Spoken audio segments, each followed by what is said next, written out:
Good morning, Mr. Shaskalson. Good morning, Ms. Magula. Good morning, Chair. Good morning, morning, Mrs. Commissioner. Gxasheka. Yes.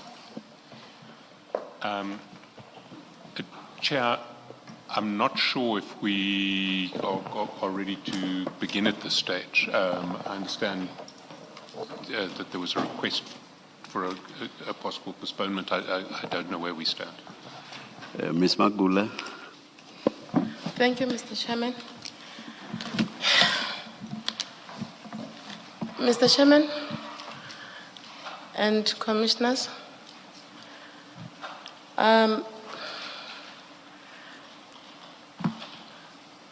today we're meant to proceed as arranged yesterday, but there's a bit of a predicament that we are facing.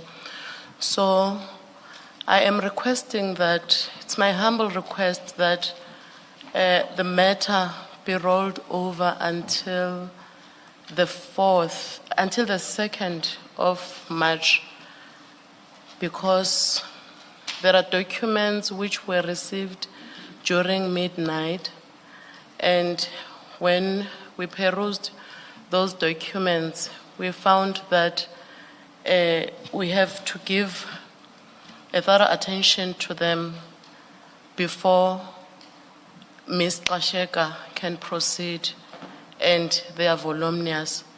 Hence, we request that the matter stand down. And also, there are documents that were received this morning, a document that was received this morning, and it is very crucial that we go through it thoroughly and consult through it before we can proceed. So that is my request, Commissioner. What is the nature of the first documents? Regarding one set, we have been advised, in fact, the Commission's attorneys gave us copies of an arbitration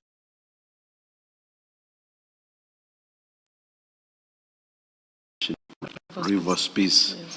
Yes. That's the one type of document we are aware of, but you seem to be referring to two categories. What's the nature of one of those, the remaining category?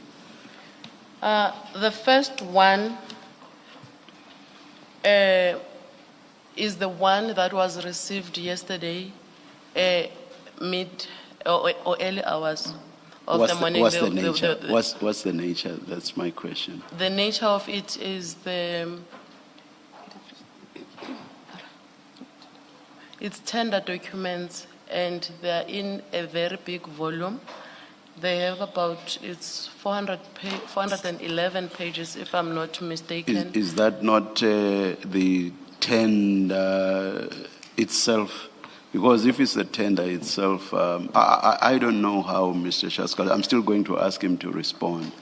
But if the voluminous document is the tender document itself, Yes. I wonder if the Commission would want to hear evidence on the contents of that document, paragraph by paragraph or clause by clause.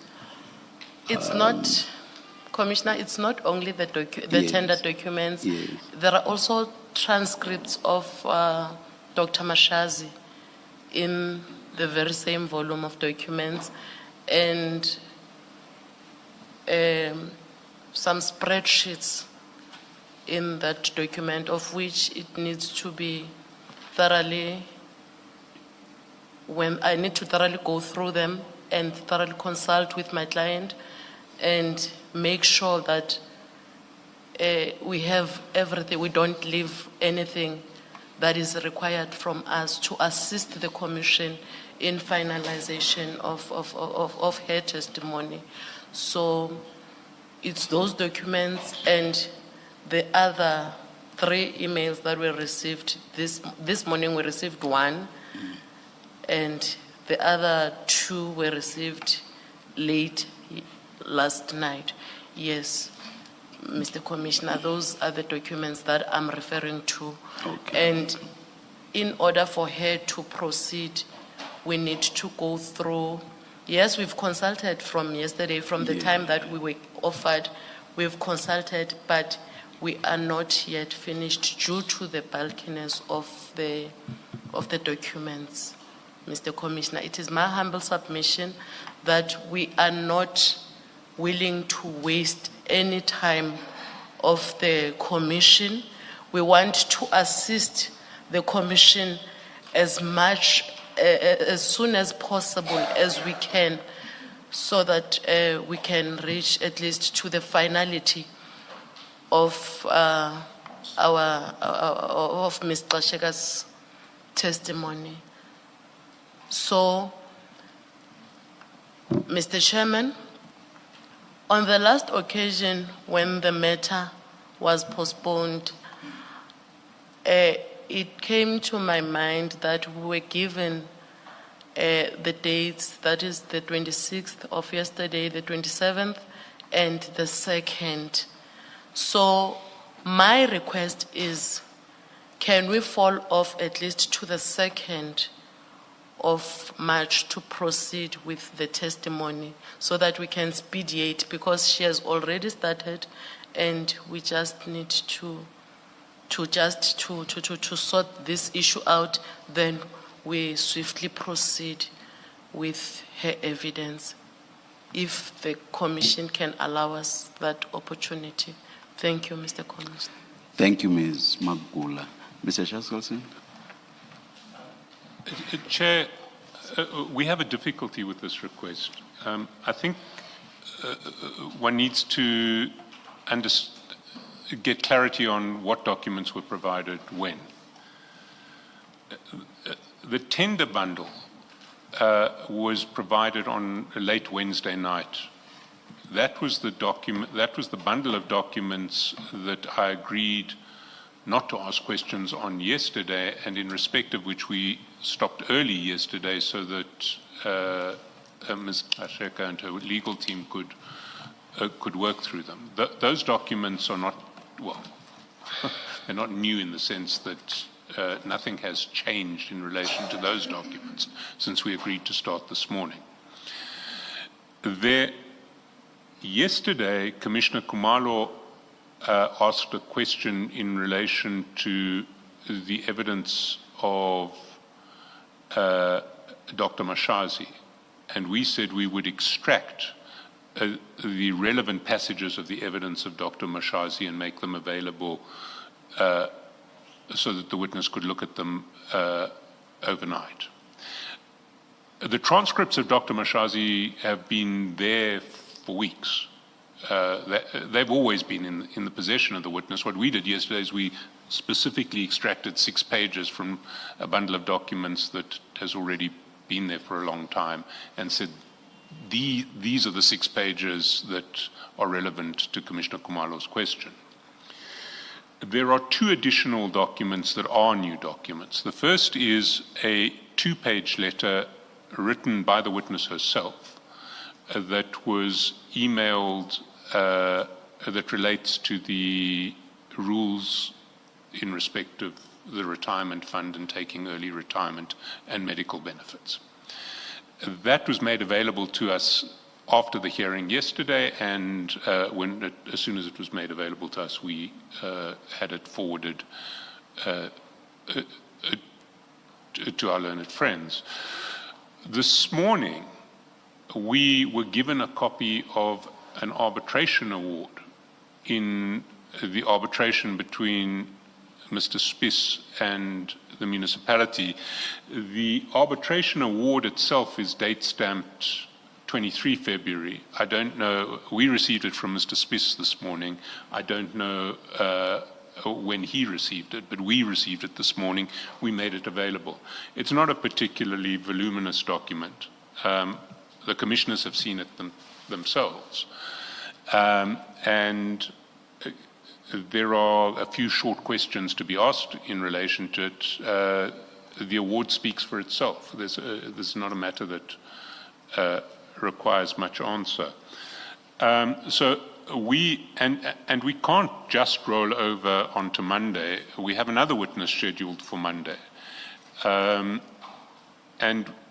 we certainly would oppose this postponement. At best, from our side, if Ms. Gxasheka and her legal team need a bit more time now, we would ask that they be given a little bit more time now.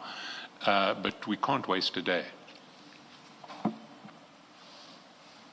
And in relation to what is new, it's the arbitration award and a 2-page letter. And the arbitration award itself is, it's 14 pages long. 14 pages long, and the letter is 2 pages long. This is not something that takes a great deal of time to consult on.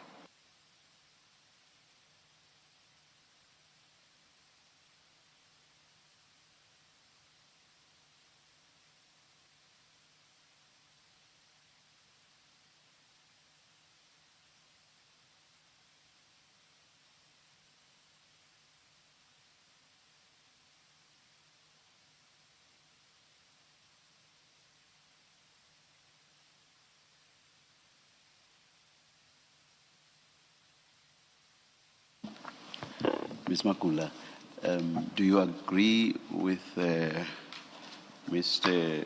Shaskalson's description of the documents, even including the times of receipt, time/dates of receipt? Yes, Mr. Chairman, I agree with Mr. Shackleson with the time and the documents that have been received and the number of pages that of the evidence that has been received. Yes, I agree with him. I fully agree with him on that. But, Mr. Commissioner, Yes. I would like to request that the Commission should at least take into consideration that it's not about only the documents that have been received that are that makes us to request for a postponement.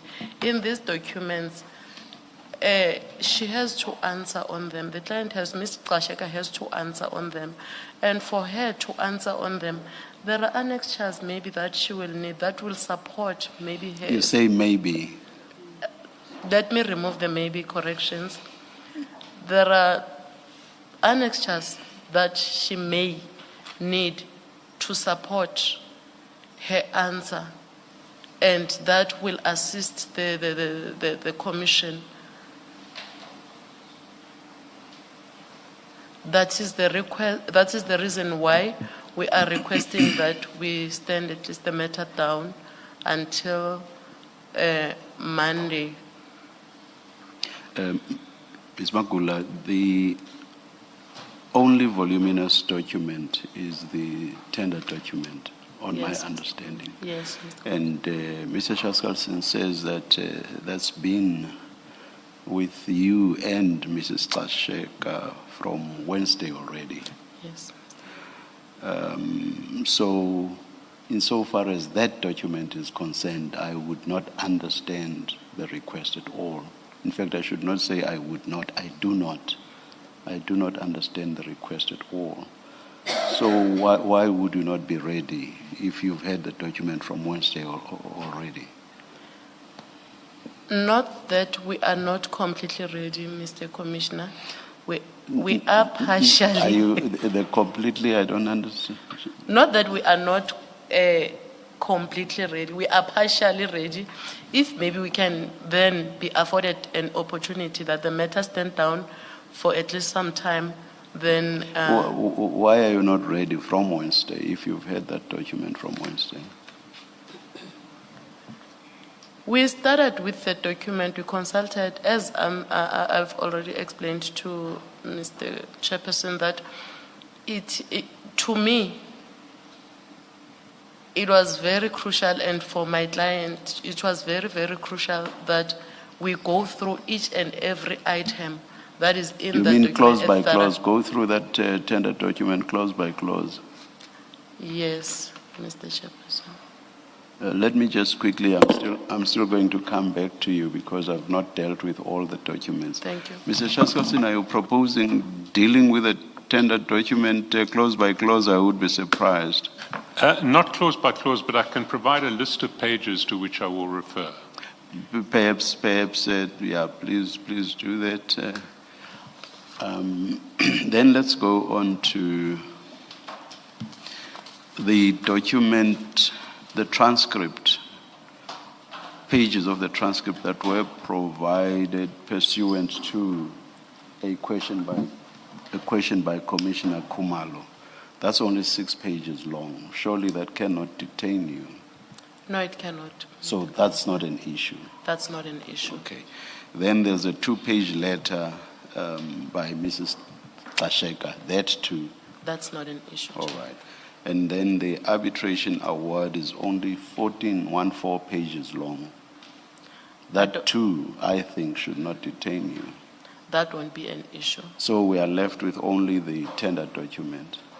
Yes. Mr. Shaskalsin has offered to give you the relevant pages that you should focus on and on which he's going to be questioning Mrs. Gxasheka. If that is the case, Mr. Chairman, then we We can... are ready to start.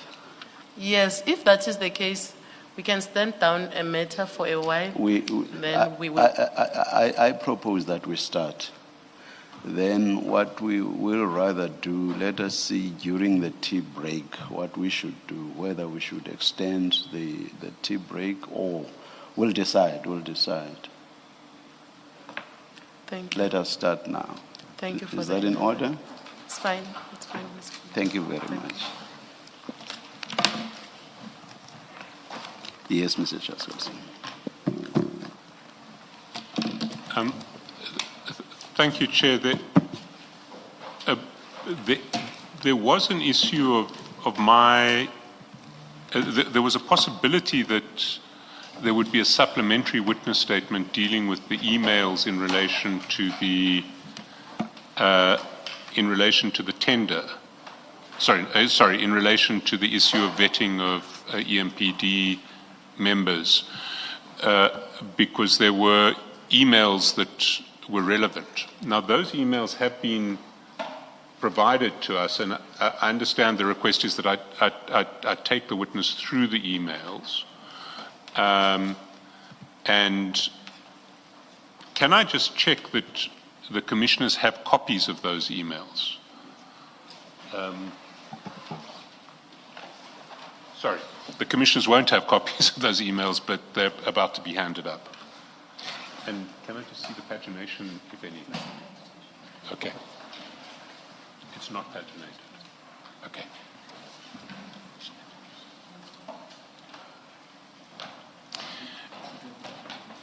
1 of 13.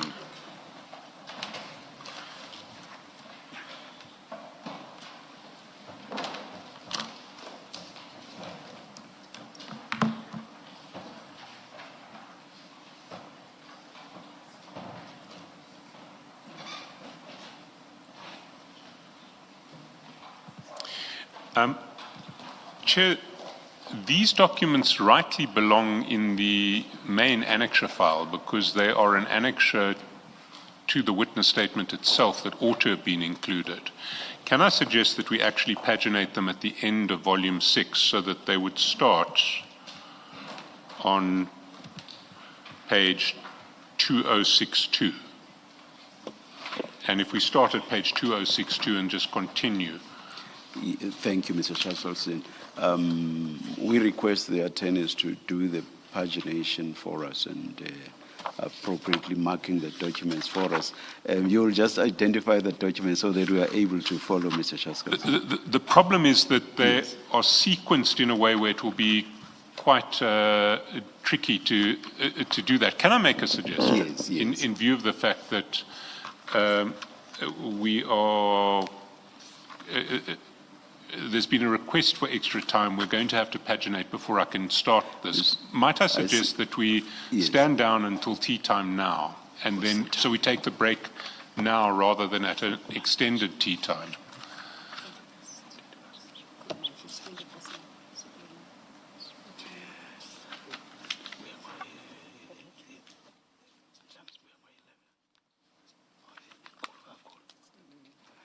What time are you suggesting we come back?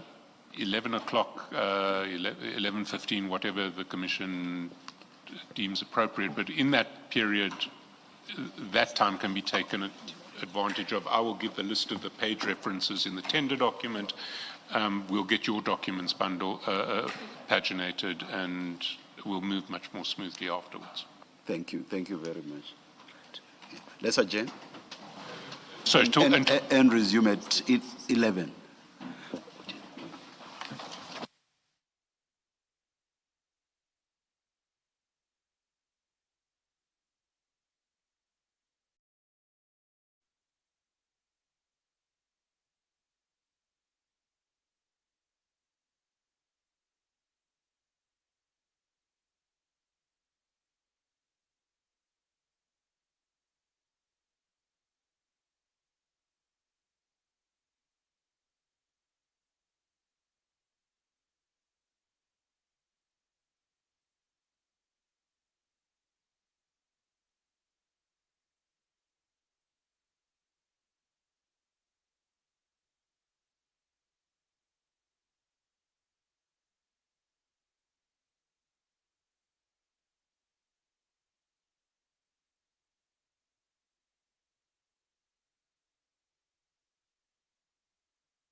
the legal opinion and the vetting issue. And you should now have had your little bundle of email correspondence paginated. It starts at 2062, and it would be at the back of file 6 if it's been put into a file.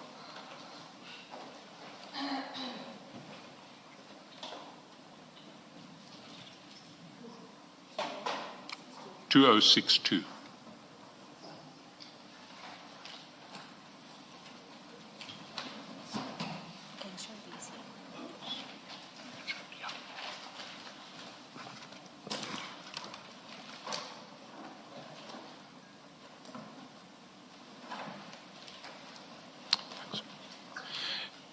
And Chair, because it's an email chain, we have to jump around a little bit. And so I think that the starting point, the earliest email I can see, is at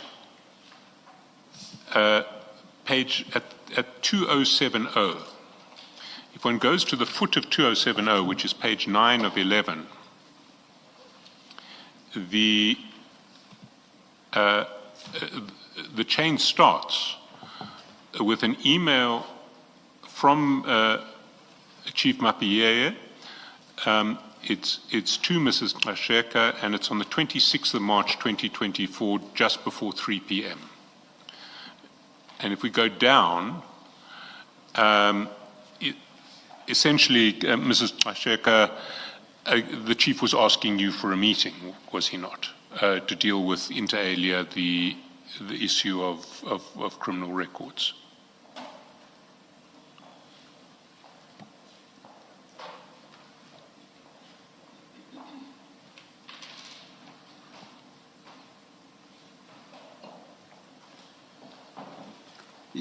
You see that, Mrs. Gxasheka? It's at 2070 and 2071.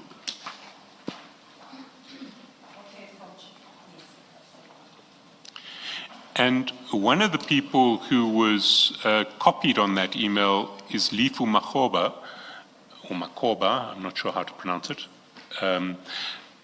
Can you just explain who that person is? Morning, Chairperson, morning, Commissioners and everyone.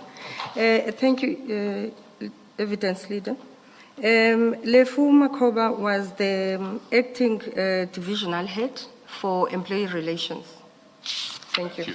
So she was reporting to you in the HR department? Certainly, yes. So the next step in the chain is, if we go up to the middle or to the top of page 270, we see that Ms. Makhoba then writes to Njabulo Zulu, who I assume is in the legal department. Yes. And says, "Dear colleagues, how far is your progress on a legal opinion on the EMPD employees with criminal records?" So she's writing to legal saying, where's this opinion? If we go up the page, just sort of middle of page 269, you thank her. That's an email from you to Lifu Makhoba still on the 26th of March, 7 p.m. Yes. Thanks for following up on this. And then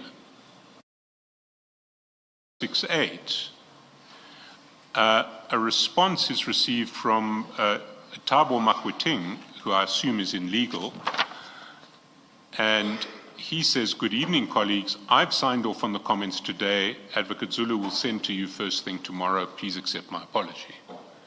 And so this is legal saying to you, you'll have the opinion tomorrow. We're sorry. Sorry, it's late.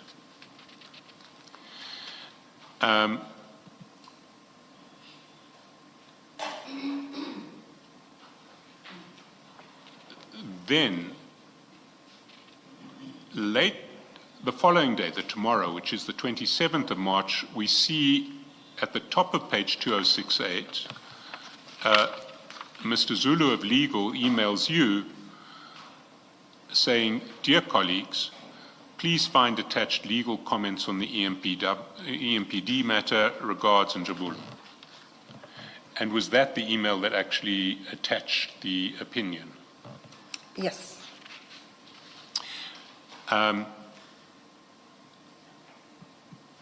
My next step, and I don't think I've missed anything, but if I have, call me out. On the 5th of April, 2024, Lifu Makgoba emails Chief Mapiyeye, Julius Mkhonazi, sorry, that's on page 2067. Emails Chief Mapiyeye, Julius Mkhonazi, and Revo Spies, Ivan Duplessis, and various others. Dear colleagues, as per the discussion of the meeting of 2 April 2024, with Chief of Police and his management team, as well as the HOD management team, kindly receive the legal opinion for your processing and way forward. So this seems to be the first time that the opinion was given to the EMPD. Yes. But it refers to a meeting that's taken place in the meantime between yourselves and the Chief of Police, or yourself, the Chief of Police and his management team and your management team on 2 April. And that we don't see in, well, we don't see a minute or anything of that meeting. Do you have any recollection of what happened at that meeting? And just to contextualize it for you, you would have been in possession of the opinion by that stage, which came to you on the 27th. It hadn't yet been forwarded to the police department. Thank you, Chair. In best of my collections, I think, and also my evidence yesterday was that this is where we're discussing the processes. The legal opinion, as we were reading it, it was confirming some of the things that needs to be done. Sorry, maybe if I can assist you in that regard, can we go to 2043, or just keep this bundle open, but 2043 of the annexure bundle, oh no, it's the same file, page 2043 of the same file. It should be file 6, because I think that is the legal opinion that we're talking about, and it might have your file 6 of 6, 2043.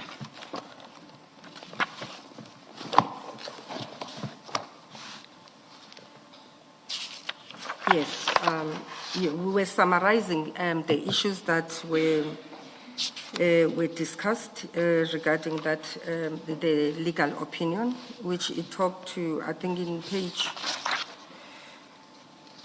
2043, it was talking to the description, for instance, of the employees that were vetted, and activities that happened, and so forth and so forth. The following page, it was about the EMPD reports, the master fingerprints results, and so forth, and then the questions to be answered. If I can go straight to those questions, the first one on page 2044, paragraph 4, that for the sake of clarity and convenience in application of the law to the facts, we will categorize the employees, those who are acquired criminal convictions prior to employment, those who acquire criminal convictions during employment, and those who acquired pending criminal cases during employment. I think we all understand the challenges at EMPD and IPT, where they would be found with criminal cases while at their work time. Those who were declared unfit to possess a firearm during employment in the city, and those who failed to submit their fingerprints. Then they came and discussed the law facts to the issue where employees who acquired conviction, how we should deal with, and the processes that we needed to follow, including disciplinary hearings. I'm summarizing, Chair, that we need to have. especially where you are declared unfit to hold a firearm and so forth and so forth. So at a high level, my recollection was in that meeting then we needed to come with a process of embarking on these different categories. And also, I've said yesterday that the issue of getting consent and the expungement where it's required. So this is what we were finalizing after they've given us the categories that they had. So we're just cleaning the house. I then further, we agreed that HR doesn't have capacity to hold, to conduct that process. Therefore, they will have to source it and get it done by themselves. But then they keep myself and the accounting officer abreast.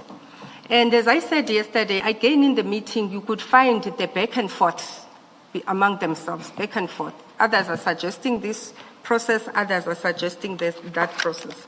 So the email of Lifu was focusing on that, Chair, that what process we're supposed to follow and what we're agreeing that needs to be done. And I would like to reiterate from what I said yesterday, there were challenges because some of them said, I already have this, I don't need to do it, but you are pushing that others must be done, you know, and the issues of capacity that we discussed. I think that's what I can recall at this point in time. Thank you, Evidence Lead. Thank you. If we continue in the chronology, it goes to the top of page 2066, where you then write, shortly after the email from Lifu, you write to Chief Mapie and Riva Spies copying Julius Mkonazi. Dear Chief and Riva, please provide us a report regarding the category of employees as you explained in our meeting. Also find attached the legal opinion so you proceed with your internal proceedings. And what were you referring to as the category of employees that they had been explaining in the meeting? Okay.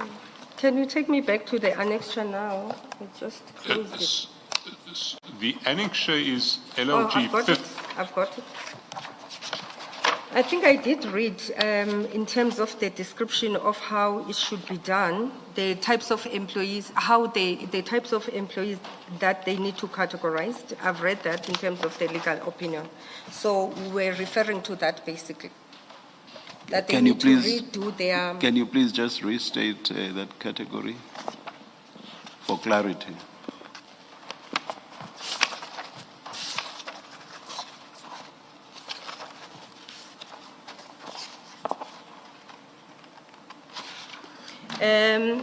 Employees who acquired criminal conviction prior to employment. And can I just clarify that you're on page 2044? 2044. Paragraph no. 4. Okay, if you are referring to that longish list, it's fine. You don't need to. Okay. Thank you, Chair. Thank you. Now, your email was on 5 April at 1:46 p.m. The next email is from Julius Mkonazi, and that's on the same day at 4:21 p.m. And he responds, although your email was addressed to Chief Mapie and Deputy Chief Spies, Julius Mkonazi responds directly to the email and says, "Good afternoon, colleagues," responding directly to you. I have set up a team within operation to verify the fingerprints as submitted to us by Deputy Chief Riva Spies and Deputy Director Wanda van Rooyen. We've discovered that this is the old criminal record data. Some of the people on no retirement, I'm not sure what that means, cleared by the courts resigned. And then he says, I suggest we start the process of verification afresh so we get the correct data of criminal record for every employee. as the HOD was explaining, this is going to affect the whole city. It will be wise if we start with the correct and clean data. As operations, we're combat ready to start the process since we're the most affected one according to this old criminal record. So if I understand correctly, he's saying this data is not accurate. Some of it is incorrect. We need to start from scratch. And because it's my section that is most affected according to the existing data, let my section take responsibility for checking getting proper fingerprints. Is that a fair summary of what he is saying? That was my understanding as well, Chair. Thank you. You then responded the following day, and that is at page 2064.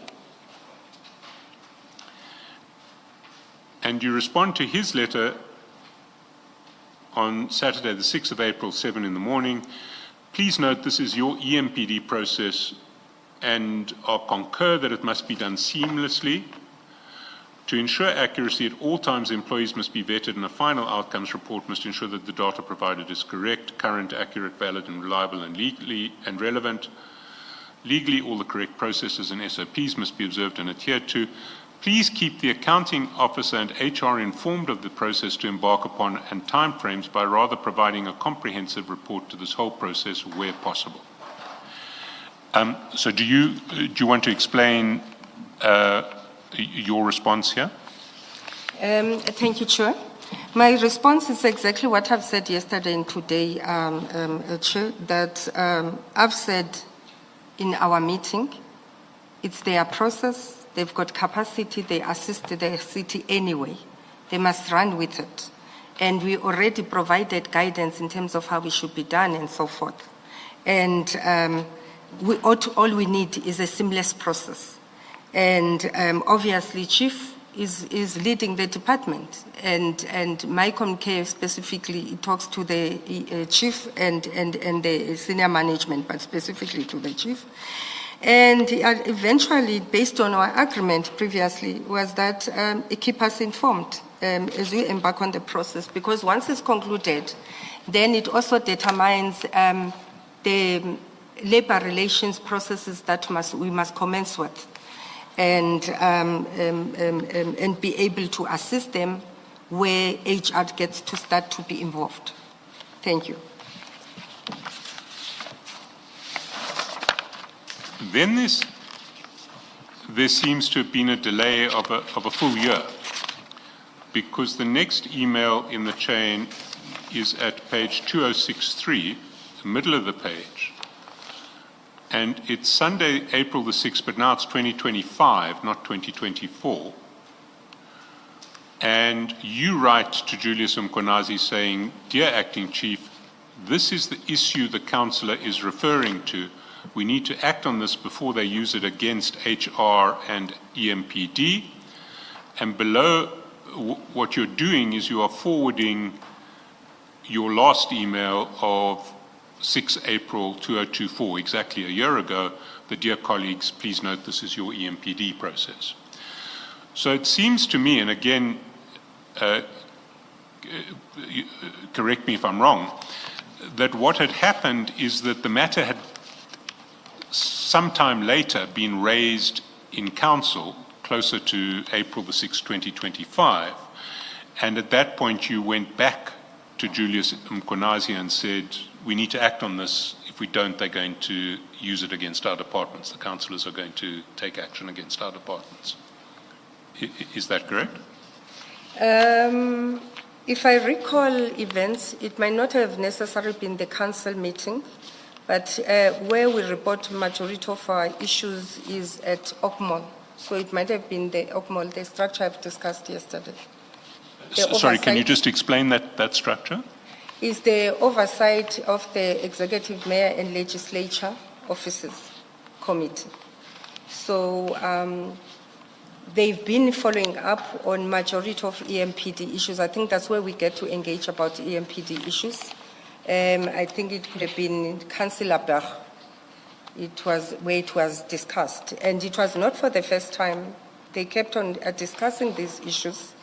And where it would have been in council as well, it would have been the EMPD, MMC Community Safety, that would have been responded. So it became an ongoing matter that needed to be resolved. So my aim of the meeting was to say, can this happen? Can you follow up on my email that was sent to you guys a year ago? Thank you, Chair. And were there any other communications in relation to this issue between yourself and Mr. Mkonazi in the intervening year? After this one? No. Between April 2024 and April 2025? Directly so, I'm not 100%, it might have been verbal, but where we have been meeting and discussed these issues, it was in the OCMOL. As I said, OCMOL kept on following up that EMPD get this process done. I don't sit in their executive management meeting. I wasn't sure what was happening there, but in the OCMOL, all of us will be sitting there. So it will be discussed that it must happen. And I was also trying to emphasize that time is running. Why is this not happening? That seems to be the last email in the chain, because Yes. the next email is on page 2071, which is just your own personal email where you Yes. have sent the email chain for filing.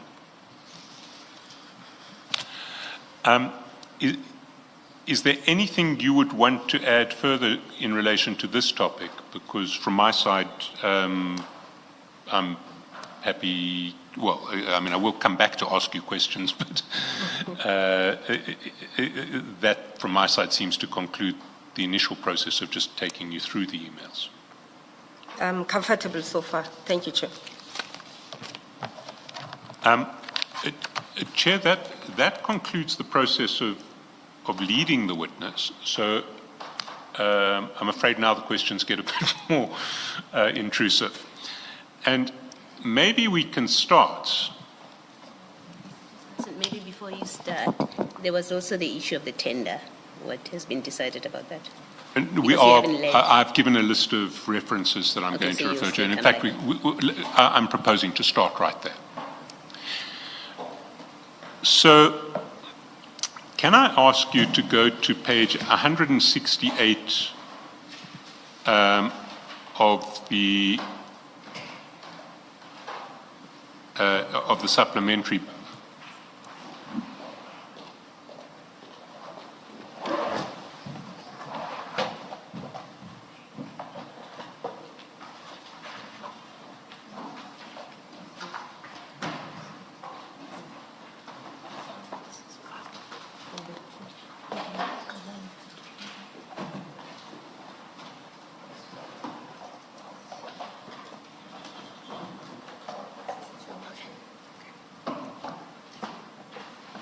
Two of two.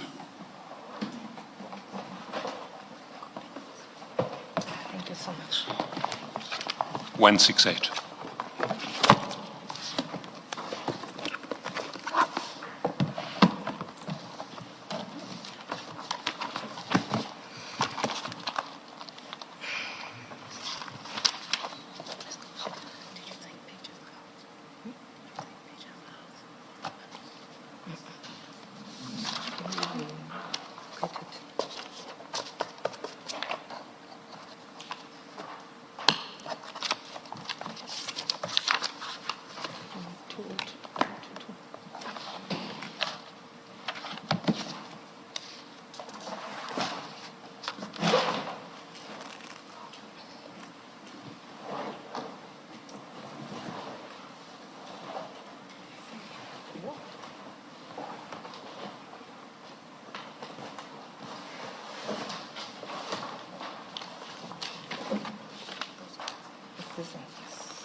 Can you mention the page again?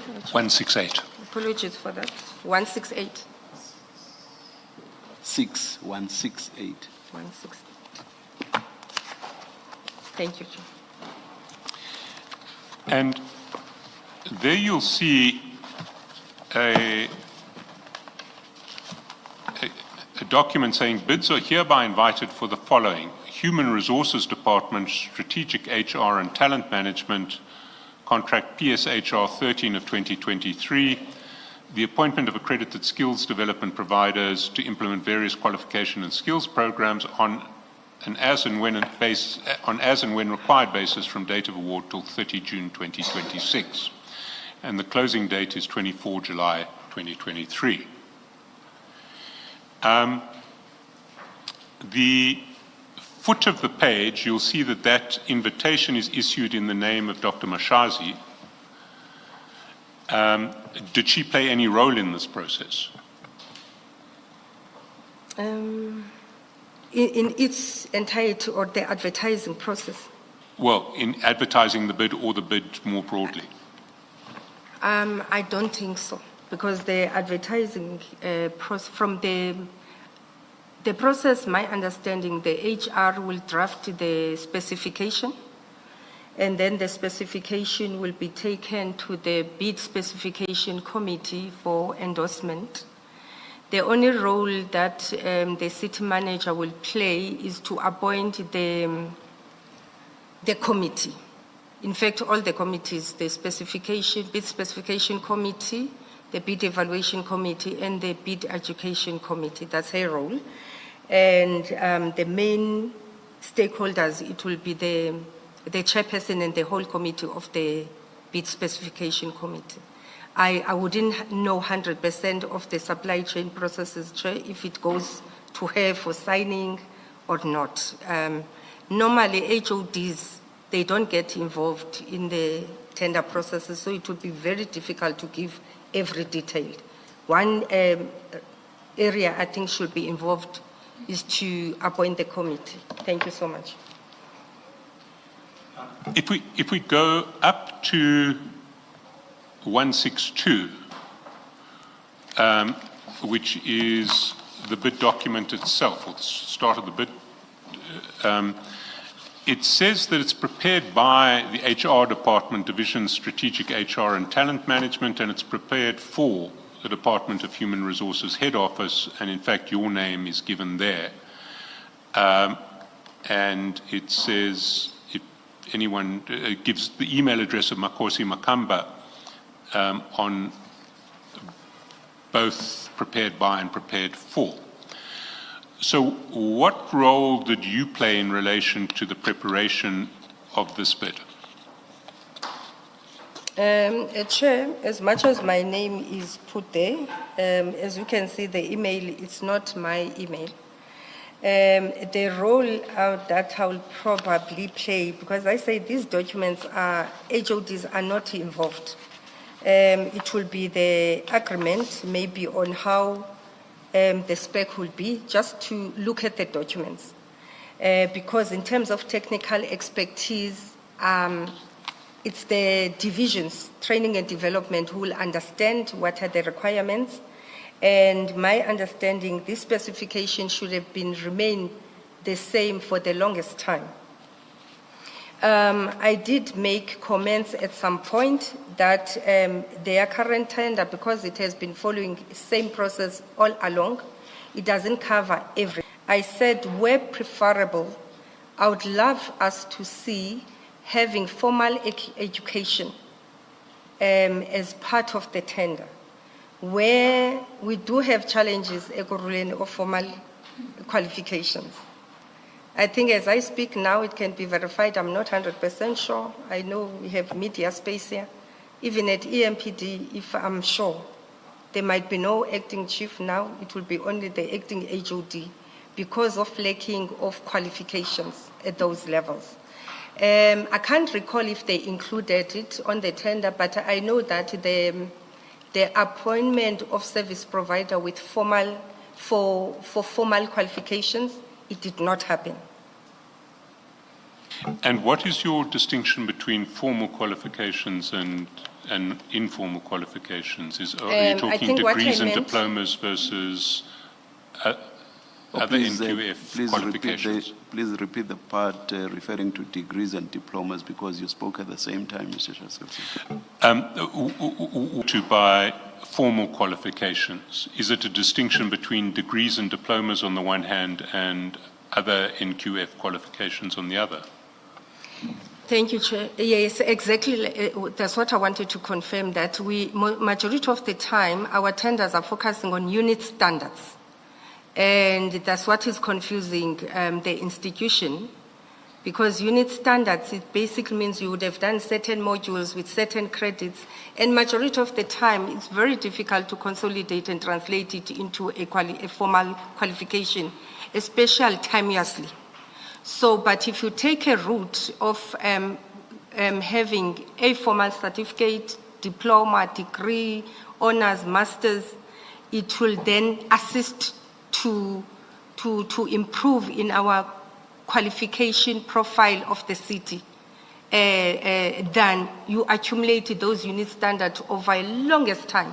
And majority of time, employees, they tend to get tired and never get to finish a formal qualification. So that's what I was aspiring towards, that let's just go once and get formal education. That is my own definition between the unit standards and the degree, certificate, and so forth. Thank you, Chair. Where does Makosi Makamba work? Presumably she's in HR somewhere, but where is she? I don't know where she is. I think her contract expired or she resigned, I can't recall, but she's no longer with the city. Who would have been responsible within the department for this tender? It was her. But, presumably to her for a reason. Would she have sat in strategic HR and talent management? Or Yes, how do she you was do the- this with him?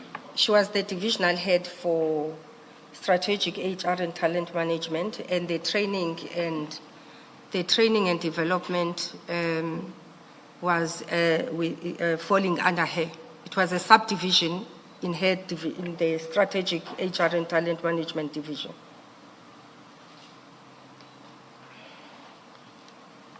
And you talked about three different committees: a specifications committee, a bid evaluation committee, and I think you said bid application, but I think it's bid adjudication committee. I said adjudication. You did say, I apologize, I misheard. So the specifications committee would finally sign off on the specifications that go into the tender. Yes. And who sits on the specification committee? Who decides what those specifications are? I will respond from a position of assumptions. As I say, I don't normally go and do this. I haven't done it in a long while. My understanding, the city manager will appoint an HOD for a particular department, and then will also sit with other HODs and with a mix of divisional heads. So it will be comprising of high or senior management. In relation to the specifications committee? Yes. Did you sit on the specifications committee, this one? No. So the HOD in this case was not appointed to the specifications committee because you were HOD. Can you repeat your question? You were HOD. Yes. But you didn't sit on the specifications committee. Yes, I did. So there wouldn't have been an HOD on that specifications committee.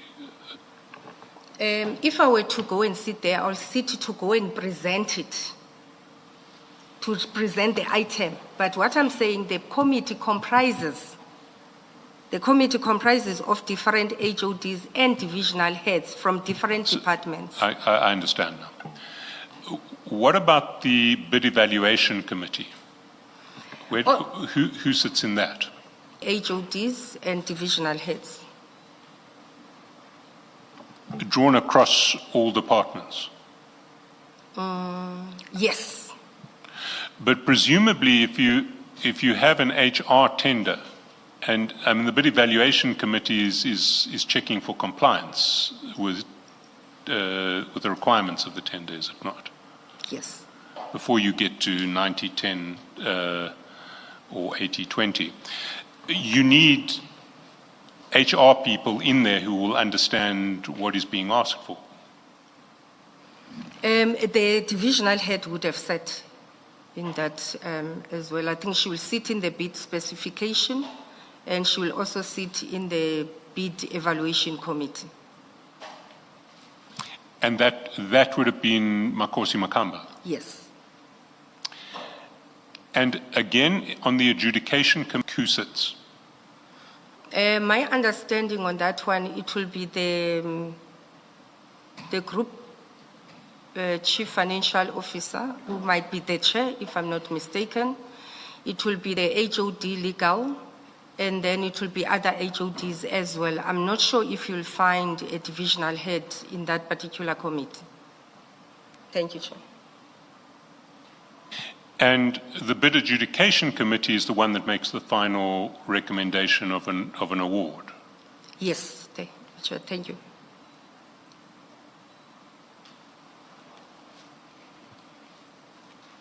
If we look lower down on page 168, sorry, we've moved from 168, but let's stay on 168. Let's go back to 168. It says that acceptable bids will be evaluated by using a system that awards points on the basis of 90 points for bid price and a maximum of 10 points for specific goals. You see that? It's the 90-10. Yes. Now, in a system where you're operating 90-10 and 90 goes for price, would you agree that you need to have an objective means of comparing prices? That prices must be, you need to compare apples with apples. That if 90% of the points are going to go on price, the price must be a number that is in fact the price. I think we're giving opinions, Chair, right here. Because I want to give you my opinion, but in terms of the technical knowledge and expertise, I think finance department can be able to do that. But my opinion, I think I fully agree with you. If the laws and the circulars could change and not only focus on the price, in some particular areas we could get quality of work done. I think before COVID, around 2019, 2020, I served in a bid evaluation committee for a year or less than a year. And it's one of the frustrations I had that in some instances you miss a very brilliant, good company that can deliver. But because of the price, then you have these problems. No, I understand that dilemma, but if the system says 90-10, then yes, price is 90% of all of the points.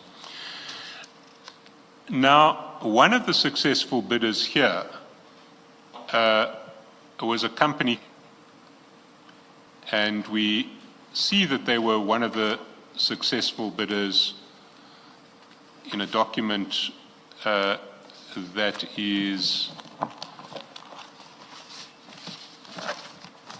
well, the document starts earlier, but there is an announcement in November 2023 that we see 128 of the same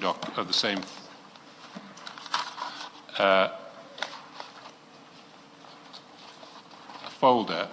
It starts at 128, and if we go down the next page if we go down to 130,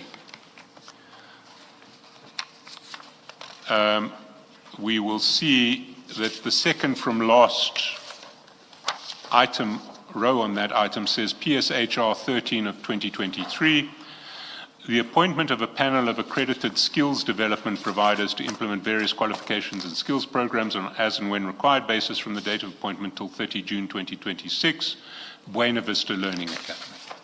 So they were one of the successful bidders here. Yes.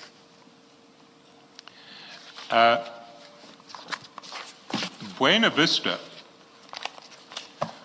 are a company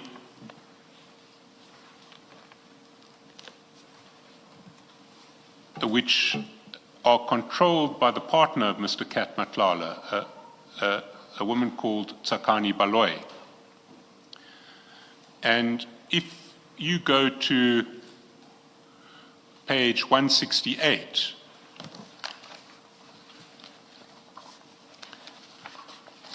sorry, not 168. If you go to page 124, you'll see a wind deed search on Buena Vista. 124.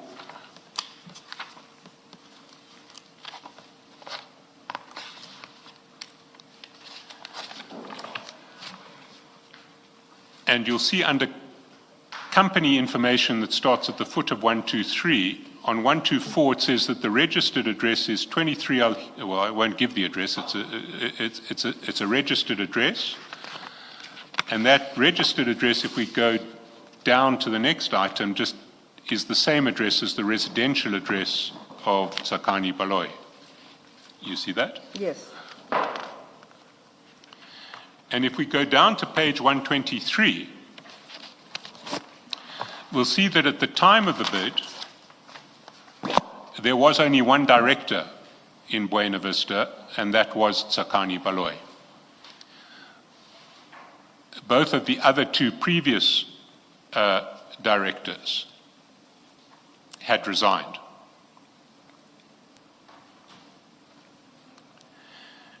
And we see also, if we go back up to 124, that Ms. Baloy only became a director of the company on the 26th of June 2023. That was a week after the bid invitation had been advertised, and it was less than a month before the closing date for the bid. You see that? Yes. And that, I want to put to you, ought to be something of a red flag if one is adjudicating tenders. If one sees that the only director becomes a director after your bid advertisement date and very close to submission date, that should raise some suspicions. Would you accept that? You're nodding. I agree. Red flags here, because if we go down to page 127... Your mic, Mr. If we go down to 127, we know that as a director of this company, she applied in the name of Buena Vista Learning Academy, but at the time she became a director, the company was called Mokoko Grill. It seems to have been a Chesenyama company. That we see at page 127, and the very first item, there was a name change on the 11th of July. And in brackets underneath is the previous name, Mokoko Grill. So after the bid was invited, and less than 2 weeks before the deadline, Mokoko Grill became Buena Vista Learning Academy. I want to put to you that that was another red flag that might have been picked up. Accept that. Let's look at the bid price. We see 169. There it says 7 programs, total bid price 66,500.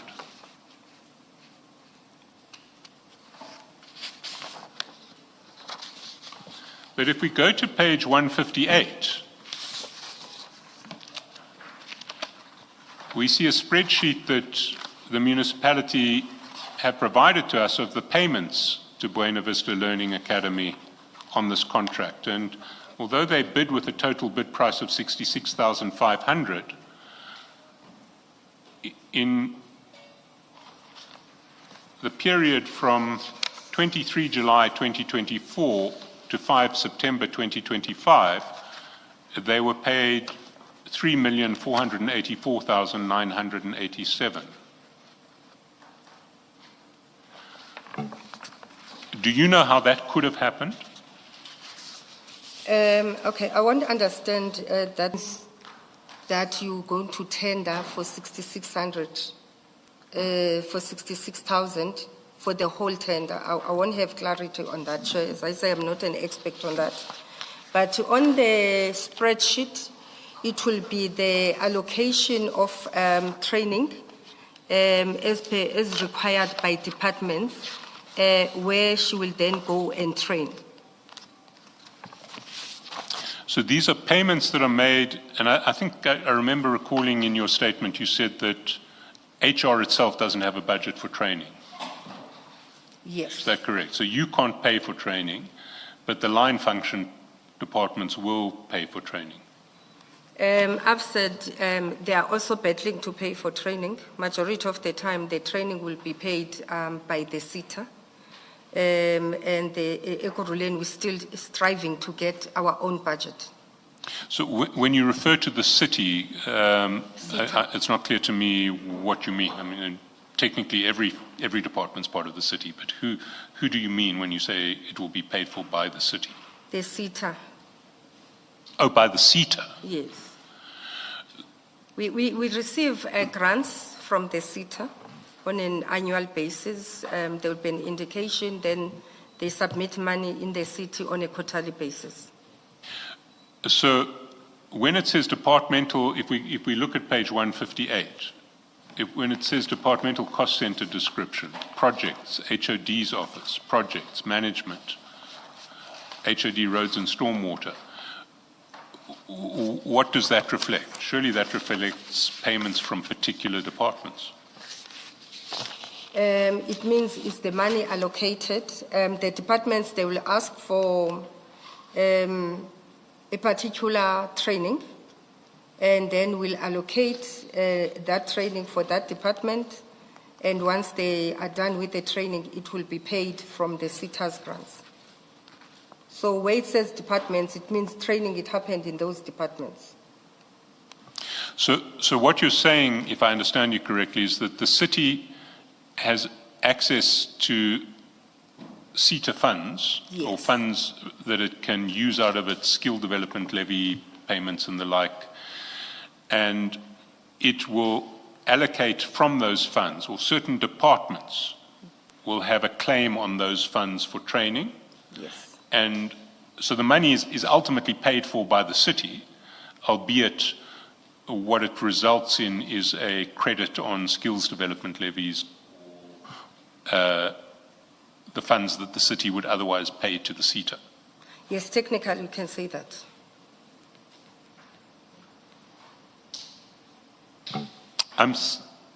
I flagged some of the red flags in this bid. I want to suggest that there were a wide range of others. The first is the CSD registration report.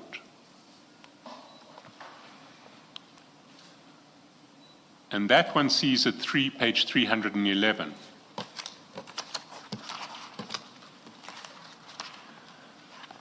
And it records that the CSD registration on the created date was Apologies, Chair, I'm still getting the page. 311.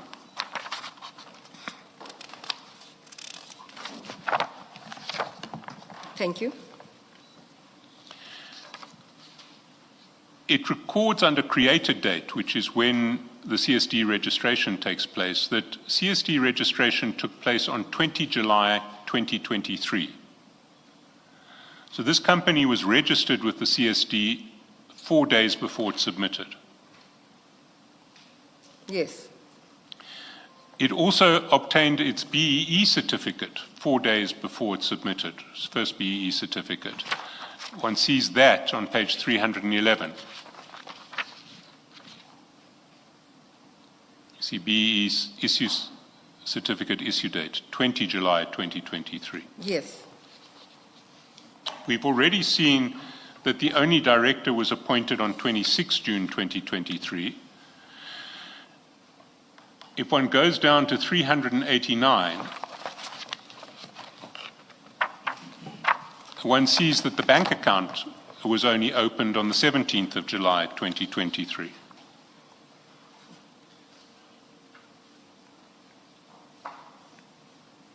Yes. Will you agree that all of these are red flags that ought to have been picked up in the tender adjudication process, either by the BEC or the BAC? I fully agree, Chair. Can I point to another one? If we go to the CSD report, it says that the vendor is not VAT registered. That's at page 313.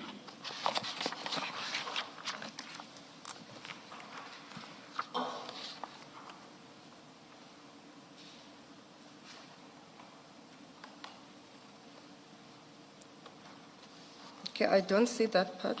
If you go to page 313 under tax information, it's got an income tax number, and then it says, is the supplier a VAT vendor? And it says no. Okay, yes, I can see that. But if we look at the bid, we see that the turnover that is claimed in the bid, and I've unfortunately lost my reference, is, I think it was 35 million rands in the previous financial year. So there was 35 million rands, I'll get you the reference in a minute. 35 million rands of turnover in the bid, cited in the bid. 191. Sorry, Commissioner. The turnover on 191. On page 191, thank you very much.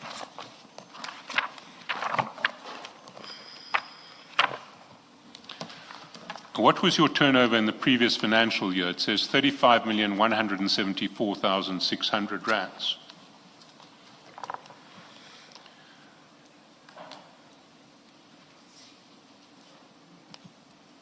And what's significant, if we go back to page 311, is that if we look at the industry classification that is described for Buena Vista Learning Academy, it says its core industry is not, in fact, training, but construction. So it says on page 311... Perhaps you should have concluded the point about not being VAT registered, and yet there's a 35 million. I need to refer to construction because thank you. there are training providers who don't have to be VAT registered. Oh, thank you. But there are no construction companies that don't have to be VAT registered. So if we look at what is said in the CSD report, it says the core industry is construction, and the percentage share of annual turnover is 35% from construction activities. And if we take the 35 millions quoted in the bid as the previous financial year's turnover, 35% of that would be over 10 million rands, which is way over the VAT threshold. So there seems to be a fraud of some sort taking place here. Either it's a VAT fraud, you're nodding. I think so, yeah, I wouldn't know. Or this turnover figure is a fictitious figure. Either way, there is a fraud either on the city or on the receiver. There seems definitely to be a fraud on the city because, the city or the Department of Finance, because if we go back to page 311, although the bid says we saw annual turnover was 35 million, we see that the CSD registration says that the total annual turnover is 10 million or less. Mm-hmm. So one of those two figures must be lying, possibly both. Do you agree that this VAT fraud ought to have been picked up in the course of the adjudication process and ought to have resulted in a disqualification of this bidder. Yes, without having technical knowledge, I fully agree though. As I say, finance, they can answer better on this, but us seeing here, I fully agree with you. Sure, thank you. Can I point to another fraud that ought to have been picked up in the process? If you go to page 181, you'll see that Buena Vista described its principal business activities as training and skills development. Yes. But if we go to the CSD at page 311, we see that we're told that it's principal business instruction. Yes. They can't both be true. You agree? As I say, from my level, I don't know your expertise, it looks like there is some discrepancies, unless they are saying they are doing training on construction of buildings, I don't know. But from what we see, I see those irregularities. Thank you, Chair.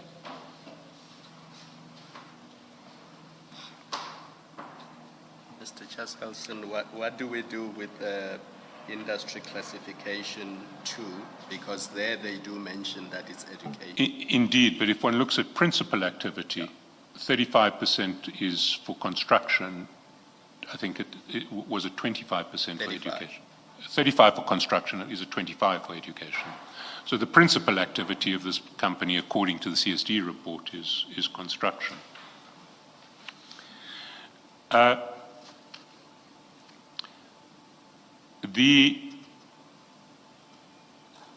Can we go to page 184 of the bid? 184.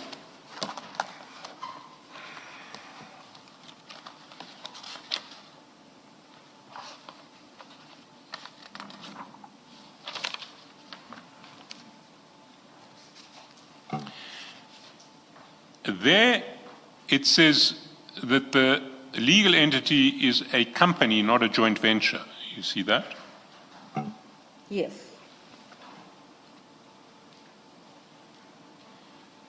But it is based on partnership agreements, which is what one would expect to see in a joint venture, not a company. So we see that at page 303, the bid is supported by a subcontracting agreement where the principal is CTC College, Pty Limited, and the second partner is Buena Vista.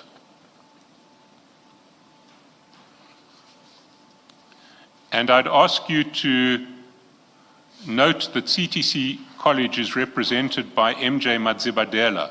We're going to come back to MJ Madzibadela later. There's a partnership agreement there. And if we go to page 375, we see another partnership agreement, this time described as a memorandum of understanding between Leda Cleaning and Security and Buena Vista Learning Academy. Now, the bid had to be based on a partnership because Buena Vista, being a Chesanyama company, or apparently a Chesanyama company that until recently was in a completely different industry, had no training accreditations of its own. So if we look through this bid, we will see that there are no training accreditations that Buena Vista itself had. And let me take you there. But for now, before I take you there, would you agree that if Buena Vista had no training accreditations of its own, it couldn't qualify for this bid? Certainly not without entering into a JV with somebody who did. I'm going to repeat that from the layman's point of view, and I don't want to say I'm talking here on behalf of Finance Department. From the layman's point of view, but I'm sure Finance will have reasons and understanding of how subcontracting works. So I don't want me conceding to be a position of the finance department. I'm just saying from the layman's point of view, all this looks very strange. Thank you, Chair. Let's go to accreditation. There were a series of accreditation letters put up by Buena Vista. There were 5 in all. The first one appears at 343.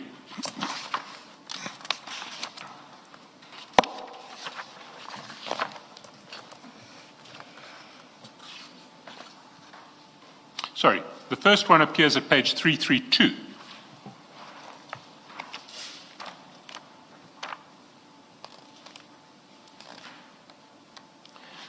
And you'll see that that accreditation letter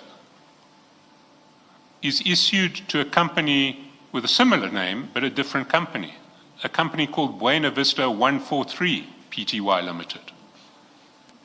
Yes. But it was issued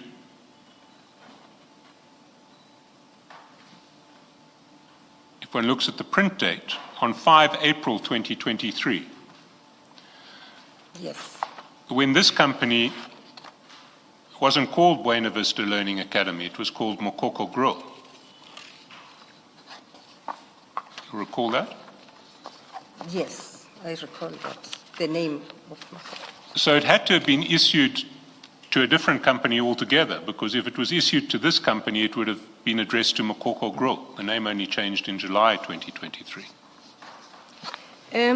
Chair, I keep on agreeing on certain things, and my concern here, I'm not a technical expert on this, and I don't want to sound like I'm going to be supporting irregularities. But I see something that says, attention, Mpo Matsibadela, excuse me if Mpo Matsibadela, yes, we're going to get to Mpo Matsibadela. Yes. You'll recall that Mpo Matsibadela was part of CTC, the partnership agreement. Yes. So this is an accreditation letter issued to a different company with a similar name, but issued to a company belonging to the person who has now apparently, if indeed these are not all forgeries, who appears to have gone into partnership with Buena Vista Learning Academy. Yes. But it's not an accreditation letter for Buena Vista Learning Academy.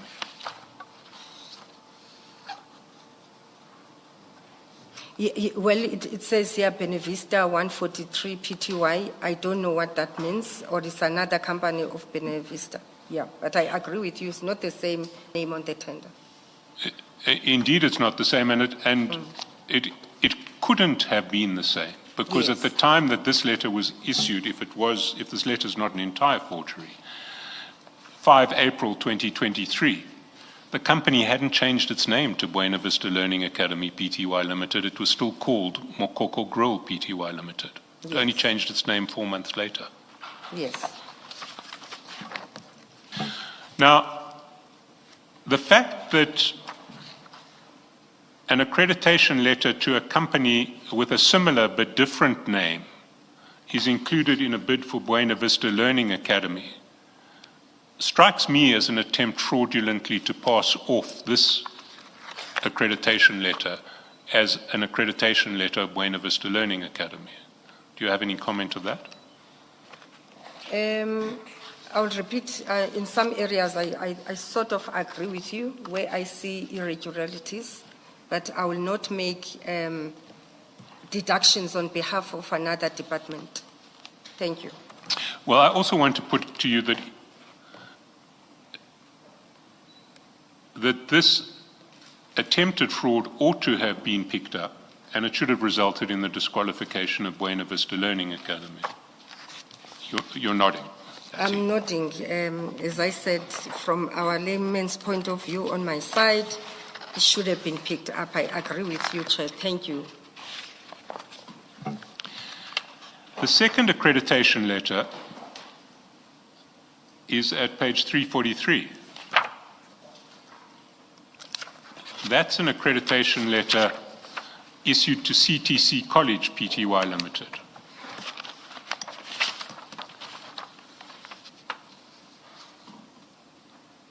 The third, and again, it's not for Buena Vista, the third accreditation letter at page 357 is issued to CTC College, and here we see Mr. Mpho Madzibadela as the addressee.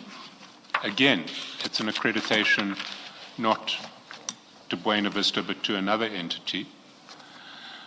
The fourth accreditation, page 370, is again to CTC College, not to Buena Vista.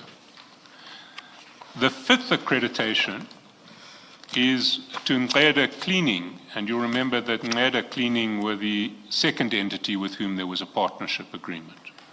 Yes. Again, there's no accreditation of Buena Vista. Did you mention the page? 372. Thank you.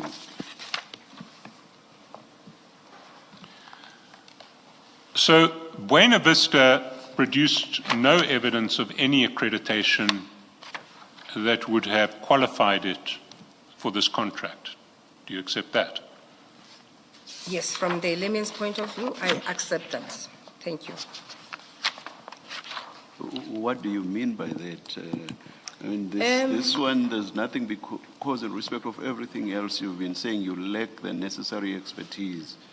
I don't see the expertise here. This is about letters of accreditation. If you think there are letters elsewhere, maybe that's what you should say. This one has nothing to do with the expertise which has been your refrain throughout. I think, Chair, what I'm trying to say, there's certain processes regarding subcontracting and also working with certain institutions on matters. I just grappling to understand how those agreements work. Hence, I'm saying from my point of view, indeed, something doesn't look right, but I don't want to speak for the finance department because they will be a technical expert and understanding how maybe these things are done, Chair. Technical experts who will say there were letters of accreditation directed to Buena Vista training. This is a simple factual issue. I do not see this expertise that you keep referring to, at least not on this instance or not in this regard. Chair, maybe we're not understanding each other. I'm saying... I understand you perfectly. I understand what you are saying, but I do not understand what you mean by it. Yes, please. Thank you, Chair. I'm saying, Chair, there are ways finance will do things about partnership, about memorandum of understanding to ensure that there's compliance. I don't want to speak for them, for that department, but I'm saying from where I'm sitting, I'm not from finance, things doesn't look good. I agree with you, but I'm saying my position, I wouldn't say, I might say it doesn't look good as Linda, but they can come and say the reason these things happened, it was because of this and this and have an explanation. I will not take it any further, but I just do not understand because this is about is there or isn't there a letter. It's a simple fact, nothing about expertise, but as I say, I will leave it there.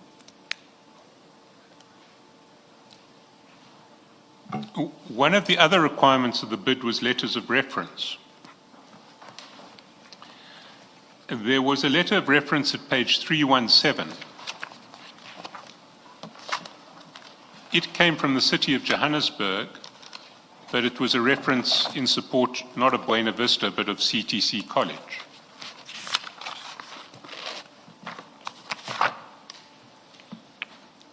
Yes, I see that. So that tells us nothing about Buena Vista. Yes. Then at 328, we see a reference which is in favor of Buena Vista, but it comes from CTC College. And the ubiquitous MJ Madzibadela. So at 318, we see there is a letter purporting to be a reference in favor of Buena Vista. in recognition of their exceptional performance in successfully delivering the training, recognition of prior learning assessment and moderation for National Certificate in Occupational Health, Safety and Environment, NQF Level 2 program for 80 learners. Buena Vista has consistently demonstrated their dedication to providing a comprehensive and high-quality education. The training program developed and executed by BVLA has effectively covered all the necessary components of the national certificate. On and on it goes. But it comes from Mr. Madzibadela, who Yes. is their ostensible partner in this project. Then there's another one, also a reference letter for Buena Vista. That's on page 319, coming from a company called Symbol Consulting. And would you believe it? It's also signed by Mr. Madzibadela. Page 319. Yes, I can see that.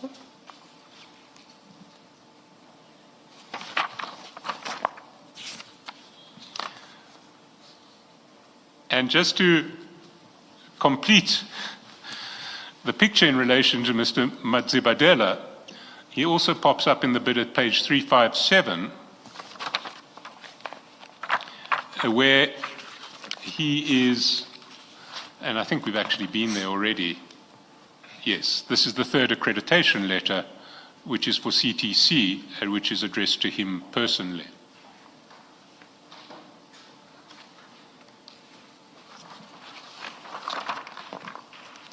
So it seems to me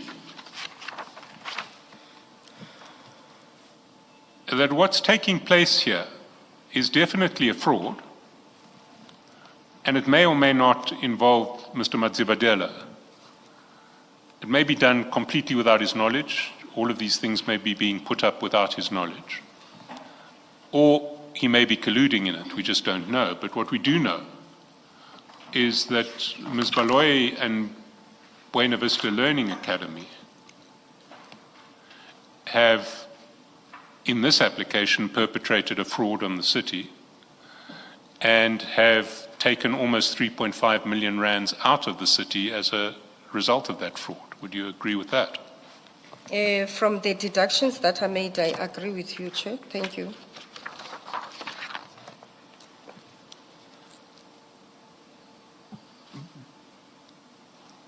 Before I leave this topic, let's look at the financials that were put up by Buena Vista.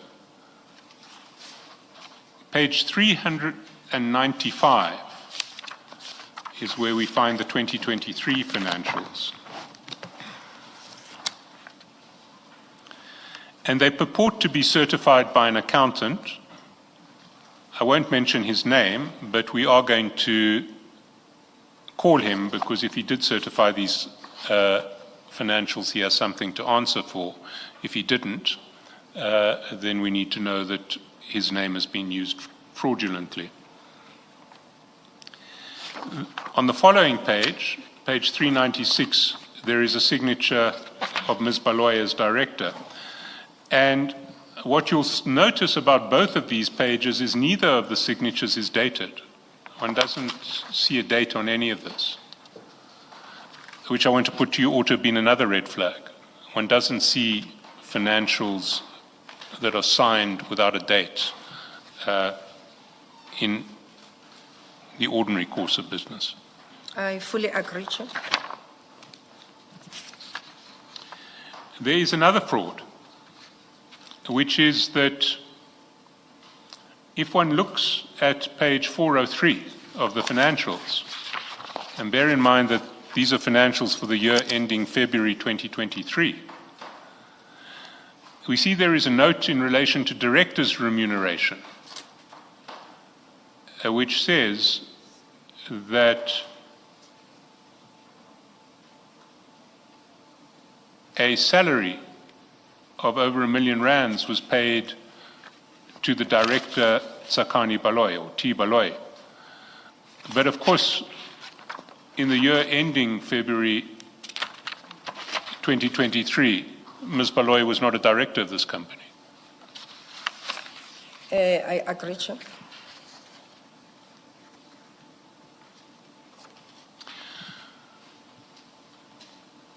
So what we have is a bid that is full of transparent frauds. But none of them seem to have been picked up in your procurement process, in the city's procurement process. Do you have any way of explaining how this could have happened? It's not just one disqualifying feature that was missed, it's about 10. Thank you, Chair. As I said, I'm not involved in the procurement processes. I've explained it, all those three committees. I don't sit. The line department, who's got a tender that is ongoing, doesn't sit there. Finance might need to explain. It's going to be very important, Chair, that I explain. I've never seen this lady in my life. The only time I saw her, it was on TV when this whole thing started. If she goes in a mall, I go in a mall, we'll probably pass each other. I don't know her. I've never seen her. If what happened here, the perception is she was done favors, it will have to be taken with finance. I'm not involved in these processes. Thank you, Chair. You see, on the strength of a bid that should have been disqualified on any one of a number of obvious grounds, the city has paid 3.5 million. And it's paid it to a person who just happens to be the partner of Kat Matlala, who is driving around with blue lights that were obtained through the city. Does that not strike you as somewhat worrying on both fronts? Chair, when I was speaking to my legal team yesterday, and we're going through the payments, this is one of the companies. At some point I said, they mustn't be utilized. Initially, when I took over, after I think Makosi left, and I started being involved here before we could fill the position on training issues, I picked up that there was no rotation. Therefore, we couldn't guarantee equitable share of service providers. I called my team in that division and I said, this must be done correctly. I further called the head of EPMO to come and assist in terms of coming with the system to ensure that bidders are given equal opportunity. And there were about 2 or 3 bidders I was not necessarily happy with their work. And if I recall, this was one of them. I said, when I saw that there was a payment that happened in, I think in November last year, I was a bit concerned because in my take, I said, let's stop utilizing this bidder. But because I would have been involved probably to sign the order, I'm not 100% sure. I didn't find those documents here. I can't explain why did we continue with this bidder, but there were 3 of them I was not happy with their work. And the certain demands that I understood that they might have wanted to do work specifically for EMPD. And I put a red flag on that. And I will still take full accountability that continued to be utilized, despite the fact that I said I'm not happy with them. There were 2 or 3 of them I said I'm not happy. And I really want to emphasize, I've never seen this late in my life. But I did pick up that the work that they were doing, I was not 100% happy with, and some of the demands that were starting to be made. Thank you, Chair. So can I ask a couple of issues flowing from your response? You seem to have had a range of concerns. The one is that the work was not satisfactory. Is that this company was not providing training of a sort that you've regarded as satisfactory? In terms of the tender that we agree, what must happen on the tender, if I can recall some of the areas, you train, after training you give certificates. And sometimes how the certificates are done and how long they take to be done, it gives problems. So as I say, as much as I can't recall all the events, there were 3 of them I was not happy with how they do the work and how long it takes to get the certificates. I think it was in one of those reasons that I said, let's not use this particular company. And this was one of those companies? Yes, Chair. Hence I'm saying I got shocked when I saw that there was, again, I'm not sure that the payments that happened towards the end of the year, because we don't always pay immediately after the work has been done. If it was after I've stopped or it happened before I said they must stop being utilized, that I couldn't answer to, Chair. Thank you. And when would you have raised your concerns and asked for this company and 2 others not to be paid any further? I think it would have been, let me check, I don't have specific dates. I don't have specific dates. But it was during the time I started looking at the allocation of work and the equitable share, and then also the performance, because one of the systems I've put in place was we must report to finance of the work that is done quarterly. So I can't recall which quarter and when did I do that red flag, but I did pick up as one of the red flags and the companies I wasn't happy with. Thank you, Chair. I mean, can you give us any specificity? Are we talking about 2024, 2025? When would this have been? If I can just get the page of the invoices.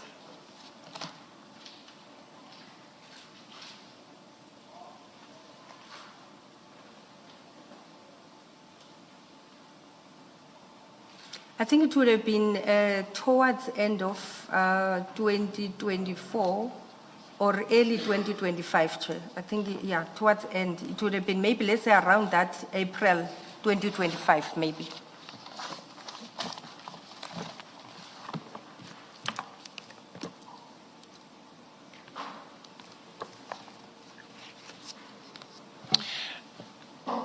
There's another issue with this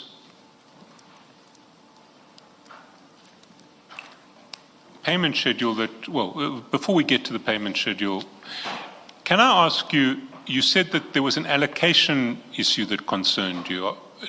Do I understand you correctly, meaning that there was, as it were, a panel of service providers who'd been appointed? There were more than one successful bidders on that bid.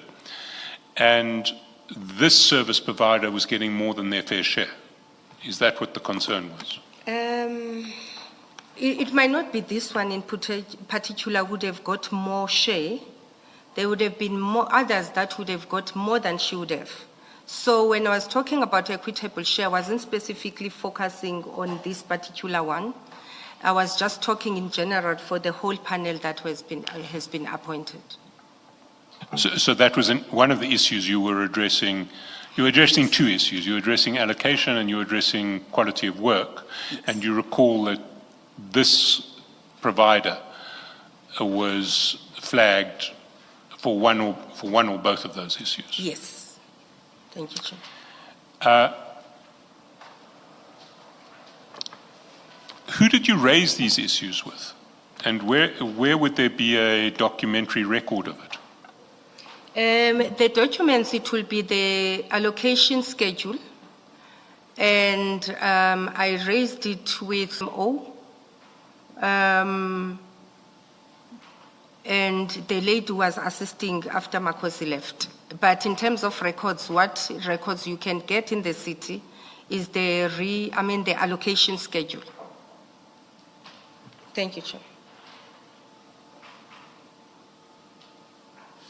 But if you raised it with someone, there should be a documentary record of that. I mean, presumably it would be written down somewhere in an email or in a memorandum. Where would we go to find that? The allocation schedule, you should find it in HR or you should find it in finance.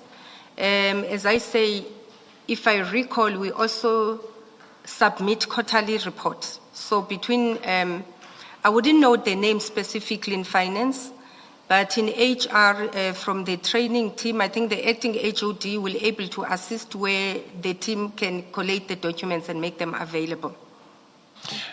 But that's the allocation schedule. But I understand that or maybe I'm misunderstanding your evidence.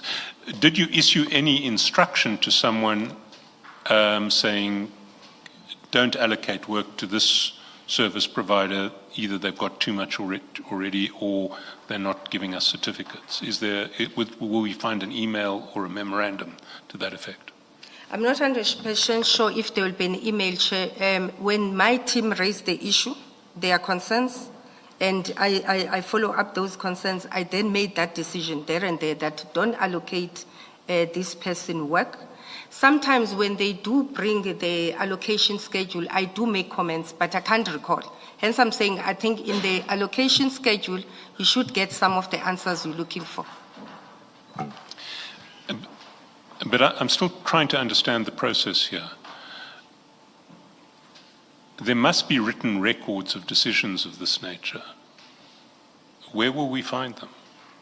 Hence I'm saying on the allocation schedule, it should give a direction. Rather than that, I doubt you'll have any other information.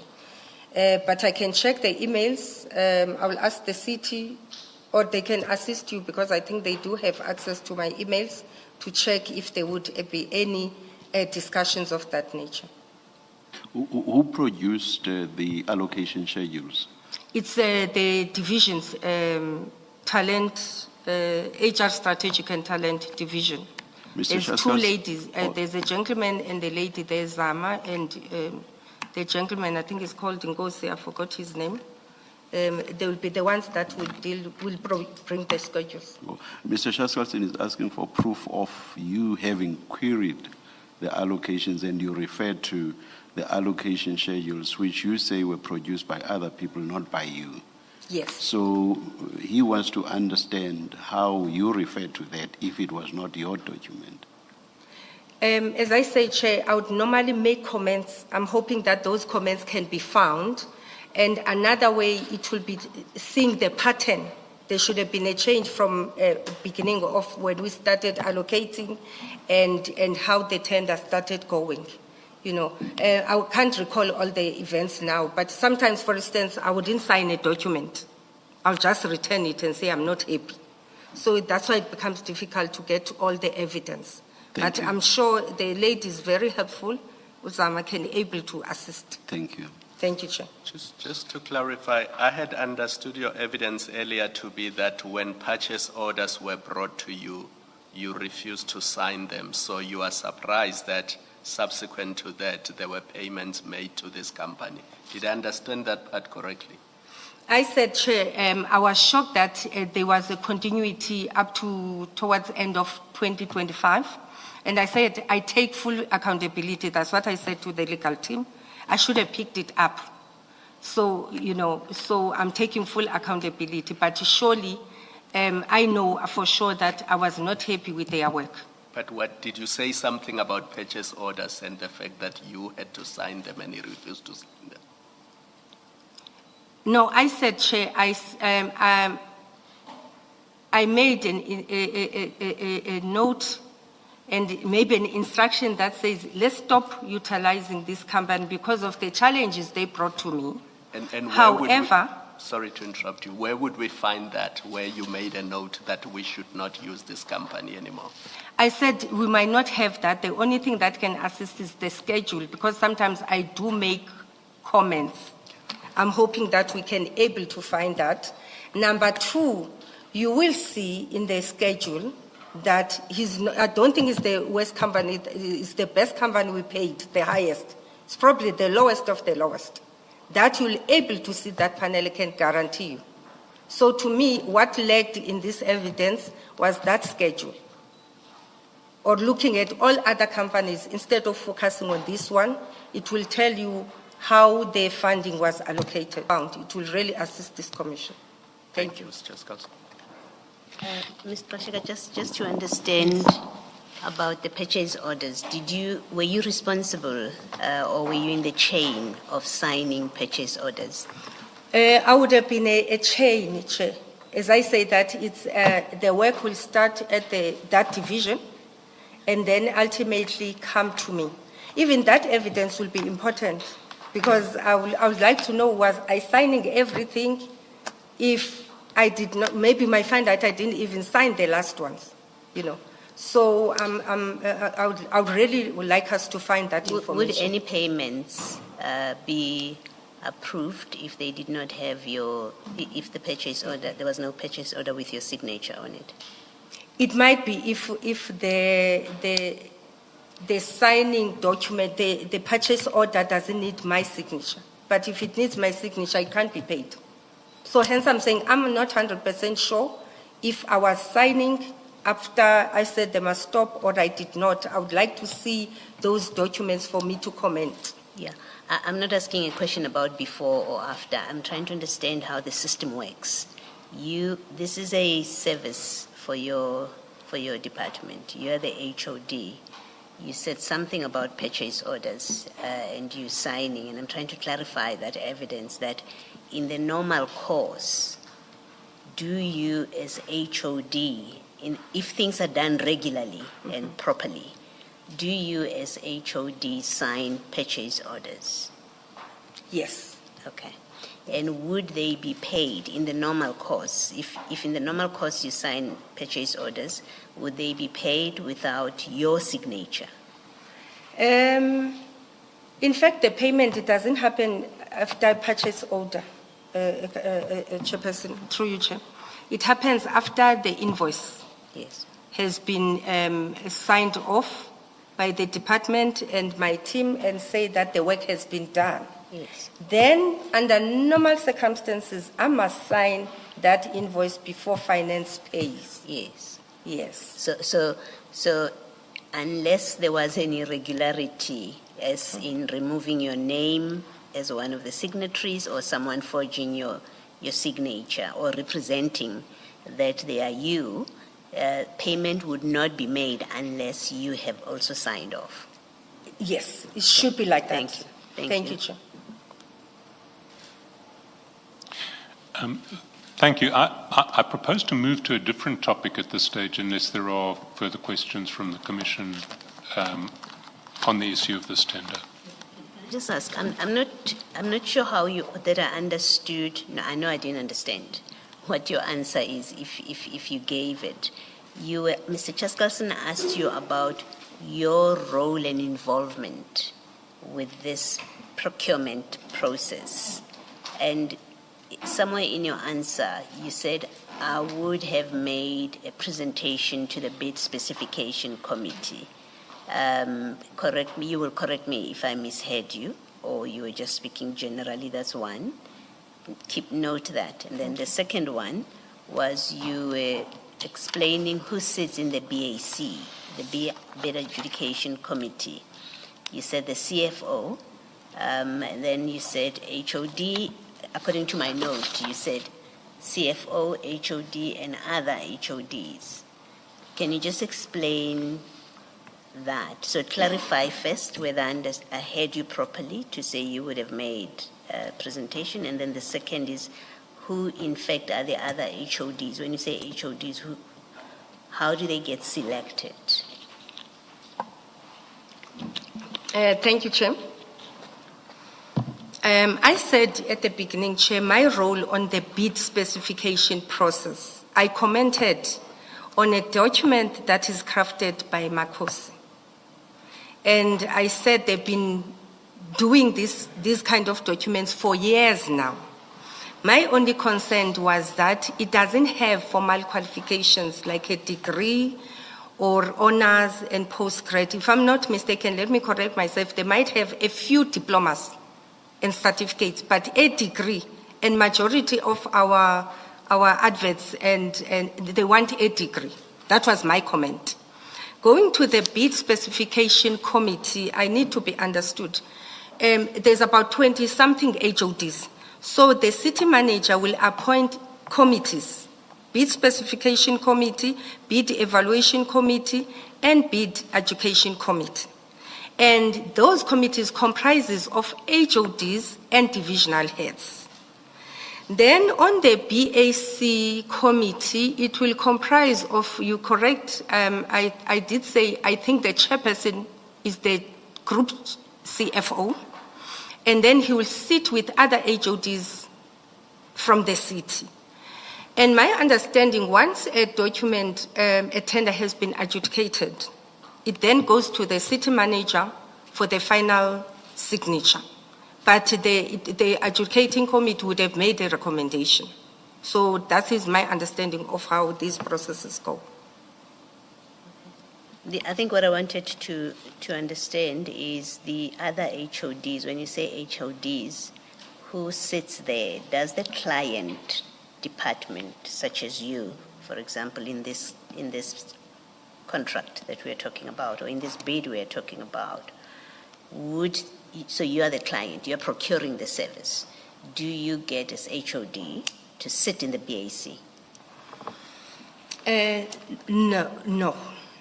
Is there a rule that says you don't sit, or it just happens that way, that you were not selected to come and sit on this one? I was not part of any of these committees. The city manager used her discretion to appoint these 3 committees, and I don't serve in any of the 3. Thank you. Thank you. Just a small matter of clarity. When you commented about the sort of qualifications that you thought should have been specified, or rather, which Ms. Baloyi did not have, according to you, in what capacity did you comment? I commented as endorsing the bid specification document from the division, my division, one of the divisions I'm responsible for, when they come with the criteria. So I've said, you always using these similar qualifications. I'm aspiring that we move beyond just having diplomas or unit standards. Can we include degrees and others? That's all my comment was. At what stage of the process was this? It would have been before they go to bid specification. So during once bids were in, you never participated at No. at any stage? As I said, I don't know if it's a rule, but my observation for the all years I've been in the city, if it's your department that is tendering, Okay. I haven't seen an HOD who go and present an item in any of those 3 structures. Thank you. Thank you. Sorry, I said I wanted to leave this topic, but just flowing from those questions, it does occur to me that there's something else I need clarity on.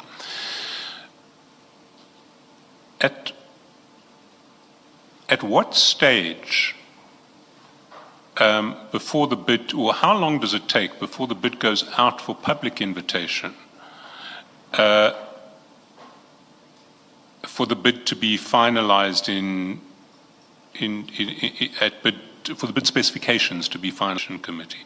In fact, if you can take me through the process from the very beginning, but this is triggered by a decision in your department, we need to procure these services. Then there's a process of finalizing specifications. Then the specifications are adopted by the bid specification committee. Then there's an invitation that's put out publicly. Then the bid then tenders get submitted and go through the BEC and the BAC.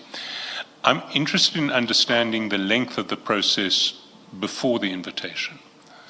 So at what point in relation to would a decision have been taken, we need to ask for providers for training? Without specifying through you, Chair, understanding how National Treasury craft the circulars, but the ideal situation, it must be 6 months before the current running tender expires. So it would, it normally should start, if it's going to June the following year, it should start about January. And there was a running tender in place in this case that was going to expire. Was there a training tender in place? Yes, there would have been a tender in place. No, not there would have been. I mean, you were head of department. Was there or wasn't there? There was. There was. So 6 months before the expiry of that tender, they were taken, let's get ready for the next tender. And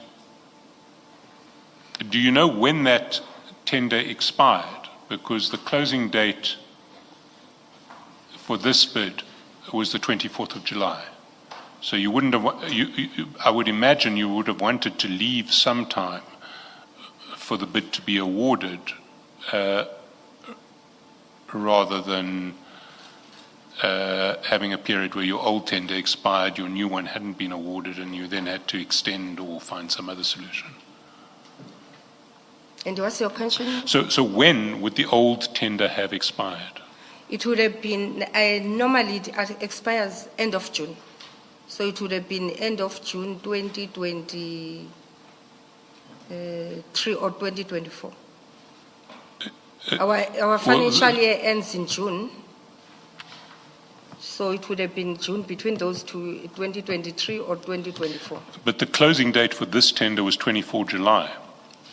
So the bids had to come in on the 24th of July. Which year? 2023. Okay. But if the bids are in on the 23rd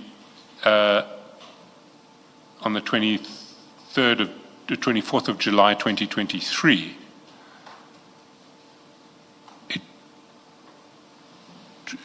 it certainly couldn't have been that the old tenders were expiring in June 2023 unless there was mismanagement of the process. Do you accept that?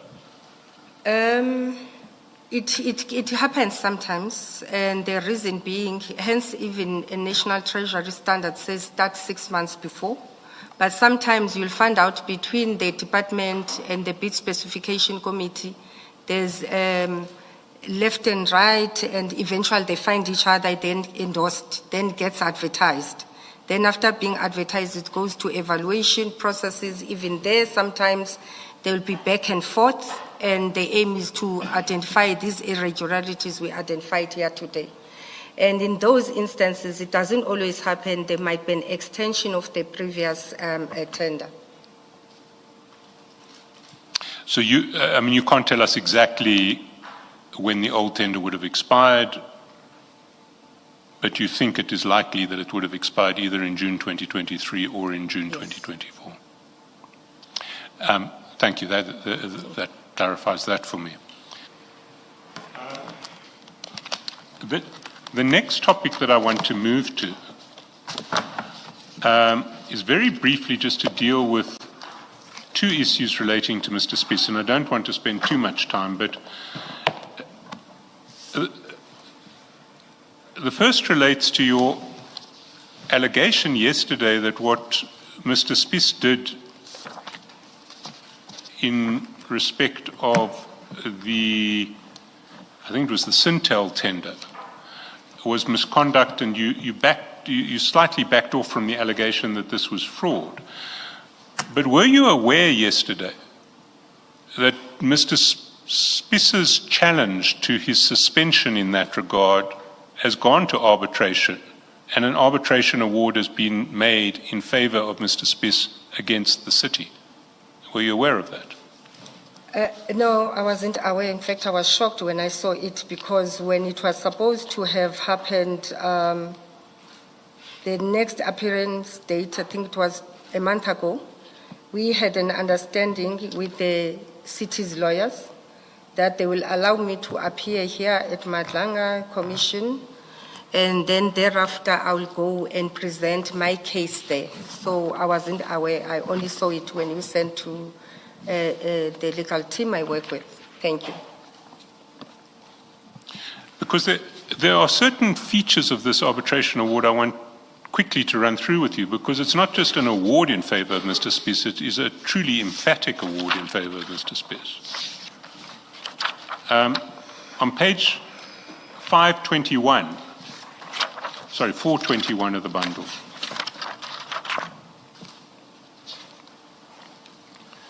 Mr. Chaskasin, we put away the tender documents file. Yes, although I think it's probably going to be in the same file.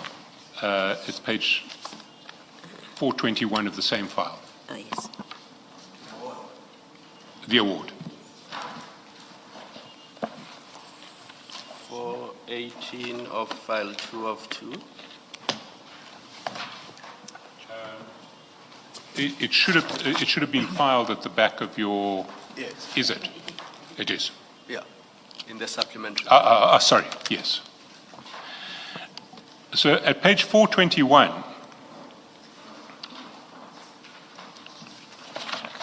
on 5 February 2025, the applicant was served with a letter of intention to suspend dated 4 February, which was signed by Linda Gxasheka and Maripa Machokocha.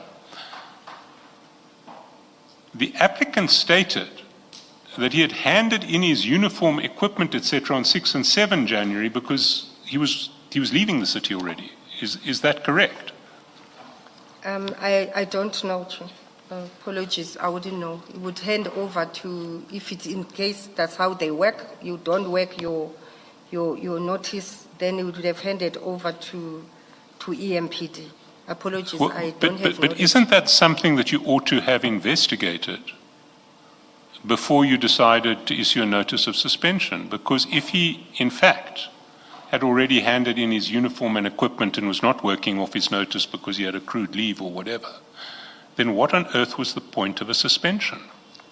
It's something that I'll learn from it, and it will need to be investigated and ensure it doesn't happen going forward. In terms of Basic Conditions of Employment Act, when you serve your notice, you don't take leave.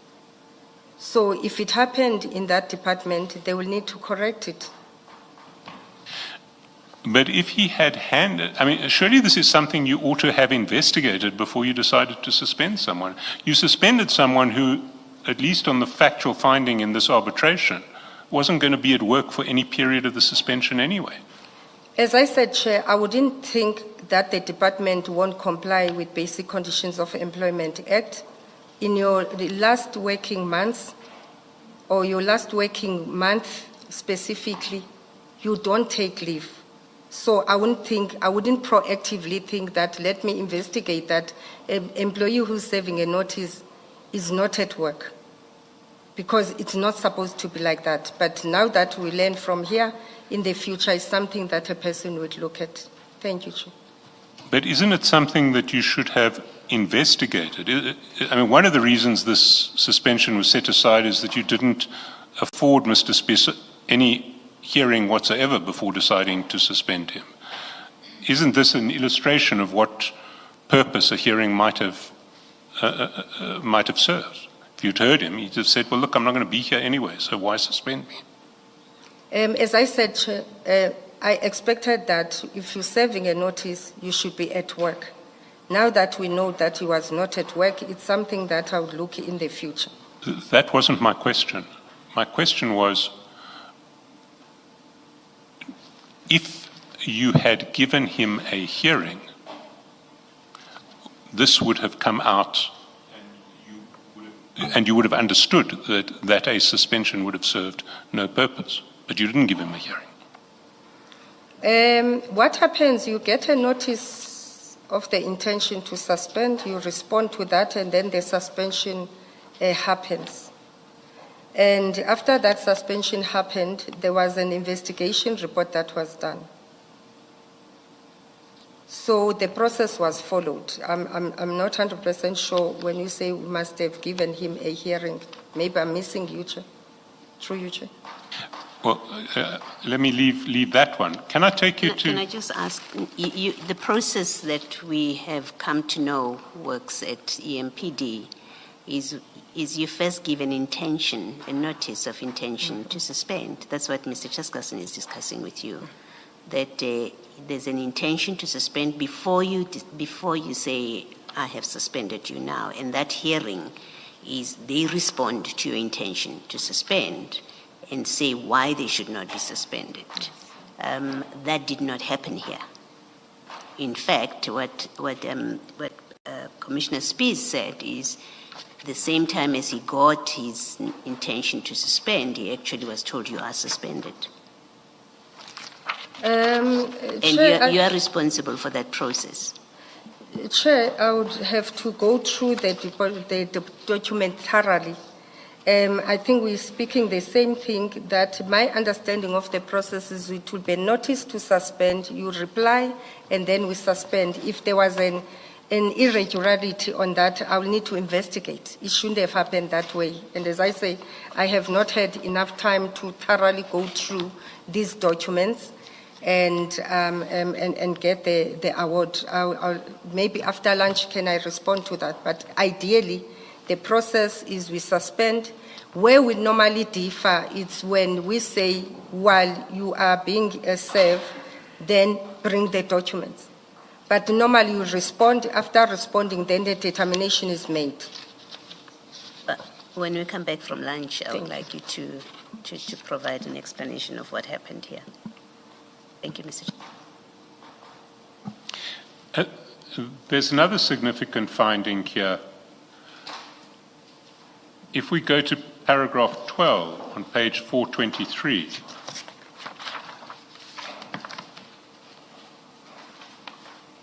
where the arbitrator appears to have had regard to the recommendation of the Bid Adjudication Committee and the decision of Dr. Mashazi, because he refers.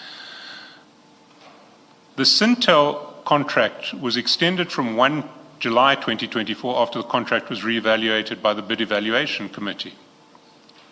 The applicant referred to the minutes of the Bid Adjudication Committee dated 28 June 2024, Vide A134 forward, and he pointed out he wasn't present at the meeting.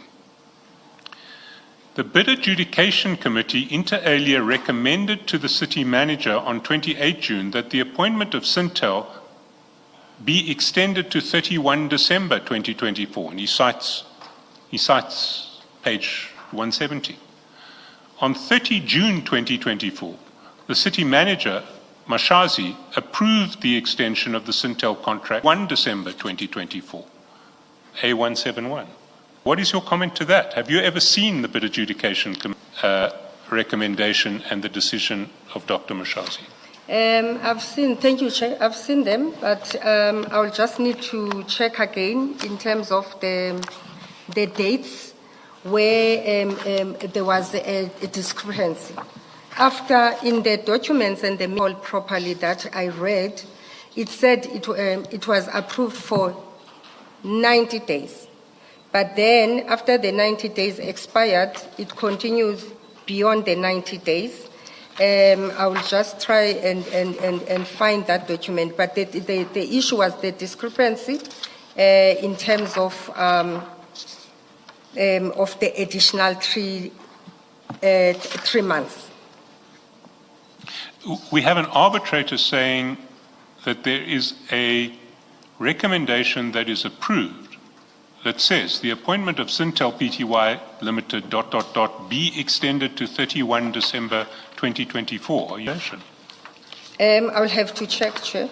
All I know is if there was a 6 months extension, then there was an additional 3 months that was not approved. The issue that was a concern was the additional 3 months beyond what has been approved by Dr. Mashaz. But look at what the arbitrator finds. On 30 June 2024, the city manager approved the extension of the Sintel contract until 31 December 2024. And there's a reference to a page.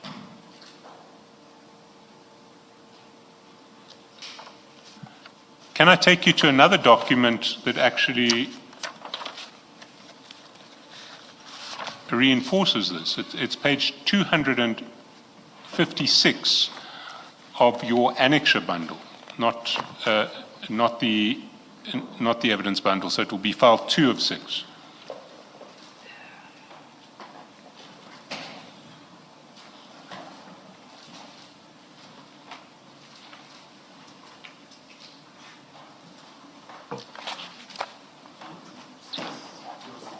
Two five six.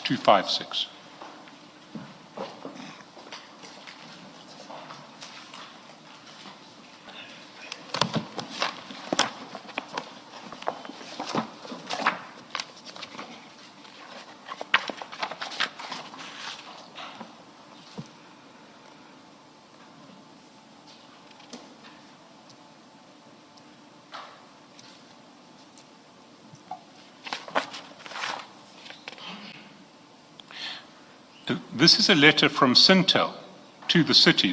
paragraphs I would emphasize. The first is paragraph 2. The letter was ambiguous regarding the term of the extension. Upon verbal confirmation between Ms. Agnes van Rooyen and Mr. Johnny van der Merwe, it was confirmed that the extension is for a minimum of 3 months up to 30 September and a maximum of 6 months up to 31 December. That's the letter that's given to the supplier.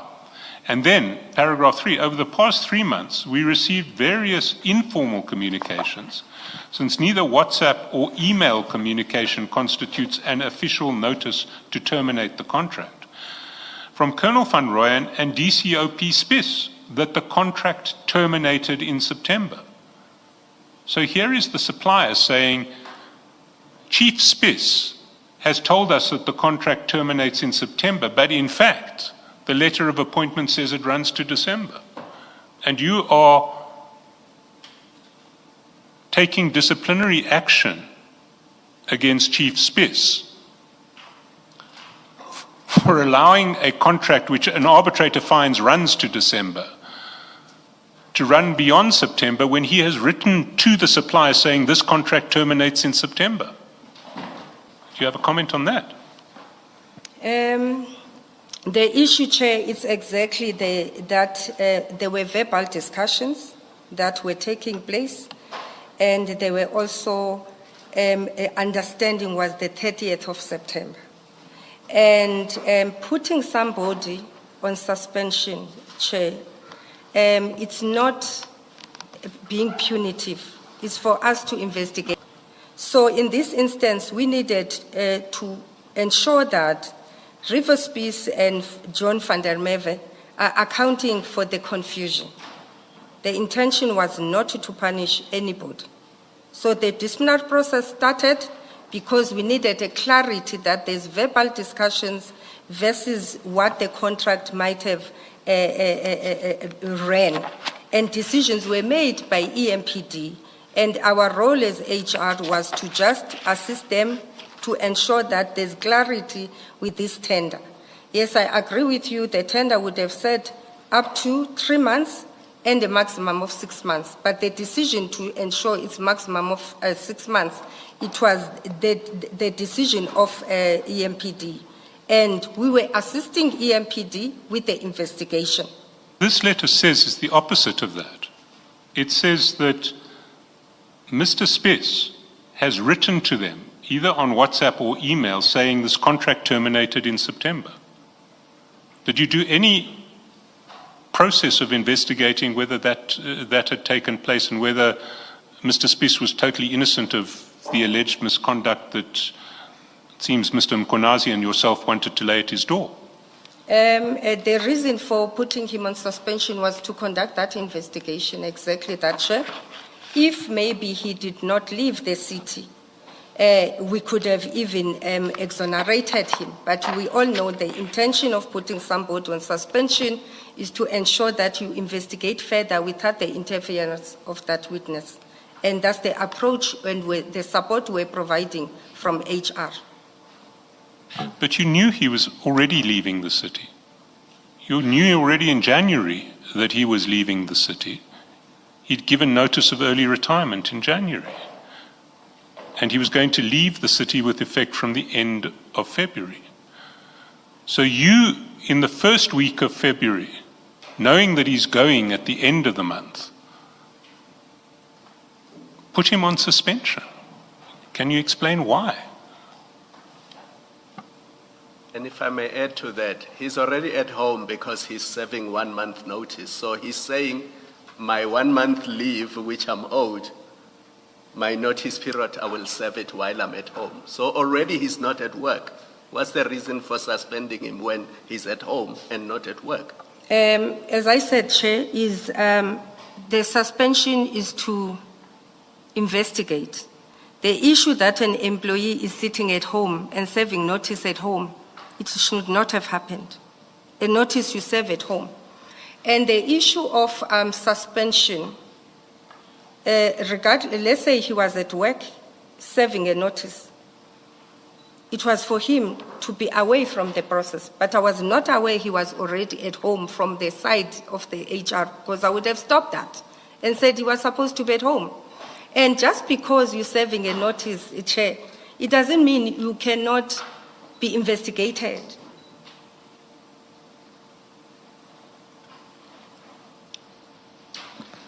Perhaps we should take the lunch adjournment at this stage.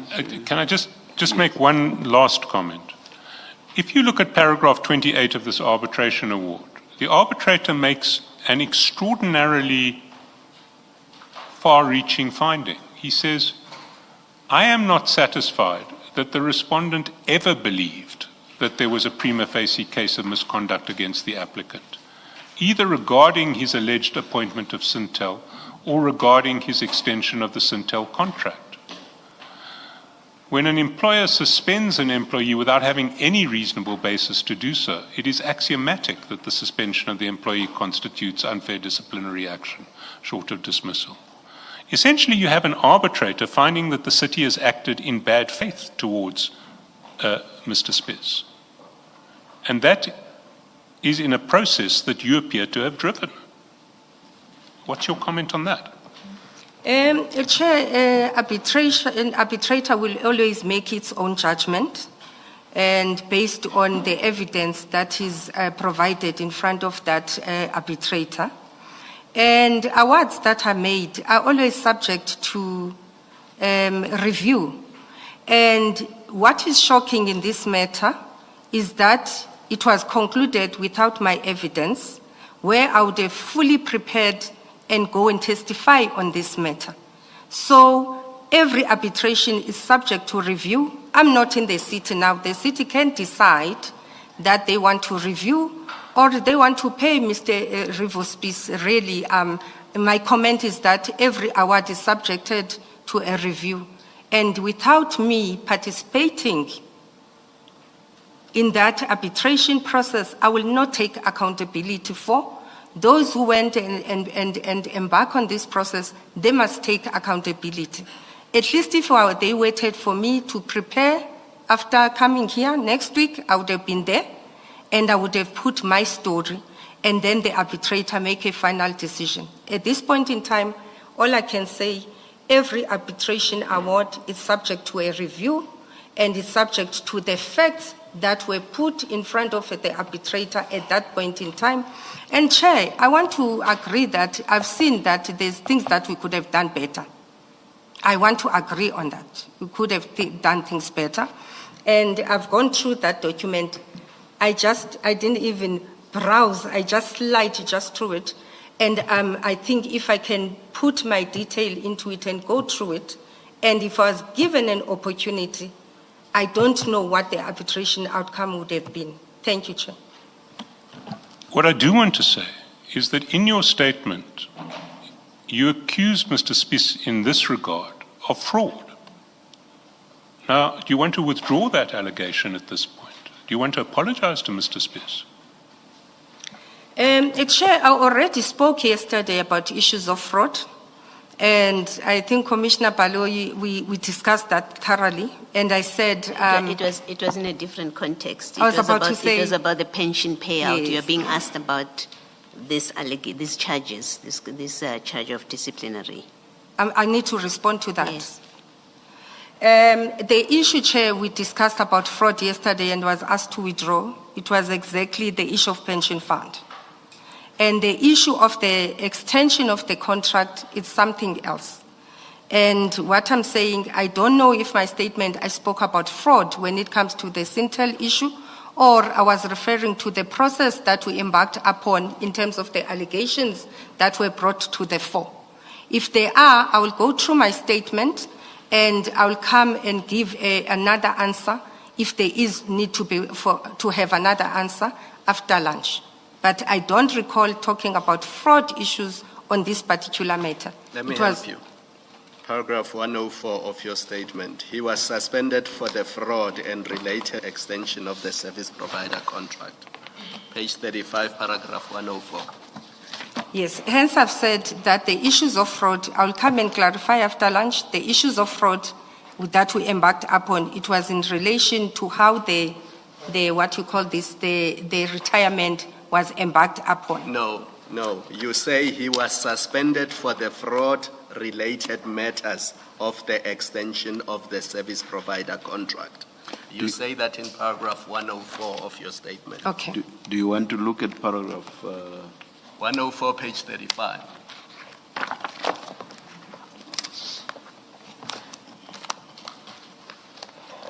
That does not require consideration and a response after lunch. It's your statement, so please have a look. Come again, Chair? I'm saying that does not require that you consider it during lunch and come and respond after lunch. It's your own statement, so please have a look at that paragraph and respond. Okay, I'm looking for it. And respond to the question.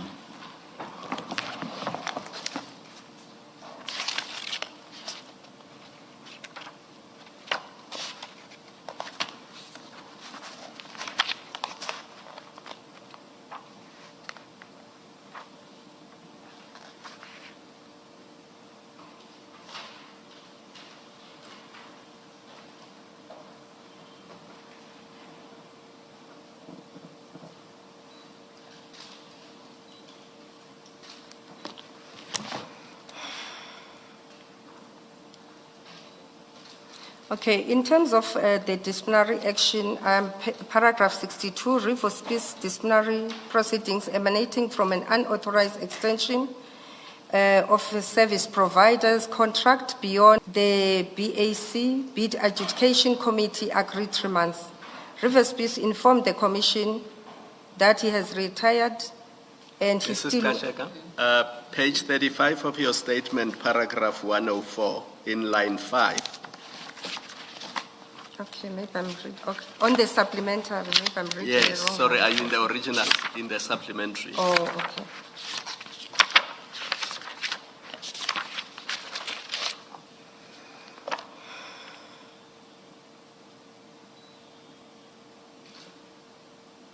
Okay, 104 says it is important to elaborate and make the Commission to comprehend that Rivers Peace was not dismissed. He took early retirement in order to go and work in the city. He therefore did not leave the city as a result of a new staff establishment, but rather because he found a job at the city of Tshwane. While he was serving a notice, it was discovered that the city Ekurhuleni, in the city of Ekurhuleni, he was suspended for fraud-related matters of the extension of the service provider contract, and the evidence is labeled in the file. Chair, I would like to say that I see the discrepancy. In my original statement, when I was talking about the fraud issues, I was relating to how the retirement process was dealt with. And we engaged on that issue yesterday, that what is fraud versus maybe misleading, you know, and I agree that maybe misled. I would like to correct 104 to read the same way as the old statement, if possible. But what's so your I'm response? acceding through you, Chair, that we can correct that. Withdraw the fraud allegation. I'm withdrawing the fraud. I don't think it's a fair word to anybody. There was a misleading in terms of the pension fund issues. We could have dealt with that very well, better than he could have done. But on this matter, it was indeed about the extension of the contract. It's either 3 months, and who went and extended beyond 3 months and the 6 months. Thank you, Chair. Can I just clarify? I mean, you say that you want to frame it as you did in the first statement. Unfortunately, the same allegation of fraud is in the first statement, so I think you should withdraw it there too. If you go to page 22 of the first statement, paragraph 64.3, can you just confirm that you're withdrawing that allegation of fraud? I've already done that, Chair. That misleading might be different from fraud. It might be a definition issue.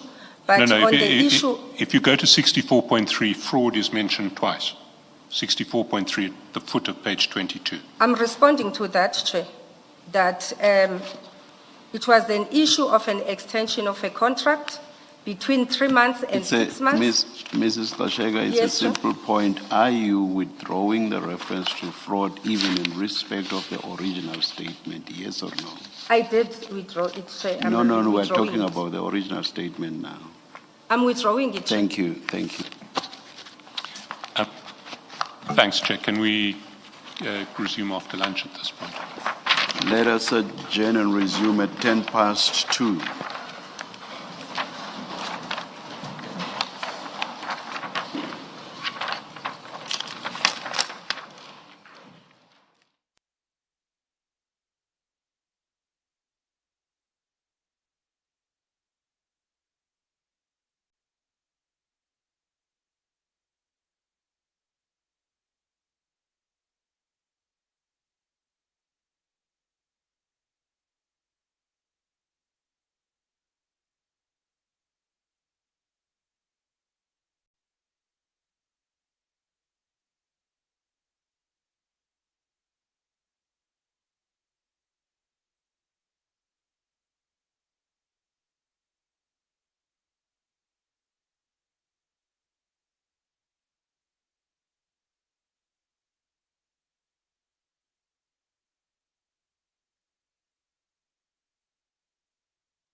we're about to start. Kindly let us switch off or put our phones on silence. Thank you so much.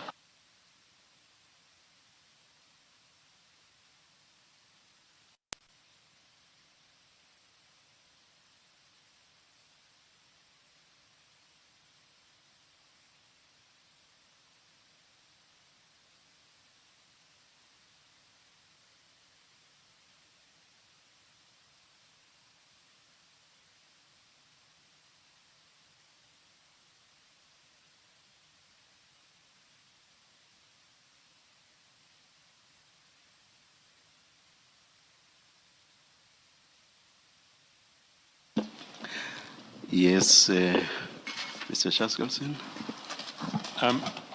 Thank you, Chair. I want very briefly just to touch on the second allegation of fraud against Mr. Spies, but very briefly. We traversed some of it yesterday, and I didn't understand you to persist in the allegation of fraud, but attention to a letter that you yourself wrote, and it is at page 410 of Supplementary Bundle 2.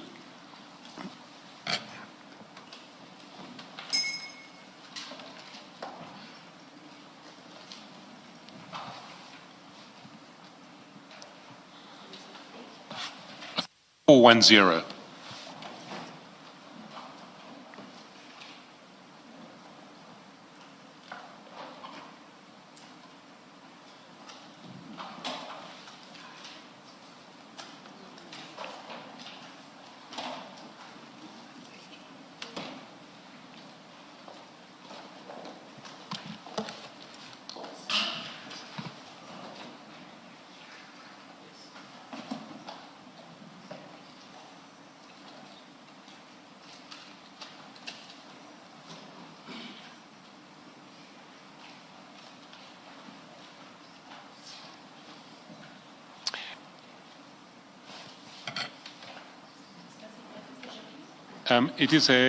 It's page 410. It is a memorandum addressed to all employees by, the heading says Ms. Linda Gxasheka.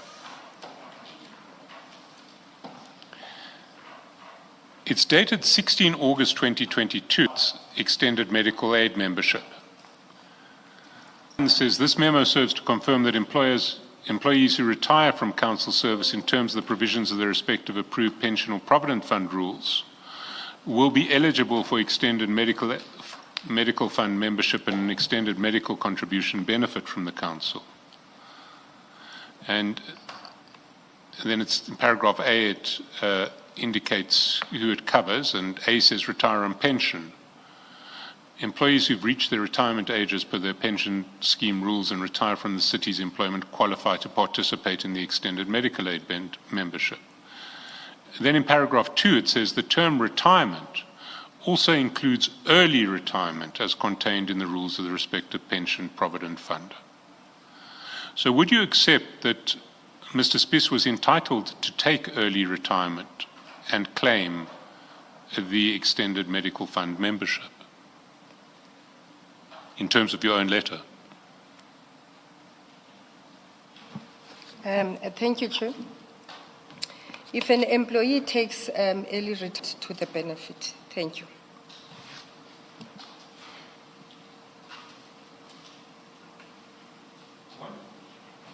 I want to move to a separate issue altogether, and that's the charges against then Brigadier Mkonazi.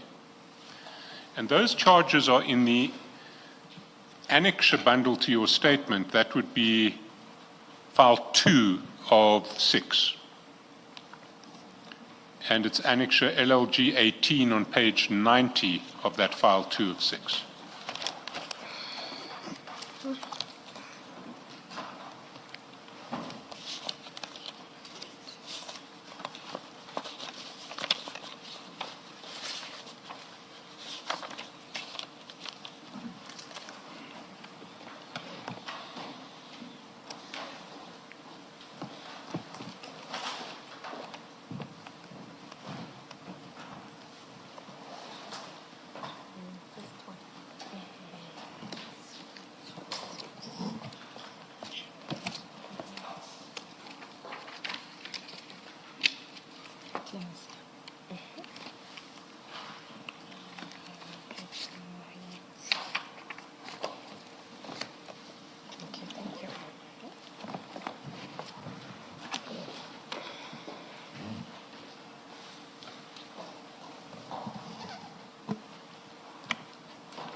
Do you have them? Yes.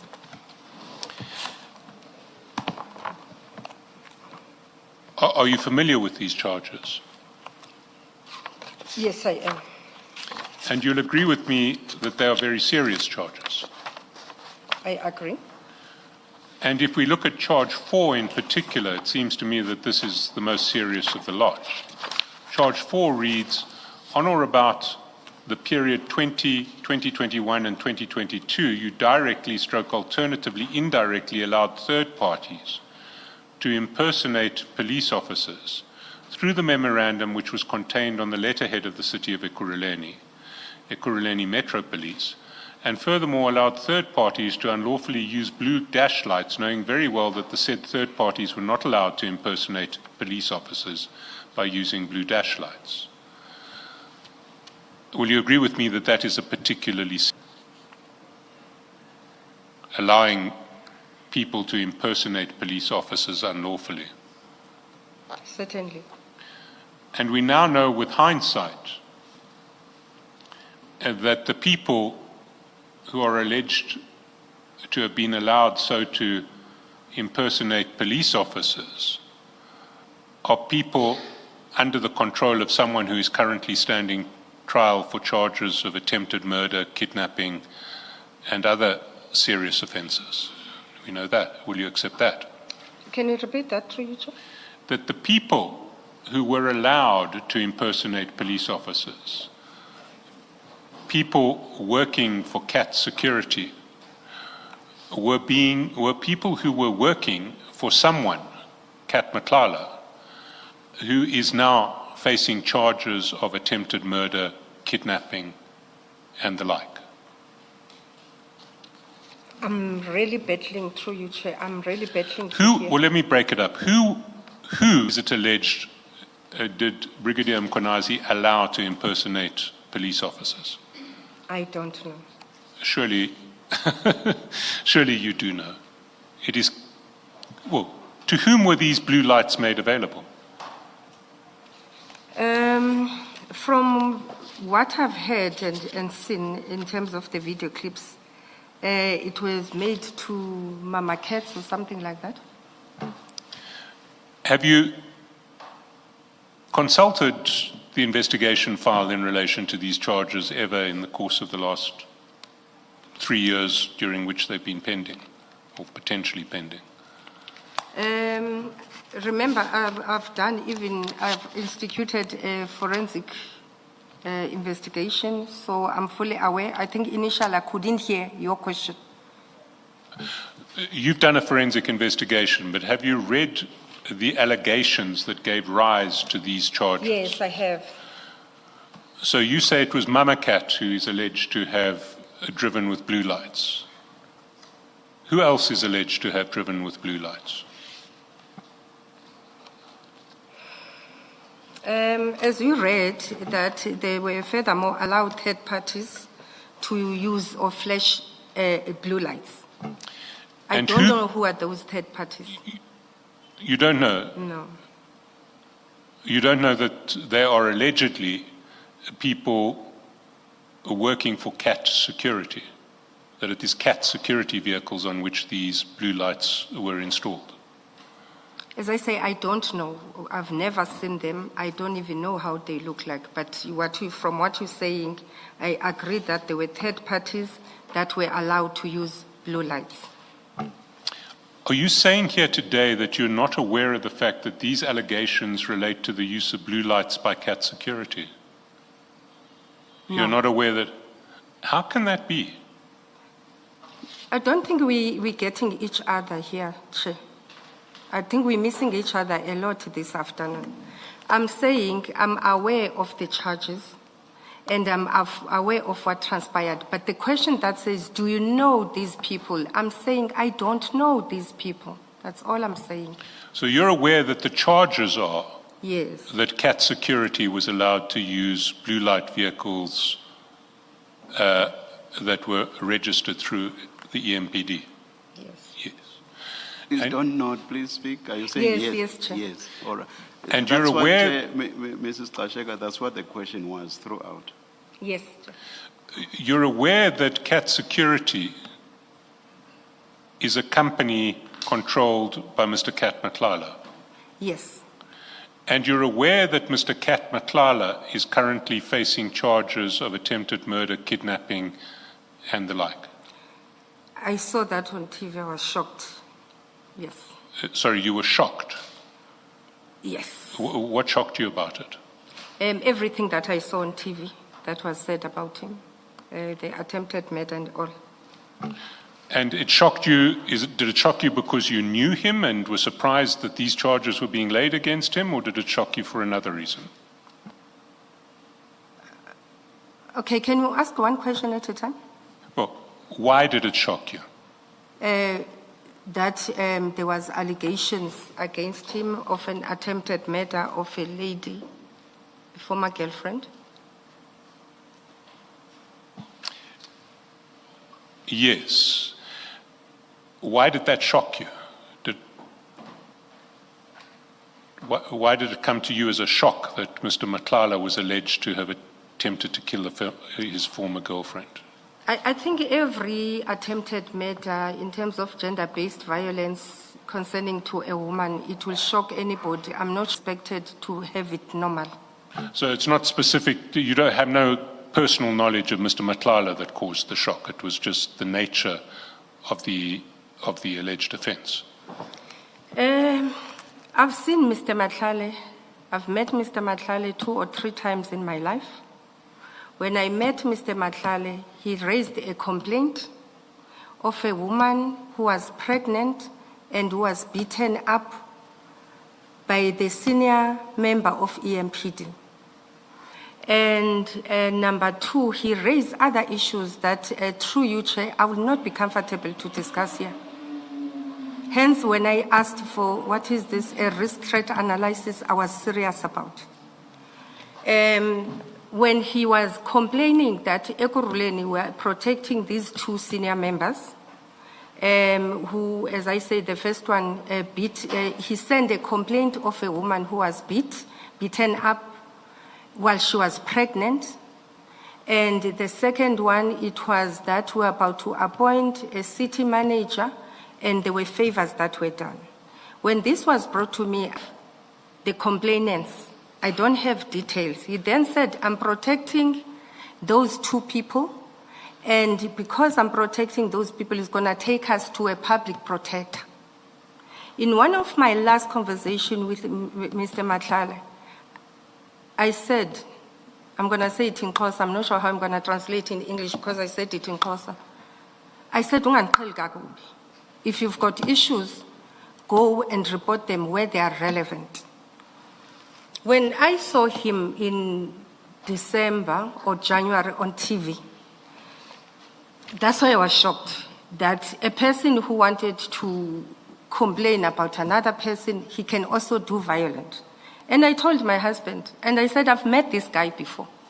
And what is shocking is that I said in my last conversation,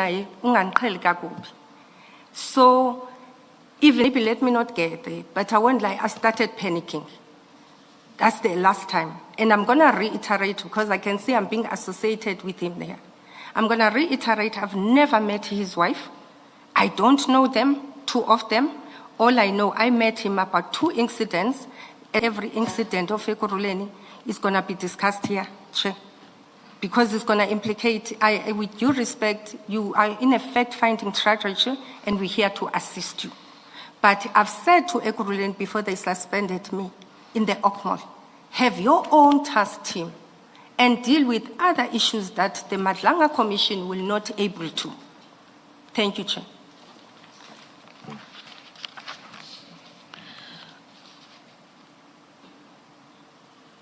So to take a step,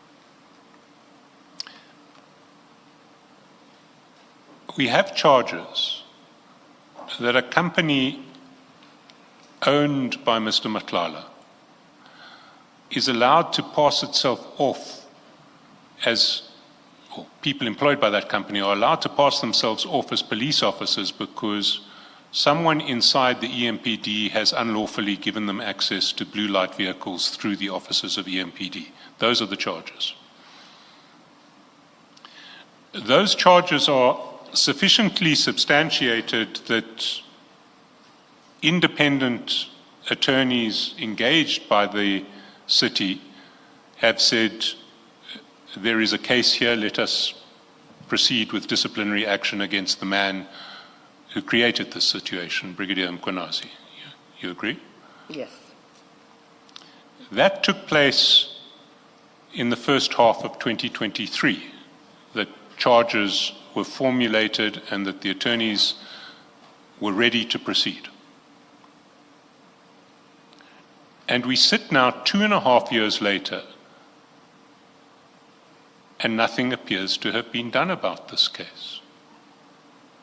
Mr. Mkhwanazi still hasn't been called to his disciplinary commission, as far as I can work out. You're nodding. I'm waiting for you to finish your response. Okay. How do you explain that? You were in charge of HR over this period. How do you explain that? I've explained yesterday, I'm not going to start on the usurping of powers. I'm going to focus on the LR procedural matters that count most here. I've taken the commission through the emails where the charge sheet never got to see the day of light. Subsequent to that, Mr. Ngeza never delivered the charge sheet, and it was very clear that games were being played. Communications happened, including where Chief of Police wrote himself and said, I'm withdrawing the charges of Mr. Mkhwanazi. In fact, he says, I'm withdrawing the investigation, I think something like that. And when you look how this was managed, how Chief has spoken to it, if you go to the forensic report, it's very clear when he talks to the charge sheet how it went. It starts when there was a decision to institute a disciplinary hearing. When Chief submitted that to Mr. Ngeza took almost a whole month just to appoint the attorneys. He took the whole month to even implement. He goes and says in his statement, I read that, all of it yesterday, where he says, because IPID has confirmed that an arrest will happen, we had discussion and decide what is the point of me appointing attorneys if the people are going to be arrested. And he took that decision on his own. By the time he decided that he must, in the 30th of May, the DC was already stopped. The suspension was uplifted. My role, I signed the upliftment. I did say that through an instruction, through an engagement. And in all our statement, Xolani Ngeza, Chief of Police, and mine, there's a collaboration. Instruction happened. The next area where I was involved, I explained all of this yesterday. It was on the issue of advising on the deployment. The question that remains is, why did the DC not take place? And that's why I instituted a forensic, that how clumsy can we be in having this DC concluded? The report of the forensic report came back, I think it was on the June 2024. And I said yesterday, when that report came back in June 2024, it was supposed to have gone to council. And in the midst of issues, there was an IPID report and then finally a legal opinion. Now I'm going to come back to the issue of usurping of powers. I've explained Section 64B. I've explained Section 60, where everything ultimately lies with the accounting officer, with a chief of police. My role, if it was not enough commissioners, I'm sure there's room for improvement. But the latest I got myself involved on this matter, it was October, just before my suspension, where I still said, can I have the final file from Madlanga? Apologies. Mr. Madlanga, remember, is the one who served the charges. If we paid Mr. Madlanga and there was an instruction from an accounting officer to continue with this DC or where I could advise, it would have been if I had the file. I further said that in the forensic report, it spoke about limitations. So with the gaps, for me to go back to the accounting officer and say, look, we have to get this DC to go, it wouldn't have been easy without having all the information have. But most importantly, that the commission must remember, there was a legal opinion. Beyond that, it becomes difficult for me to take full responsibility. Lastly, the disciplinary process of Mr. Mkhwanazi, as far as I know, has commenced. My advice on that was, you don't even need any further. Can we proceed with the DC? And that happens when there's a new city manager. As far as I know, as much as I'm not in the city, the DC, now that there's a new accounting officer, it's underway. And I'm one of the people who advise that I think there is an answer, a case to answer to. Let's fast track. We don't even need to suspend, but the DC must happen. And that subsequently was suspended. Thank you, Chair. Let's take it step by step. The first issue, as I understand it, in relation to this DC, was back in 2023 when there was a failure to serve the charge sheet on Brigadier Mkhwanazi. You remember that? Yes. Now, we have conflicting versions. We have one version which says that that didn't happen because you had given instructions that he shouldn't accept it. You deny that. Have you taken action against anyone for failing to serve the charge sheet on Brigadier Mkhwanazi? If you read the forensic report, by the time that recommendation was made in that year, Mr. Ngeza was no longer in the system. So it would have been very difficult to take an action against him. But why did you have to wait for a forensic report on your version? It's quite clear that Mr. Ngeza had the responsibility to serve the charge sheet. As you say, all that required was an email because Brigadier Mkhwanazi was no longer suspended. As I said earlier on, Chair, there's decisions that were made here. In that, there's an accounting officer who must account on these issues. There's the head of EMPD who must account on these issues. And at some point, some of the discussions were taking place without me.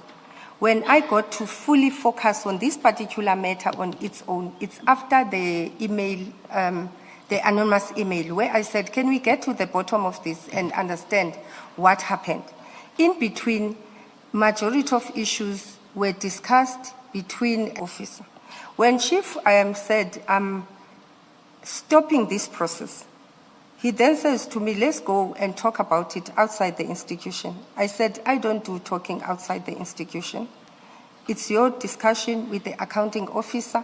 I was not involved. Discussion took place between chief, accounting officer, and legal. I was not involved.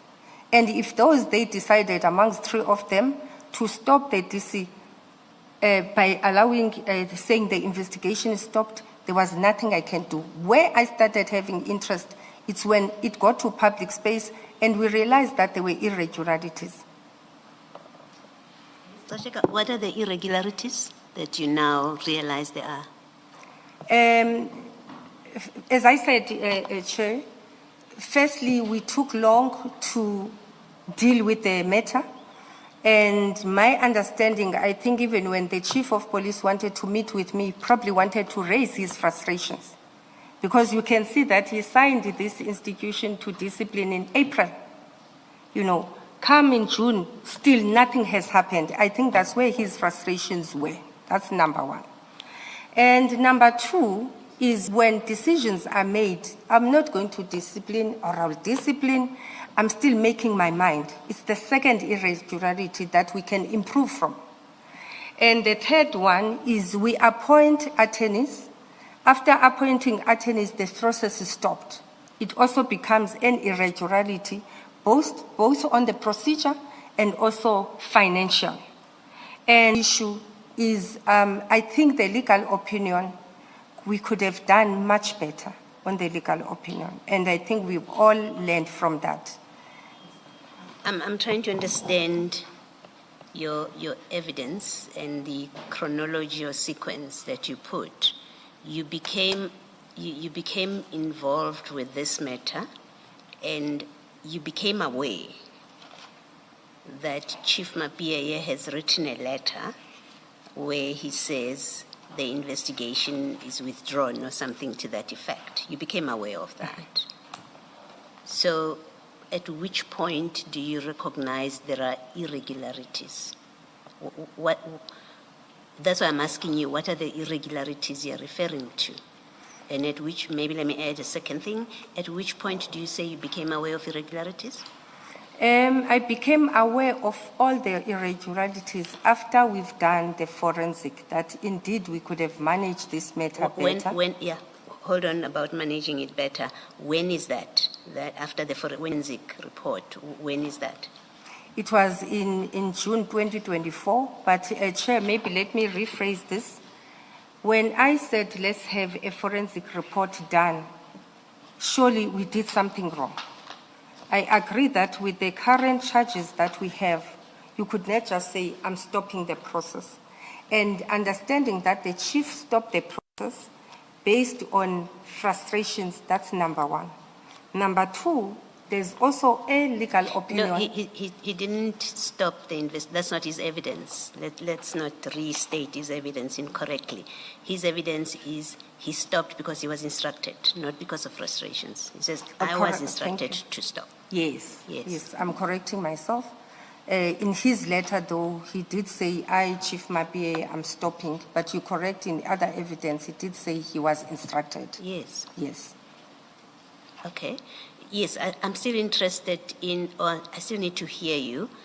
What are the frustrations, rather, what are the irregularities that you say you later picked up and then you ordered a forensic investigation? Is how the whole process was conducted. No, but you knew how it was conducted. You knew there's a letter from the chief which says I'm withdrawing the investigation. And the conversation that Mr. Chaskalson is having with you is, these are serious charges. You are head of HR. And then I tag on that says I've stopped the investigation on these serious charges. You are head of HR. At that point, what do you do about it? When I got to know about stopping of the investigation, as I say, I started collating information after the anonymous letter from Mr. whatever people that says we favored the city manager and the CFO. They favored Julius. Then when I start collating information, as much as it wasn't enough. I've realized files were everywhere else except in HR. Then I realized there's a problem here. And hence then I instituted that a forensic must be embarked upon.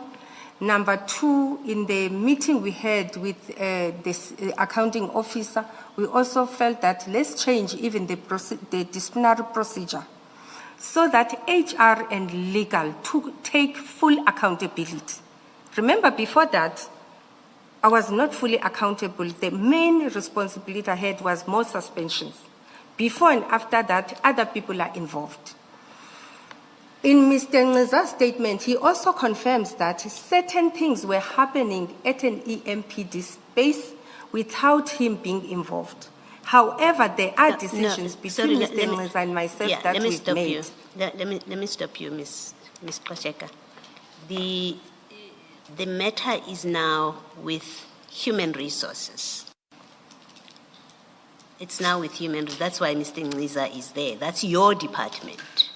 at that point. So the references to things were happening at EMPD don't quite work here, because you've agreed to this disciplinary process, right? At the beginning, you agree to it, you agree to the suspension. You have one of your subordinates, and I think you say he was your direct subordinate, who is now providing the support to EMA, that Chief Mapiyeye has written a letter which says the investigation is withdrawn or it is stopped, whatever that letter said. But you are aware this is about very serious, all five, not all six of them, not just charge 4. You are a head of HR, you have your subordinate who reports to you, who's dealing with this. You do nothing about it. You're happy to let it be. And I'm trying to understand that. You're the most senior person in HR, you're head of department. Employee relations falls under you. Discipline falls under you. And you do nothing about it. And then you say, I ordered a forensic investigation. That can be a proper answer for this.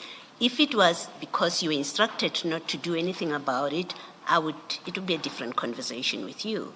It's either that or you folded your hands and did nothing about it.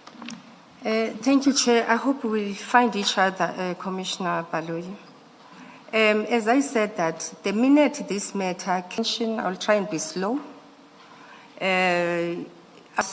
Email, we were all called to account.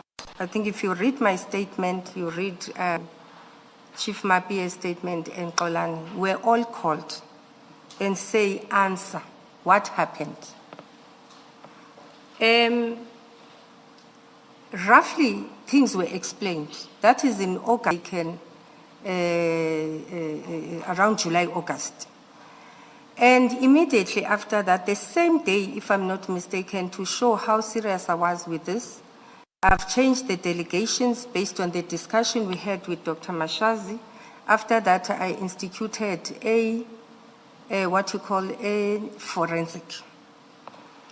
The stopping of the investigation, Chair, I thought we discussed it yesterday, that it happened between Dr. Mashazi, Advocate Kemi. I did speak to that I was not involved in those. When I started putting everything together, it's around August, that what happened here, what happened there, what happened there.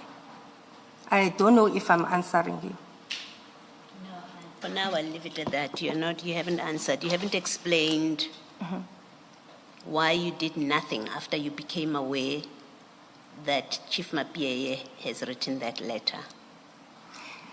You did nothing. Fact is, you became aware of the letter and you did nothing. And then as you sit there, you say, later on I picked up irregularities. The point I'm making to you is you did not need the city manager to say anything to you. Once you became aware of that letter, you as head of department, human resources, would and should have said, if you were executing your duties, you would and should have said, you cannot do that. You can't withdraw the investigation or the disciplinary hearing because these are very serious charges and we must proceed with them.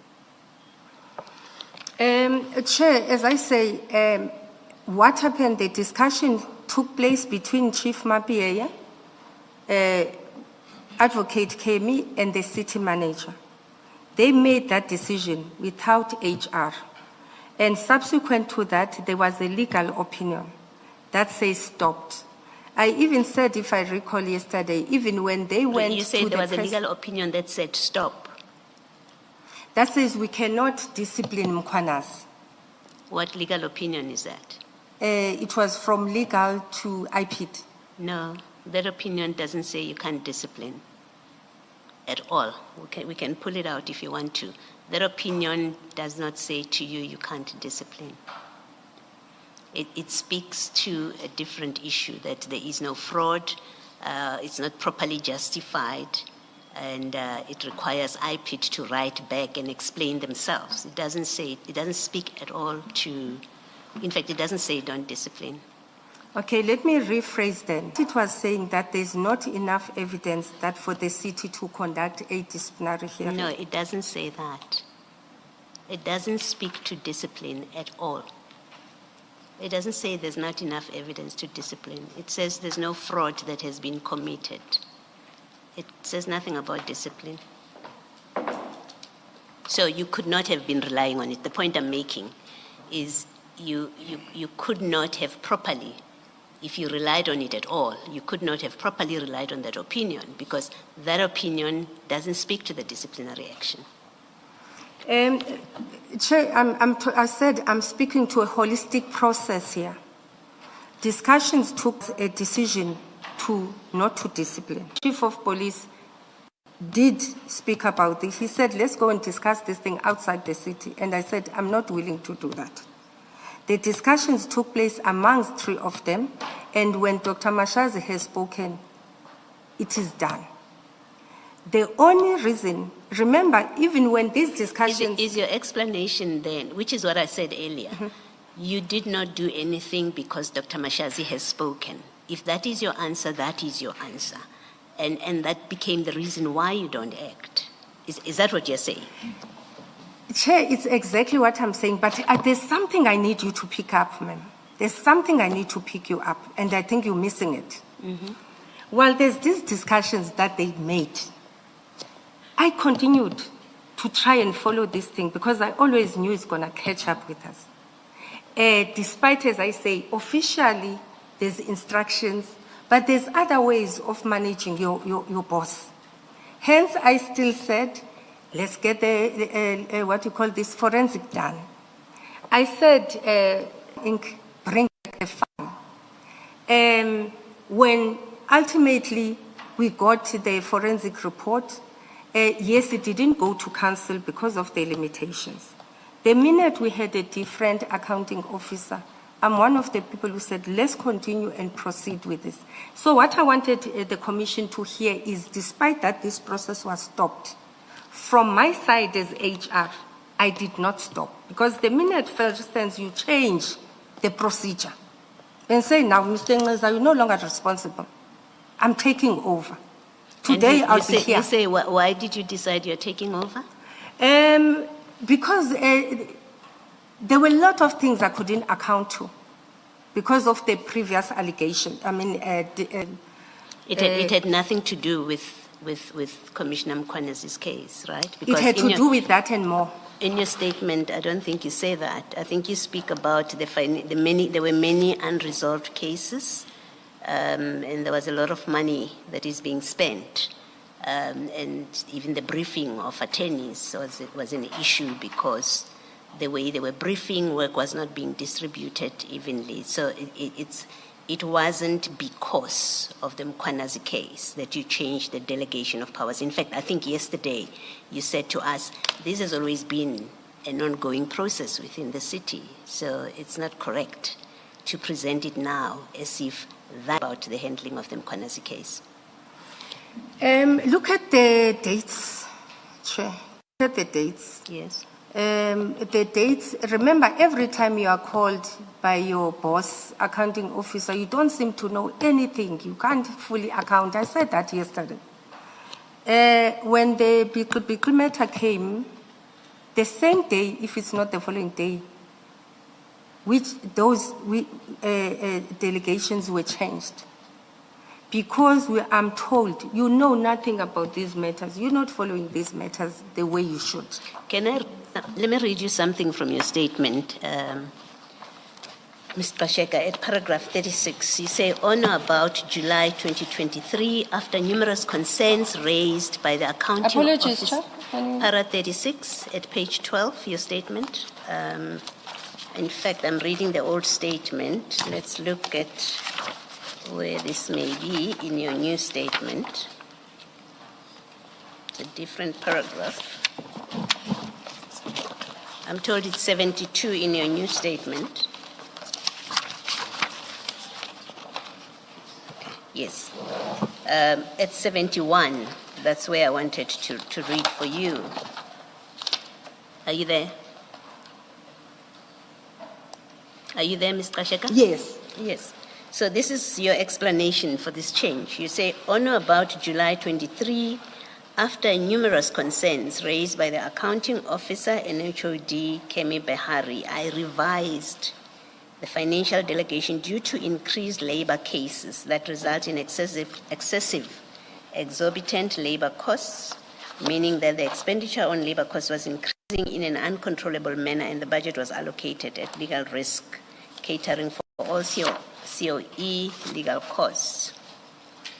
And then at 72, you say, in August 23, issues relating to how labor relations cases, especially MPD cases, including the case of Brigadier Mkhwanazi, as it was now raised via an anonymous person or email. This is the big email. So there's no account in your own statement of you acting before this date, before you got the big email.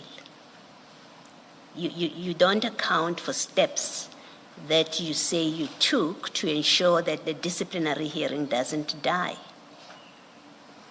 I think we're missing each other, but we're saying the same thing. I said I started consolidating issues when that big matter came. Yes, my point exactly, that when you became aware of Chief Mapia's letter, you did nothing. And the next steps you took was when now the story of the failure to Commissioner Mkhwanazi now became public, and you got this inquiry that was written to Jeff Weeks, the big message. That's what got you to start acting. Chief didn't share the letter. As I said, when I started to say the engagement on the stopping of the process, it happened between three of them. And so you never became aware of it before you got this big that's what I'm trying to say to the panel, that to the commission, I got to consolidate and got to know everything, Chair, after the big matter. Then when I'm following up these things, I'm realizing, but we could have done things better. And if you hear me properly, I'm saying, even when we change the disciplinary procedure, I realize it cannot end there. We will account for this at some point. Hence, beyond decisions that were made by the three of them, I still in 2024, before even the Madlanga Commission inquiry, I was still talking to the attorney, asking for files. The latest, it was in October 2023. I really appeal that can my side of the story be heard. They've stopped the process. I did not stop the process. Yes, we could have done things faster and not be here. But at least I need that to be heard while everybody else stopped. I alone, HODH, I didn't stop. Thank you, Chair. Where do we see that in your annexures, that after Chief Mapia's letter, you carried on before the big whistleblowing, I call it whistleblowing loosely, between the letter and when now you're called to account, because now it's gone public that nothing is being done, where do we see that you actually took steps? I haven't seen it in your annexures, and I don't see it in your statement either. I think what I'm saying, Chair, I got to be aware of this whole matter after the big matter. Right, I thank really you. need you to record that. I got to be aware, and I consolidated all these issues, and I've never stopped. Hence, I'm here today to still issue. When they had those conversations to stop this matter, I was not party to. But the minute I got to be party to, I still proceeded and say how best we can close this matter. Thank you. Thank you, Mr. Chaskalson. I want to just, if you can indulge for a few minutes, Mr. Chaskalson. Mrs. Gxasheka, the forensic investigation you are referring to, the one where you got a report dated June 2024, that report was investigating 3 allegations. 1, whether Julius Mkhwanazi had been defamed. 2, whether the person using the pseudonym Biki breached POPIA. 3, whether NISA, by appointing the city's legal representatives, acted without Mkhwanazi's written consent and therefore breached Mkwanazi's rights. Now, those are the three allegations this so-called forensic investigation investigated, and they reached their conclusions. You can find it in Mapiyeye annexures on page 114. So when you say by instituting a forensic investigation to determine why the charges were not proceeded with, that is not correct. Because all this forensic investigation does is to go after the whistleblower, Biki. Those are the three allegations that are investigated. I don't know if you are in the Mapiyeye file, annexures, or if you know where the forensic report is in your annexures.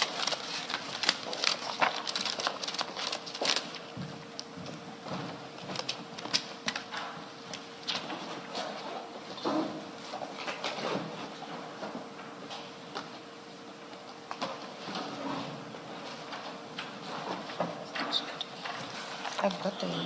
I've used mine. It's just that I don't know the pages.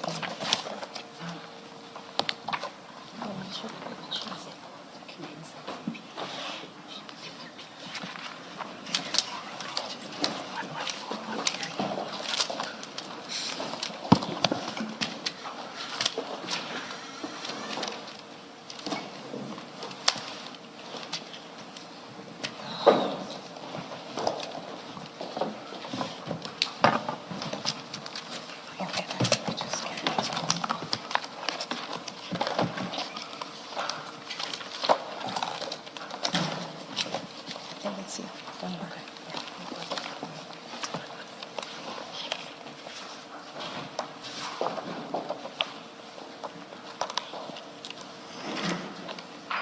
Are you there, Mrs. Smith? Page 114, Mapiyeye annexures. Sorry, in Ribo's piece, my apologies, so my fault. 183 is You can look at 183. For Chief. Mapiyeye, Yes. Mapiyeye. Thank you, Chair.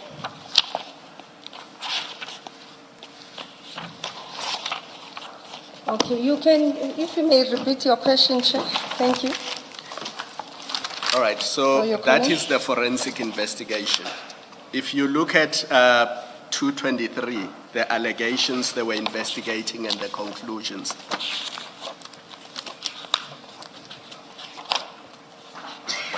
Are you on 223?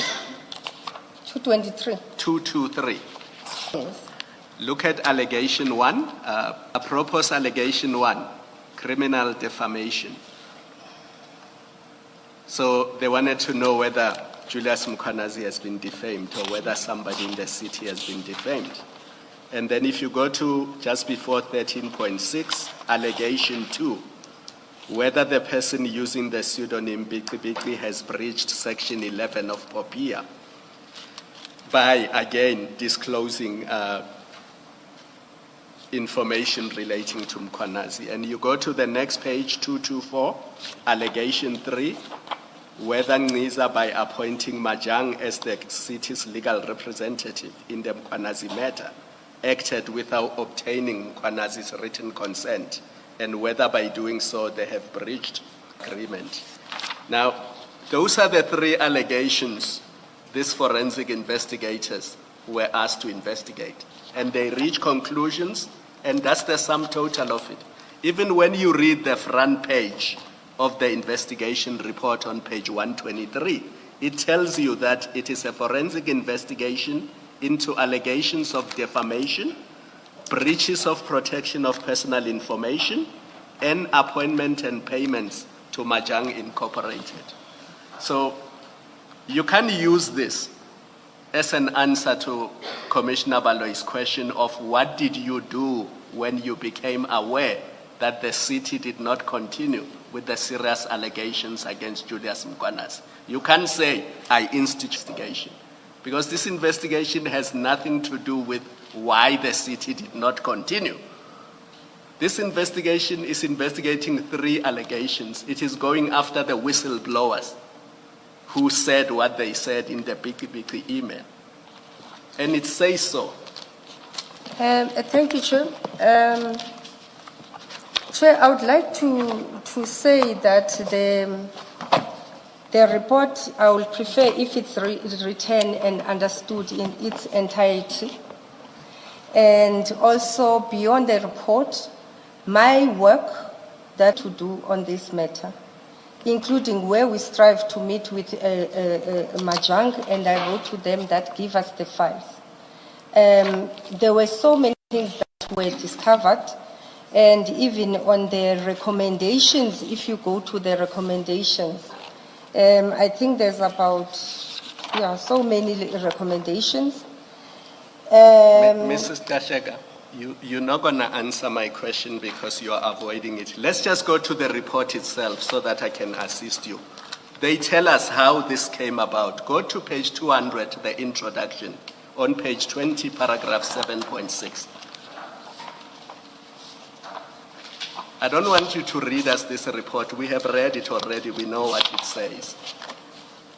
Now they tell us how the investigation came about in paragraph 7.6. They say, a memorandum dated 21 August 2023 from you outlined concerns relating to defamatory statements in his or her email to Wix, as well as possible violation of the Protection of Personal Information Act by you, and requested that the city conduct an investigation and focus on those issues. Who are the recipients of the charge sheet? Who printed the charges? Who is Biki? Contravention of POPIA, labor cases and how they are attended by ER, escalated labor costs. In a letter dated 23 August from Mashazi to Hleza, Mashazi requested that the investigation be instituted into concerns raised by Gxasheka. 5 September 2023, forensic investigation. Nowhere does it say why was the disciplinary proceedings against Julius Mkhwanazi stopped. That's not. He says so that your memorandum dated 21 August 2023 was more concerned about defamation, breach of POPIA, and the appointment of the attorneys. Chair, if I may add, I think let's focus, it's quite a wide scope. Let's also focus on 7.6.5, where it says labor relations, grievances and labor dispute in the Ekurhuleni metropolis and how they are attended by ER division. Now, let's understand workplace dynamics. Let's understand complexity of the matters. With the discussions that have happened, wherever they were happening, and stopping this matter, if I were to say to the accounting officer and everybody else, we are just investigating the Julius matter, it wouldn't have worked. The way I've written here, I've said labor relations cases, grievances and labor disputes, ending it as ER division. And to me, I've said yesterday, while this matter, I'm not undermining it, it's very serious. There are other matters as well that we need to look at. And I'm saying today as well that beyond even this issue and the decisions that were made, I felt that let's investigate these matters of EMPD. Mrs. Gxasheka, can I stop you there? I want you to accept that nowhere in the mandate given to the attorneys do you say, investigate why the charges against Julius Mkhwanazi were not proceeded with. Can you just accept that nowhere in this mandate do you deal specifically with why charges against Mkhwanazi were not proceeded with? Chair, if they need to be on a particular stance that says specifically why Julius Mkhwanazi's investigation was stopped by Chief Mapieye, Dr. Mashazi, and Advocate Kemi, it's understandable. But to me, I was looking at that matter specifically and other matters. I will check the engagement later. I will try while we're busy and try and find it. Maybe in the engagement letter, it might also have the specific. I think there is where we speak about Julius, specifically the Julius Mkhwanazi's matter. I want Okay, to let me focus on- help you. Just where they say you told them here, it's not there. And then you'll be helped about the other letters, because I want to leave this page. Okay. In this letter, it doesn't say that. In this letter, it talks about cases within Ekurhuleni and EMPD in general in this letter, especially in 7.6.5. Chair, I've been No. following how things are going. I agree, Chair, that it won't say specifically why did you stop a DC of Mkhwanazi. And you know why it wouldn't say that? Because the ultimate decision makers, executive authority, has made a decision. And I've said yesterday, when you'll have discussions and debates sometimes, especially with the accounting officer, legally she already have answers.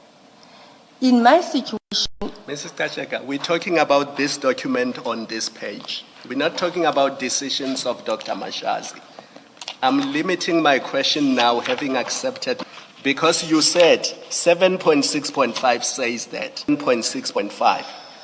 I'm putting to you that 7.6.5 refers to labor relations cases in Ekurhuleni Metro in general. That's what it says, and we can leave it at that. Chair, I know bear I'm in going to mind, be punished for this, Chair. I'm begging for the last time, Chair. Sorry, Mrs. Gxasheka. Bear in mind that Commissioner Khumalo is asking you these questions Yes. because of a response you gave answering a question by Commissioner Baloyi.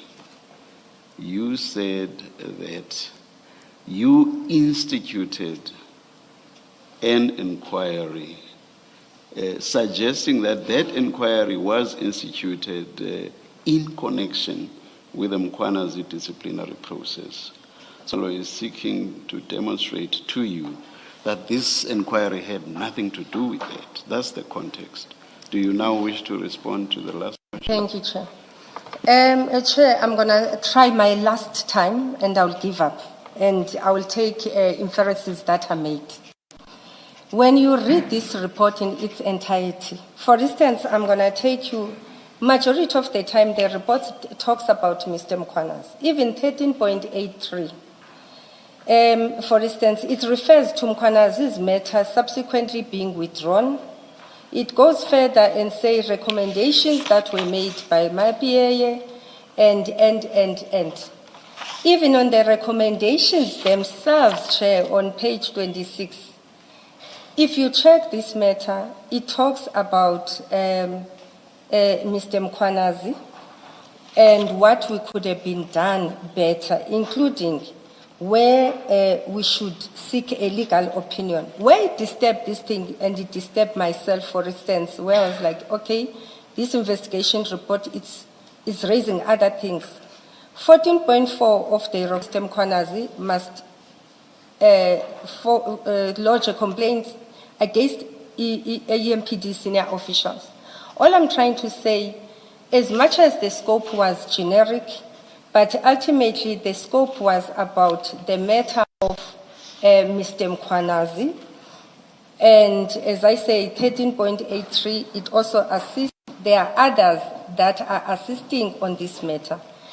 Why did you stop the DC? However, it does talk to that it was withdrawn. Hence, I've said yesterday, and I'm done, Chair, I will accede if I have to. I said yesterday, if this report went to council and it was deliberated, the same way it's deliberated here, I assure you would maybe not even been here. And I think I've given the best I could. All I want to leave you with, I didn't make a decision to stop the DC. Yes, my scope could have been much better. But how do you say, Chair, investigate your own accounting officer? Well, Thank you. I think, Ms. Gxasheka, it's to try and make sure that what you say is factually what happened. You have said to us you ordered a forensic investigation once you picked up irregularities, and you say it to show that you continued to do something to get this matter, to get to a disciplinary process, because that's what this engagement is about. The accusation is you had a role in Mr. Mkhwanazi not being disciplined. Now, what Commissioner Khumalo is doing is to show you that, but this forensic investigation that you requested, you tell us you requested, doesn't support you saying that it was part of you pursuing the disciplinary steps against Brigadier Mkhwanazi. You are correct that this report had something to do with the conduct of Mkhwanazi. That's what the big email is about. So that way you are correct. But what I wanted to do was to read you paragraph 8.3. Now, if you look at page 202, allegations, it states what you have said should be investigated or what should be investigated. It's defamatory statements, 8.1, as Commissioner Khumalo says. It's 8.2 is about leaking of confidential information, and 8.3 is the important one. This is where, for the first time, there's mention of Commissioner Mkhwanazi, but this is what he said, and I want to read that paragraph for you. It says, irregularities, weaknesses exist within the EMPD-ER division relating to management of certain labor relations cases with specific reference to the Mkhwanazi disciplinary matter, which resulted in the matter, this is the complaint, which resulted in the matter being unnecessarily referred to external legal service providers. That's the one that you're asking to be investigated. And or the city incurring escalated/wasteful legal costs, which constitutes a breach of applicable legislative prescripts and or applicable policies, processes, and procedures of the city, and or fruitless and wasteful expenditure. So this has nothing to do with an instruction to find out why Julius Mkhwanazi has not been disciplined. In fact, you're investigating Nziza's conduct here about expenditure and the briefing of the attorney. So this report doesn't support you. Or what you ask them to do has nothing to do with you seeking to ensure that Commissioner Mkhwanazi is disciplined, not from this report. In fact, Chair, I was looking for that area where it says specifically to reference to Mr. Mkhwanazi disciplinary matter. And I would like to concede that the way the matter will be understood from the other side and how I understand it, it will be different. And I want to say to the Commission, also look on the complexity of the matters. What complexity are you referring to? I'm saying you are an HODHR, you must write specifically and say you are looking at investigating senior management who made the decision to stop a disciplinary process, and you put it that way. It would not be as simple as that.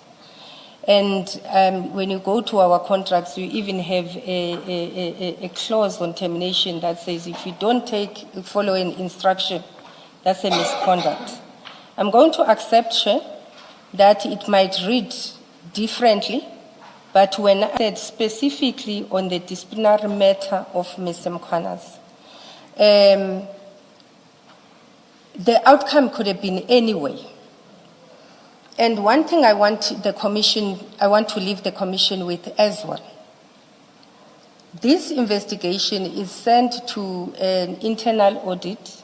It's an independent, separate department. They appoint an independent law firm that could have came at a different outcome of any outcome they want. It was an independent process. I wouldn't want to say it was investigating Mr. Ngxasheka. It was investigating the process of Mr. Mkhwanazi. Where we differ in terms of the interpretation, I will take that, Chair, for the sake of progress. Thank you so much. for progress, I will not engage much on it, but I'll just make the point that there's nothing about interpretation here. Although you do mention the disciplinary process of Brigadier Mkhwanazi, you are saying in so many ways that what you want investigated is why this matter, the Brigadier Mkhwanazi matter, was referred to external entities. That's what we are saying. And when you talk about interpretation, I think you are suggesting that perhaps from where we are sitting, we are misunderstanding what you are saying. And if you are suggesting that you see that differently, I'm surprised, because it says exactly what I've just said now. Chair, if we can go to page 205, for instance. Hence, I'm saying I'm sitting here, I've got my own, I'm contemplating things differently. In 205, clause 10.5.1, in fact, 10.5. Is that the report now?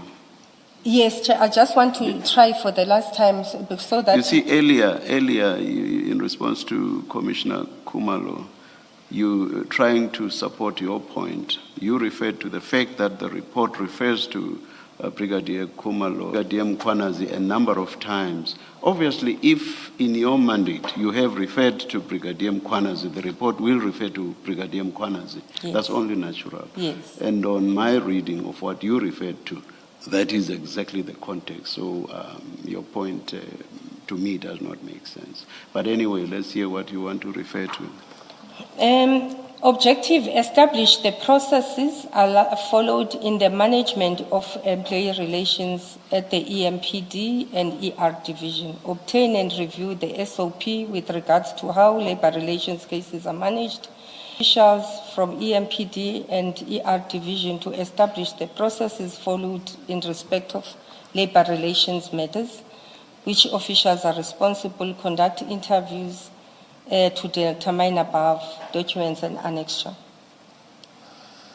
I'm going to leave it, Chair, because I don't think we're finding each other. I think we're not winning on the complexity of my position. I also wanted to say, reading the report itself, I don't see how that will assist you, because what's important is the mandate that you gave, and the mandate is right at the beginning. And we don't see how the mandate supports what you said in response to Commissioner Baloyi. So going to whatever the report says, I don't quite see how that becomes helpful. But anyway, you said you were stepping off the subject, and we've dealt with it for quite some time now. I think you are correct that we should step off it. Mr. Shaskalson? Thank you, Chair. I want to just clarify a few things in the chronology and your role and where you say decisions were taken over your head. The key moment, it seems to me, where things go horribly wrong is that on the 21st of June, there is a letter addressed to yourself, to Advocate Behari, and to Lieutenant Colonel Erasmus. And it essentially says, we have to serve the charge sheet by tomorrow, the 22nd of June. It's at page 180 of the Mapiyeye bundle. We discussed it yesterday. It says, we have to serve the charge sheet by tomorrow. Please serve the charge sheet. Tomorrow is the last day. And it's addressed to Advocate Behari. I understand your evidence to be that sometime between the sending of this letter and the following day, the 22nd, a decision was taken at a meeting of Advocate Behari, well, not at a meeting, by three people: Advocate Behari, Chief Mapiyeye, and the accounting officer, that this prosecution was not going to proceed. Now, is that what your evidence is? That either later on the 21st or on the 22nd, those three officials took the decision, we are not going to prosecute Brigadier Mkhwanazi? Yes, it's my evidence. I even said when you check, when you look at the chief of police, I think Rivers Peace and Kolangeza, there's where it says as well that I think Kolangeza is saying the chief called him and said, Dr. Mashazi, chief of police, and advocate came and met, and that decision was made. So I'm sticking by that. But you had a letter. You had a letter on the 21st that said, tomorrow's the last day. Please serve this charge sheet. Tomorrow is the last day. What did you do in response to that letter? I said yesterday, I don't recall receiving that letter. I said, I don't recall. I've seen somebody signed for it, but that didn't look like my signature. I think it's indicted, but it doesn't look like my signature. It looks like someone called Engelbrecht. Does that... Engelbrecht. Mr. Chaskalson, Mr. Behari said that was someone in his office, the Engelbrecht. I take that back. At any rate, when was it communicated to you that the decision had been taken by the accounting officer and by Chief Mapiyeye not to proceed with the process? I've said earlier on where I got to know issues of certain events that happened in this particular case. It was after August 2023 when I started correlating information myself. So are you saying that up until August, you didn't know that the accounting officer had said this prosecution must stop? Yes. So what did you do between June and August when, as far as you were concerned, there were very serious charges that needed to be brought against Brigadier Mkhwanazi, that an external law cost to the city, and that were waiting for someone to serve a charge sheet on Brigadier Mkhwanazi? I think already we debated this with the commissioners, and it was clear that my report didn't do anything between whenever this happened up to when I instituted the investigation in August. So you took no steps to push the matter forward between June and August?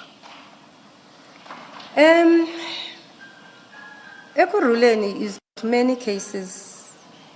I might not have taken step on this matter because firstly, as I said earlier on, the delegations at the time, they were between EMPD and Mr. Ngiza. The only time I revised delegations, it was after August 2020, around August 2020. Yes, steps could have been taken, but some of the issues I missed. They happened outside my space. So nothing I would have done about it.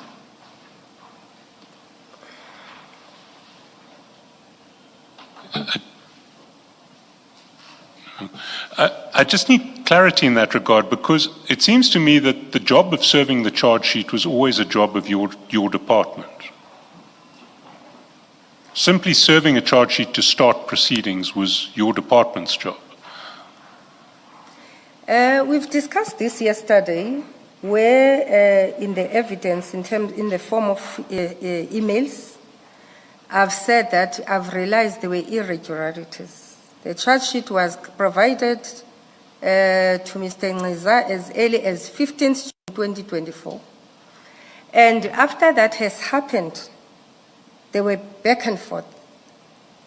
Ultimately, the charge sheet was never, ever submitted to Mr. Mkhwanazi. And I've said yesterday, I'm really trying to be slow. I'm normally a person who talks fast, and I'm realizing it's not doing justice for me. I've said yesterday, the first email from Madlanga Inc. said save via an email followed by physical saving. Mr. Mkhwanazi was in the system. The emails of Mr. Mkhwanazi were working. It could have been, even when you make amendments, you still make amendments, you make them up to a disciplinary process as you go, as long as it hasn't been concluded. That process, indeed, it was irregular, and it's an area of improvement. And we will improve on it. And that irregular, again, it needs to be understood that it could have been an influenced irregularity. I've already spoken about Dr. Mashazi. One thing I picked up when I was analyzing, I couldn't understand that between the Chief of Police and Ekurhuleni Gxasheka, what could have transpired. Because in Mr. Gxaseka's statement, he says, on the day of upliftment of the suspension, he had a conversation with Mr. Julius Mkhwanazi downstairs in my office. So all these things that happened, Chair, influenced from executive division, it's things that we learn from. But it's difficult to say the serving of charge sheet, I would have dealt with it without changing the delegate. But most importantly, if decision by the accounting officer, especially on my contract, I don't know of Mr. Gxasheka, but in my contract it's very clear on termination that you don't follow an instruction, there will be a misconduct. But I've never said the charge sheet must not be served. I'm really trying to be slow. I've never said let's not serve the charge sheet. You've repeated quite a number of times that we don't understand the complexity of your position. You've repeated since yesterday that if you don't follow instructions, it has consequences from your superior. Were you instructed by Dr. Mashazi not to institute or to proceed with disciplinary hearing, a disciplinary process against Commissioner Mkhwanazi? Chair, I want you to understand this. The instruction, it did not happen with HR. It happened with Dr. Mashazi, Advocate Kemi, and Chief Madlanga. No, Ms. Gxasheka, we don't have endless time. I'm asking you a straightforward question. Don't repeat what you've been telling us. You've been repeating since yesterday that Dr. Mashazi, Chief Mapieye, and Mr. Behari, they met and they agreed that they're not going to proceed with the disciplinary. So please don't repeat that.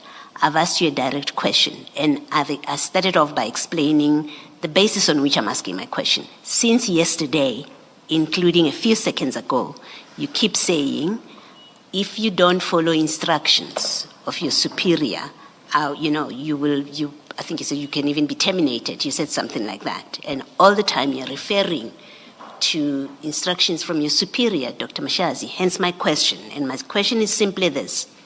Did you get an instruction, based on what you're saying, did you get an instruction from Dr. Mashazi not to institute or with disciplinary action against Commissioner Mkhwanazi?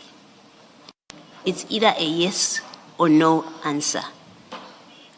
Chair, on the engagement of, I think, 22nd August, after the Bikli matter, because I think the question was different initially, that between the charge and whatever, why I didn't do anything.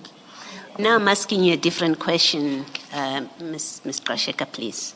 Now I'm asking you a direct question. Did you or did you not get instructions from Dr. Mashazi not to discipline Commissioner Mkhwanazi? On the 22nd, if I'm not mistaken, of August, when we were called into a meeting, Chair, in the discussions that were taking place, it became clear what was the appetite. on this matter. Hence, when there was an instruction that let's change the disciplinary procedure. And I take full accountability, no more Xolani Ngceza. I then took a forensic investigation process to find a way of protecting me without exposing myself. Let me stop you there. You say in the meeting you've still not answered my question, but let me work with what you've said now. You say in that meeting it was clear what was the appetite. What was the appetite? According to you, as you saw it in this meeting, what did you see to be the appetite process?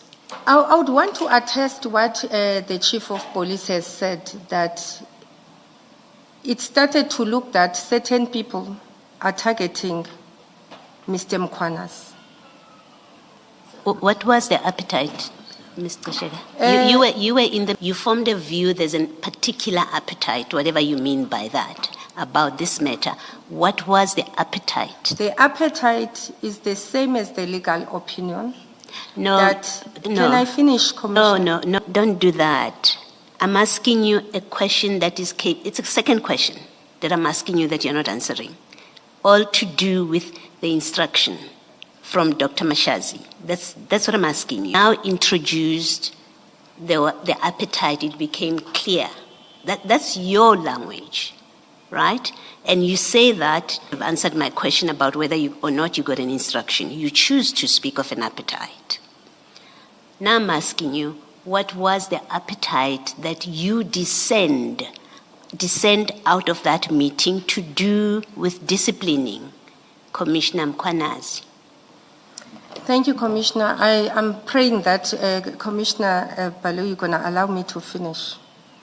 One of the discussions or of the meetings, one of the key points in that meeting was there was a discussion that took place, and there was an agreement that this whole thing is going to be stopped. I won't have the exact words. This whole issue of Mr. Mkhwanazi is going to be stopped. Why is it still pursuing? And I got shocked because, as I say, majority of the times I'm not involved in these things. And I've been pressed, I've said that even on labor relations, cost management, it's been the issues I've been dealing with. You are not managing, I've said this yesterday, that Linda, you're not your department. Things are happening beyond you. Discussions have taken place, we're going to stop this matter. When I'm talking about the complexity, and I'm going to end here. Just before you go to the complexity, so the appetite was not to pursue the disciplinary process. That's what the appetite was. Please, yes or no? Yes, Chair. Yes, it's confirming the 20... Can we stop there? Can we stop there? You said yes. Later. That's okay. what the appetite was. Okay. And was this the appetite of Dr. Mashazi? That's what I'm saying. She was chairing the meeting. It could have been the appetite of anybody who was in attendance. Was this the appetite of Dr. Mashazi? Yes. Thank you. Just to be clear, you never got an instruction. I think we all understand what you mean or it means when someone says, I got an instruction. Just like you got an instruction that you told us earlier yesterday, that you got an instruction about the suspension, for example. So should I take it from your answer, or should we take it from your response to my direct question? And you now speaking about an appetite in a meeting, that it means you never got an instruction from Dr. Mashazi not to discipline Dr. Mkhwanazi. Whether in writing, whether in a meeting, Dr. Mashazi never instructed you not to discipline Commissioner Mkhwanazi. I'm going to respond to it, Chair, but can it just not end to a yes or a no?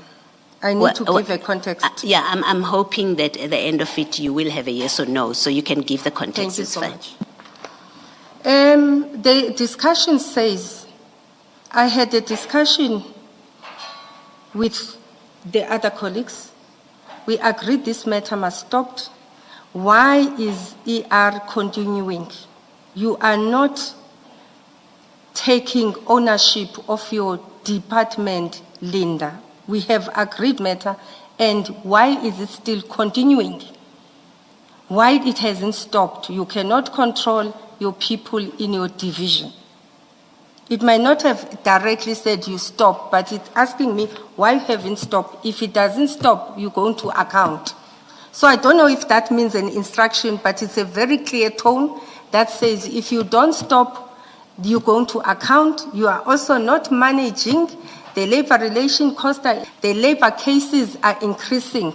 Yes. You must stop. You see, it would be bad if we were to say in our report, Dr. Mashazi instructed Ms. Gxasheka not to discipline Commissioner Mkhwanazi, if in fact that's not what you say to us. That's why it's important to understand what are you saying. But I think you've answered as best as you can or as best as you are prepared to answer, and I'm happy to leave it to that. Thank you, Mr. Chair. Thank you, Chair. Chair, as I say, it was maybe it is an instruction. It wasn't say that.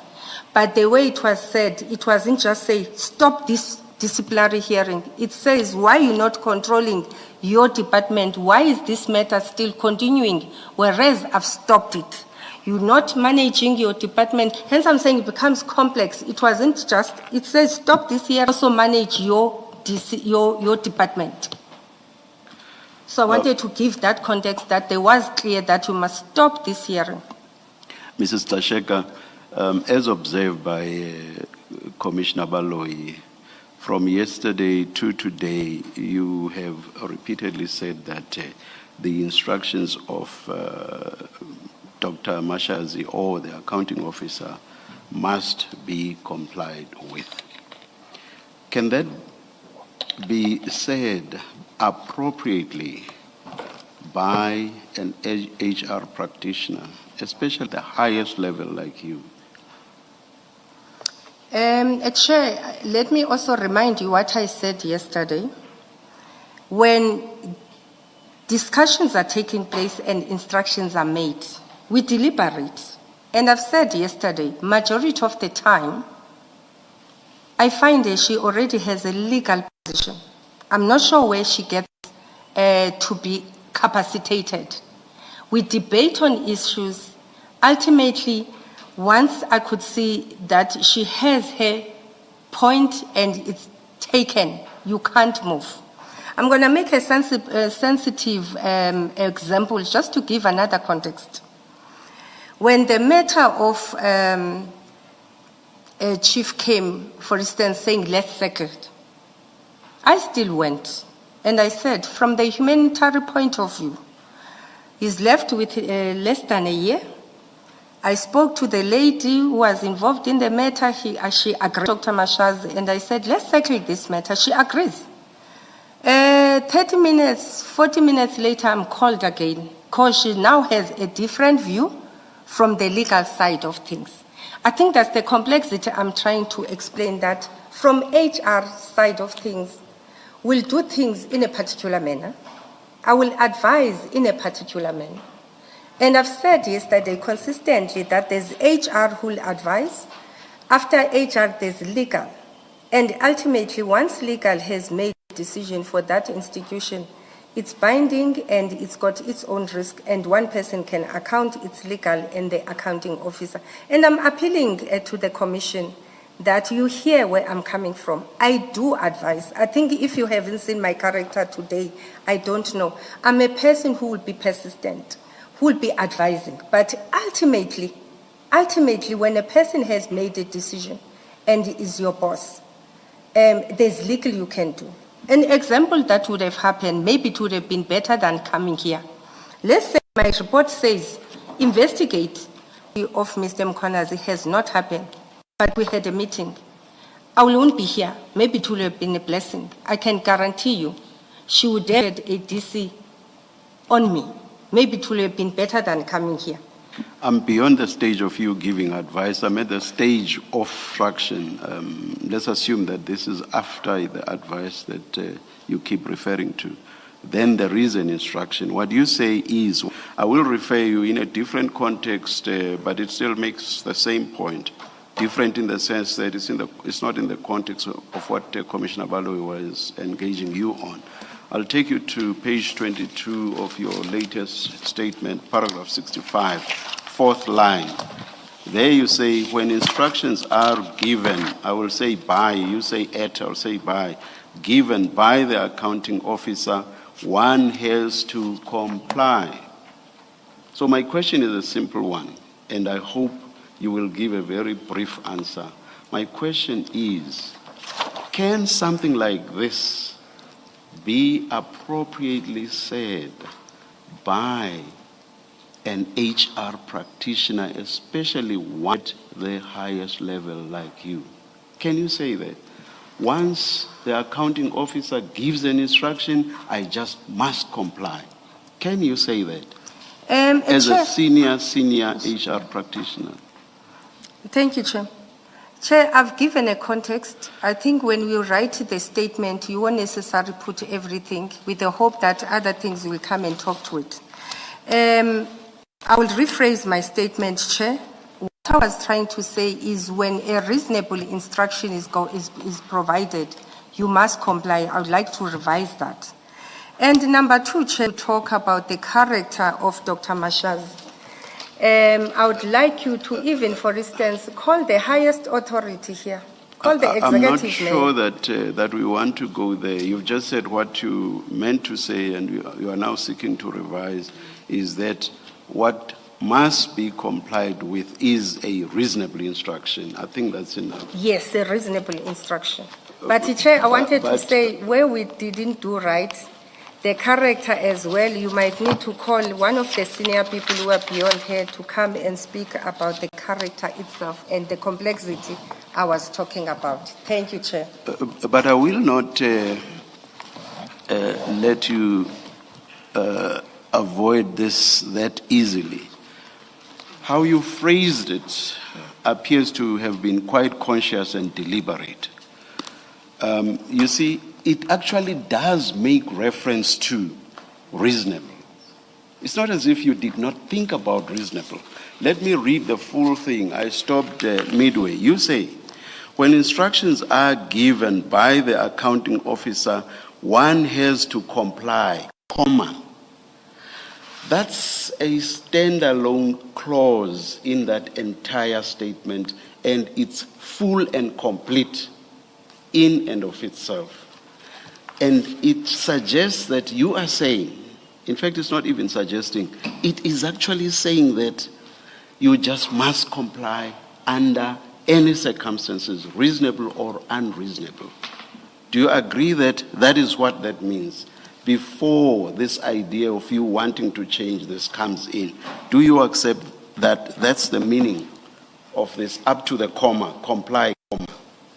Chair, I've requested that my statement be amended. As you say, HR person. Yeah, I've said I'm going to take you up. In fact, I'm going to engage you quite seriously on that you cannot easily seek to change the statement in accordance with what you are saying now. And for now, I just want you to agree that that part up to comply, comma, means exactly what I've said to you. Do you agree, yes or no?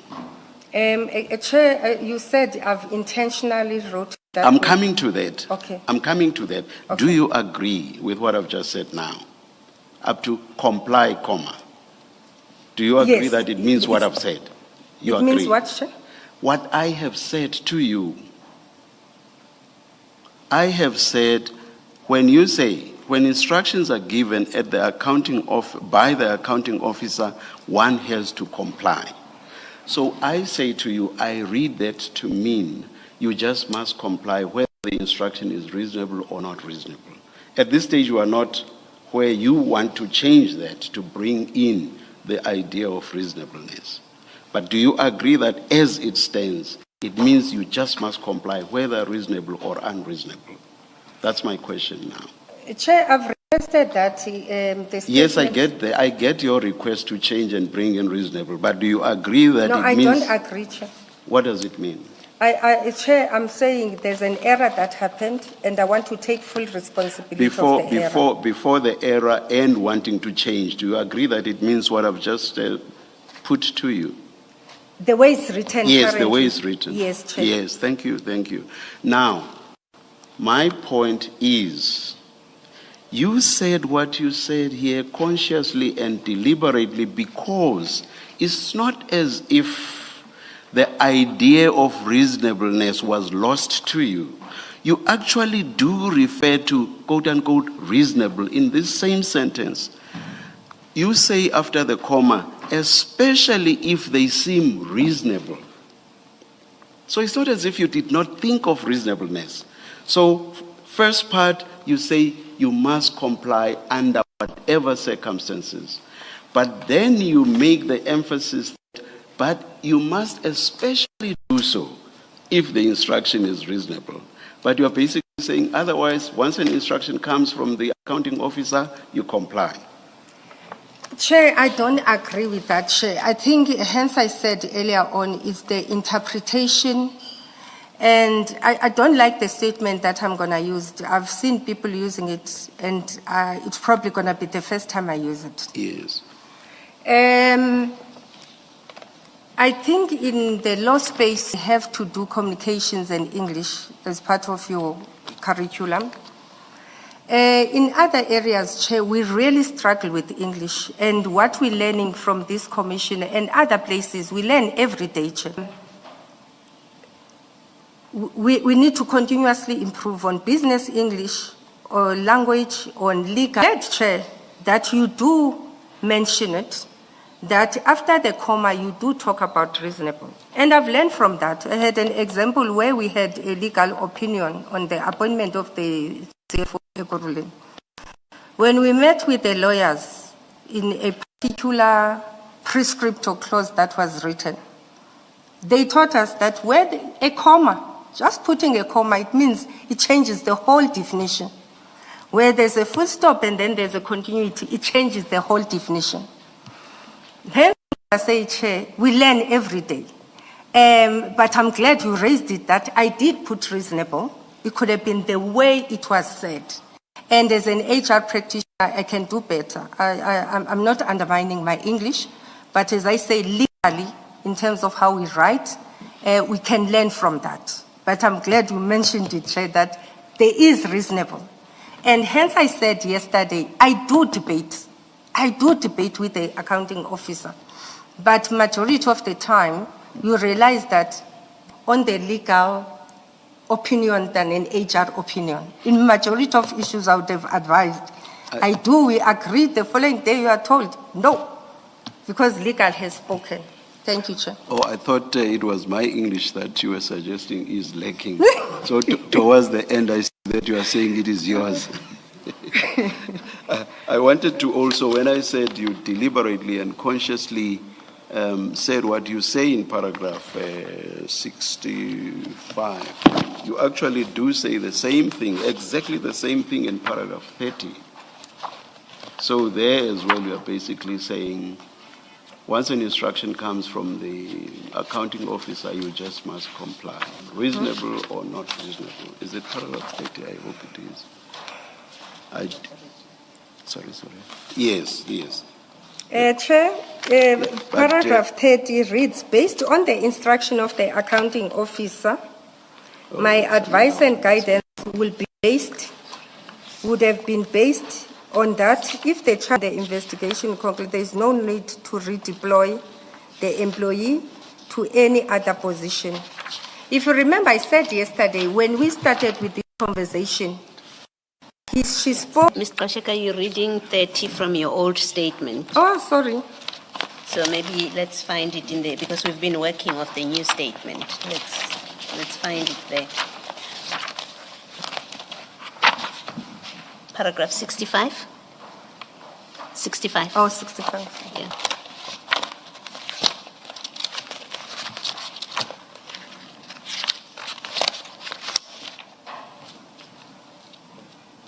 Based on the instructions of the accounting officer, the letter sought to advise and guide where, based on that, if charge sheet is already served and the investigation is concluded, there is no reason to deploy to another position unless dealing with financial related issues. Again, when instructions are given one has to comply, especially if they seem reasonable. And I think we're repeating ourselves, Chair. As I said that, I would like to rephrase that, to read that just a reasonable instruction. And again, my paragraph, it ends by saying once more, one has to emphasize that my guidance was never directed anyone to stop the proceedings. So even that sentence, Chair, it talks about the procedure, its fairness, and how HR operates. I will rewrite the issue of the legal instructions or lawful instruction. I will leave it at that. Thank you, Chair. I will just refer you to the paragraph I wanted to refer to in the old statement is paragraph 31. Yes, old statement or first statement. It says exactly the same thing about complying with an instruction from the accounting officer. And it's on that basis there that I say you are quite consistent on this and that therefore you made a conscious and deliberate decision to say. They are February 2023 allegations. We are now in 2026. Just wanted to make that point. Thank you, Mr. Chaskalson. Thank you. We've discussed the failure to proceed with the charges. I just want to clarify two earlier decisions that you were involved in, and I'm hoping to be brief. The first is the decision to uplift the suspension. That is a decision that is communicated in a letter that is sent by you. I understood your evidence to be that that was done on instruction of Dr. Mashazi. Is that correct? Did I understand it correctly? I didn't hear the part of the letter that was signed by that the withdrawal of the upliftment of the suspension yes. was done on the instruction of Dr. Mashazi. Yes, remember I spoke to that evidence leader. No, I just wanted to clarify that I hadn't confused more than one, but I don't need you to go further there. But what I do want to do, because there's a direct conflict between what your evidence is in that regard and Dr. Mashazi's, and I need to put to you what Dr. Mashazi says. So if one goes to page 31 of Supplementary Bundle 2,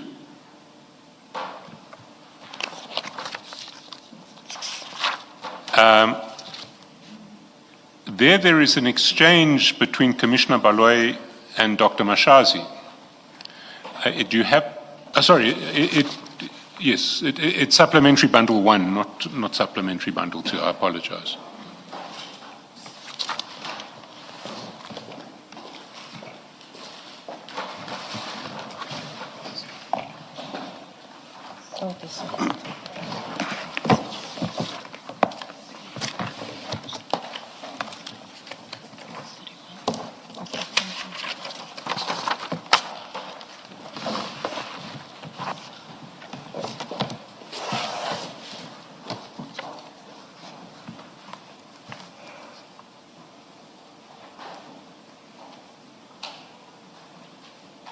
Okay. Do you have it? Yes. So if you see roundabouts page line 11, the line numbers, Commissioner Baloyi says there is also testimony that you were involved in the discussion or in the decision ultimately of Ms. Gxasheka to uplift his suspension and have him return to work. That is why the interest in my questions, at least, that you're copied on an HR matter that involves a junior employee. And there are these allegations that we've had that you had a direct involvement in how the disciplinary process against him eventually was aborted and scuppered. Her response there is, I want to state categorically that I did not participate in the suspension nor the upliftment of the suspension. Facts that they indicated that I participated. So she's decision to uplift the suspension, and that passage should also be read with a passage on paragraph on page 22 of the same file.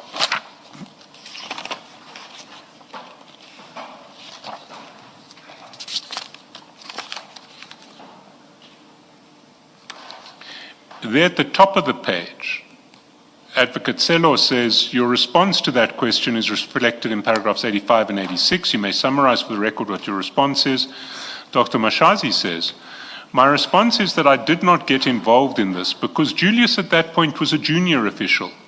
I have no knowledge of this, and therefore I cannot make further comments because it was done at the departmental level, at the level of Julius being a director in the department, and being a level like a lower level that reports to the accounting office. So the redeployment and the withdrawal and so forth, I was not part of the process. So she is washing her hands of the suspension, of the decision to uplift the suspension, and of the decision to direct that his redeployment should be back to his initial position. What is your response to that? I mean, there is a direct conflict between your evidence and her evidence. Are you standing by your evidence? Are you saying that she has testified falsely to this commission? Thank you, Chairperson. I think on the initial transcript, the first page you read, I can't 31. get to it. 31. Yeah, page 29. There's where she talks about they. What I would like to put to the commission, then I'm going to answer. If anybody has been following up all our statements here, one way or the other, Chief of Police, Kolangeza and Advocate Kemi, if I'm not mistaken, there's some consistency of Dr. Mashazi being involved. And I don't think all of us, we can just throw her name and say she was not involved. I also don't think all of us, we can just say we want to protect Julius Mkhwanazi. All of us, and put ourselves in this situation. And I've even said yesterday that we got involved when, in fact, Chief of Police encoding this thing to Dr. Mashazi, where they met in some place, I can't remember now. And then she said also involved HOD, or I was acting at the time. In our statements, we further say that at some point, she had a meeting. I even said yesterday, sometimes it was telephonically. I'm saying it was in person. This is our evidence, most of us. And up to the end, Chair, to the end of the DC, the last evidence in all of our files, people that are involved here, when it was decided to stop the process, whereby in one of the evidences said herself, Advocate Kemi, and Chief sat and have this discussion. It would be very strange that all of us were turning against Dr. Mashazi. And I think on balance of probabilities... Sorry, Mrs. Gxasheka, I don't need you to justify it. I just needed to put it to you. And I have seen all of the evidence, and you're right, it is consistent. But I just needed you to know clearly that she is saying something else, and I just needed you to confirm that notwithstanding what she says, you stand by what you say, and what is independently confirmed by several other people. I stand by what I said. Instructions were given. Sorry, Chair. I think majority of the time were lawful, and we had to abide. Thank you. Thank you. The last one, Mr. Chaskalson, sorry, on the same transcript, the end of page 24, continuing up to 25, line 10, where Dr. Mashazi is even more explicit because she says both the upliftment of the suspension and his redeployment were done on the advice of HOD Gxasheka. Do you see that, Mrs. Gxasheka? It starts from page 24, the very last line. She's being asked whether you were advising or you were instructing, and if she was instructing, because it was emails back and forth between the two HODs. If she was instructive in nature, I was actually going to intervene. But now it was between the two of them, and subsequent to the emails between the two of them, the chief himself uplifted the suspension and redeployed Mkhwanazi to how he was advised by the HOD. And then he says, that's you. Chair, in my letter of suspension, I think the first paragraph, second sentence or the first sentence, it says, it came to my attention. And I said when I was referring to that yesterday that the attention I got to be told by the accounting officer. And another way of trying to support what I'm saying, I think majority of the time when I communicate, even with chief of police or anybody, I CC her. And the CCing, it shows whatever we discussed and she said we must do, it's done. It's going to be difficult and it's a bit disappointing where we are in this situation because of the instructions of the accounting officer, and then she feels she must exonerate herself, and all of us must take the brunt. It's a very disappointing situation, Chair, but I'm sticking by what I said. The instructions were given by her, and all of us, we confirmed the people who brought statements here. Thank you so much, Chair. Ms. Gxasheka, in your discussion with the chairperson, you were talking about complying with, and you comply if it's a reasonable instruction. If the city manager gave you, as you say, she gave you the instruction to uplift the suspension, why did you consider that to be a reasonable instruction to comply with? Thank you, Chair. I read yesterday the DPCA 16.4, and I said it gives you either or. And because it at least allows, remember it does say 3 months, in exceptional cases you can extend. So she's covered in that 3 months. And in the debate you'll have with her, when I'm saying, but we can extend, she will say, no, it says 3 months and therefore it must happen. And as I say, the mere fact even Mr. Ngxeza drafted the letter and I signed it. There was a leeway for her, for us to continue with that process.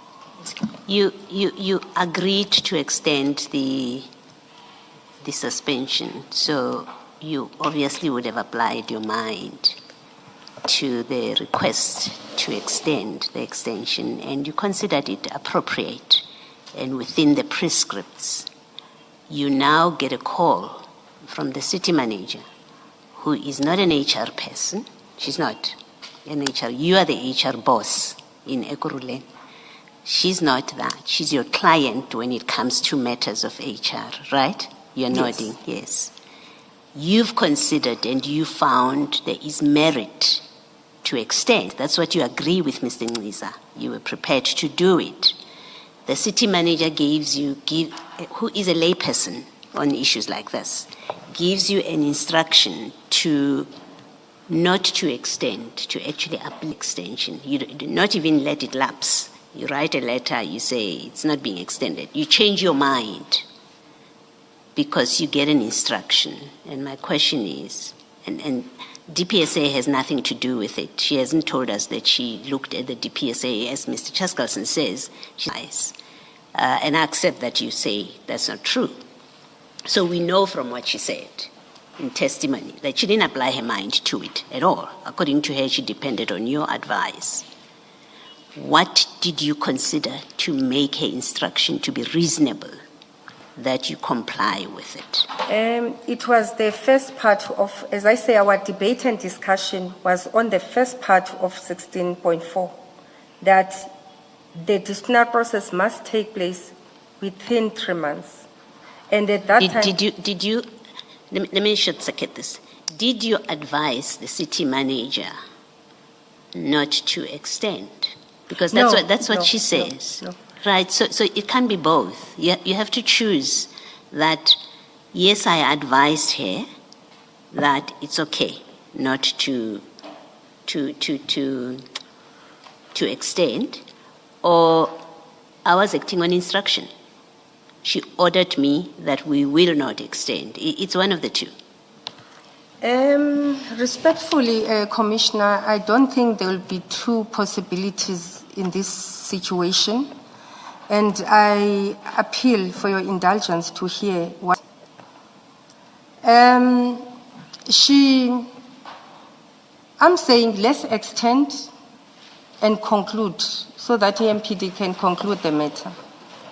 She says, and I was consistent yesterday, she says, why did HR not complete this process?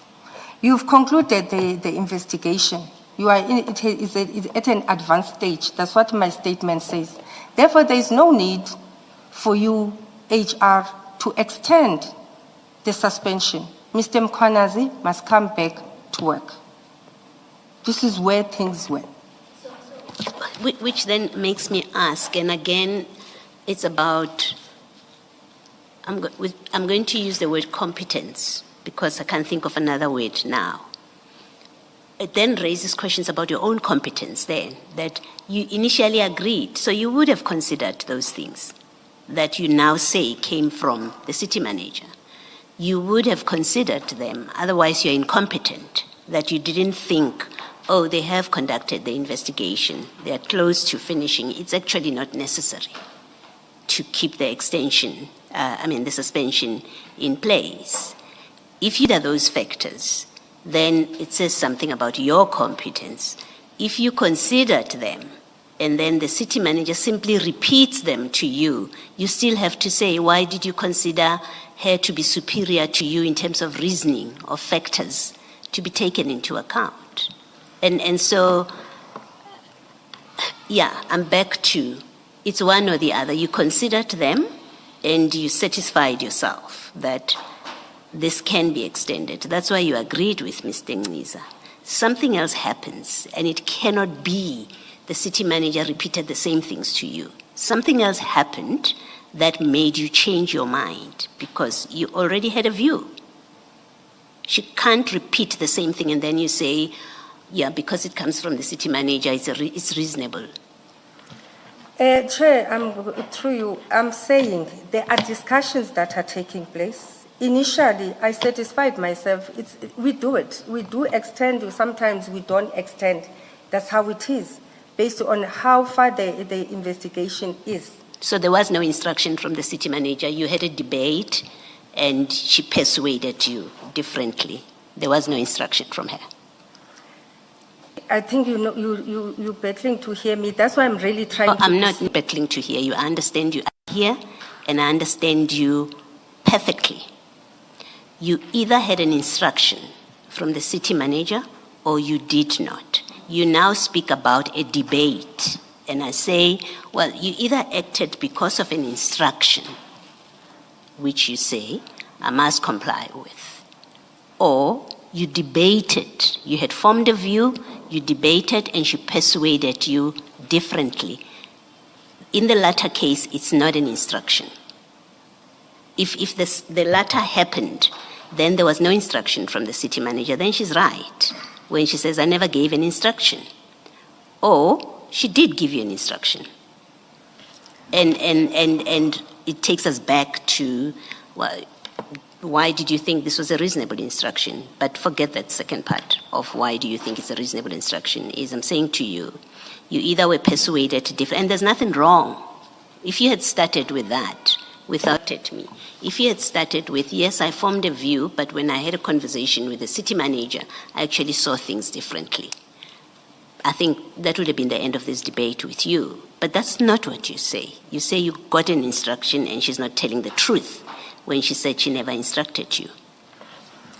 Thank you, Chair. I've said from yesterday, I'm really trying to be slow because I think maybe yesterday I was rushing and I was not heard properly. You will debate issues with her. She will give you any instruction. And if I was not competent, I'll just say, yes, boss, and then move with it. I will advise against the instruction where I'm uncomfortable. We'll engage, and I've said most of the time you find out that legally she's equipped. After the debate, she will still say, I am saying to you, do this and that. And I wanted to talk to the competence issue because now you've raised it. And hence yesterday I've said, before and after the instruction has been given, I engage on issues because you cannot be at my level where you are told, do this, you say yes, but I've been very consistent on that. Instructions are given, I debate, and I'm still told you're gonna go and do it this way. And I wasn't trying to be disrespectful when I was saying you can test her character to the highest level.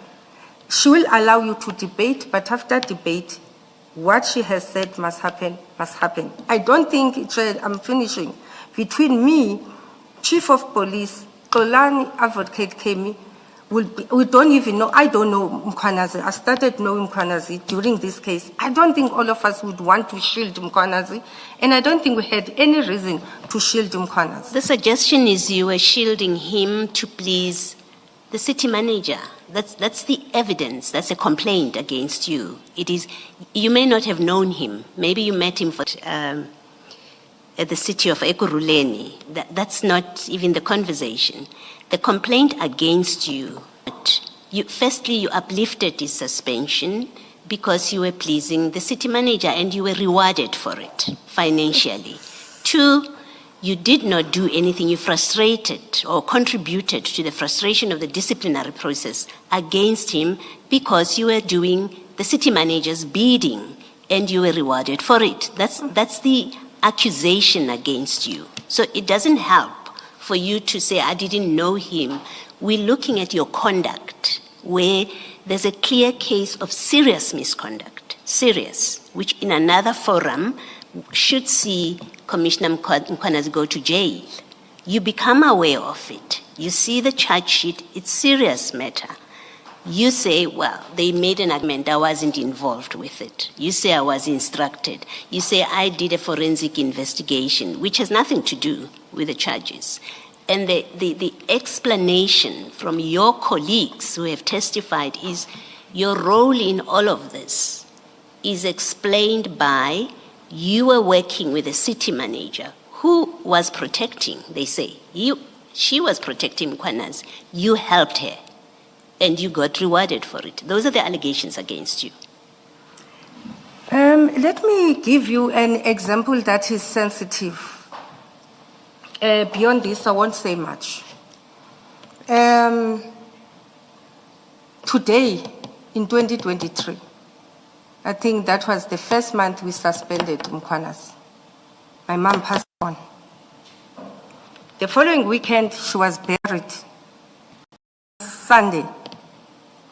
Monday, I was called to come back to work.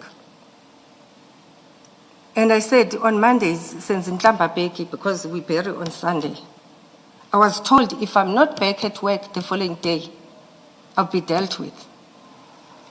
That was around 4 o'clock on Monday, that conversation. I had to drive from Queenstown to here, to Joburg. Didn't sleep, I'm a firstborn at home. Never slept. When we're driving, my husband had to stop me while we were sleeping at Bloemfontein. Because you are tired and the car keeps on getting out of the road. The following day I was in the office doing on my mom. On top of that, 5 days were deducted from my salary for burying my mother. So in that period, between February and up to the end of 2023, why would I be loyal to such a person?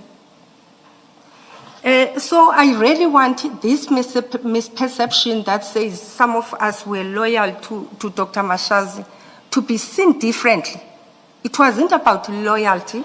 It was about how we advise and if our advice is taken or not taken. And I thought yesterday I was assisting myself and the commission when I said there's an executive authority, Ekurhuleni. And ultimately, she's fully accountable in everything that is done. And I'm refuting anything that says, in that year, I was loyal to Dr. Mashazi, whereas I went through what I went through. What I'm saying to the commission, we debated on matters.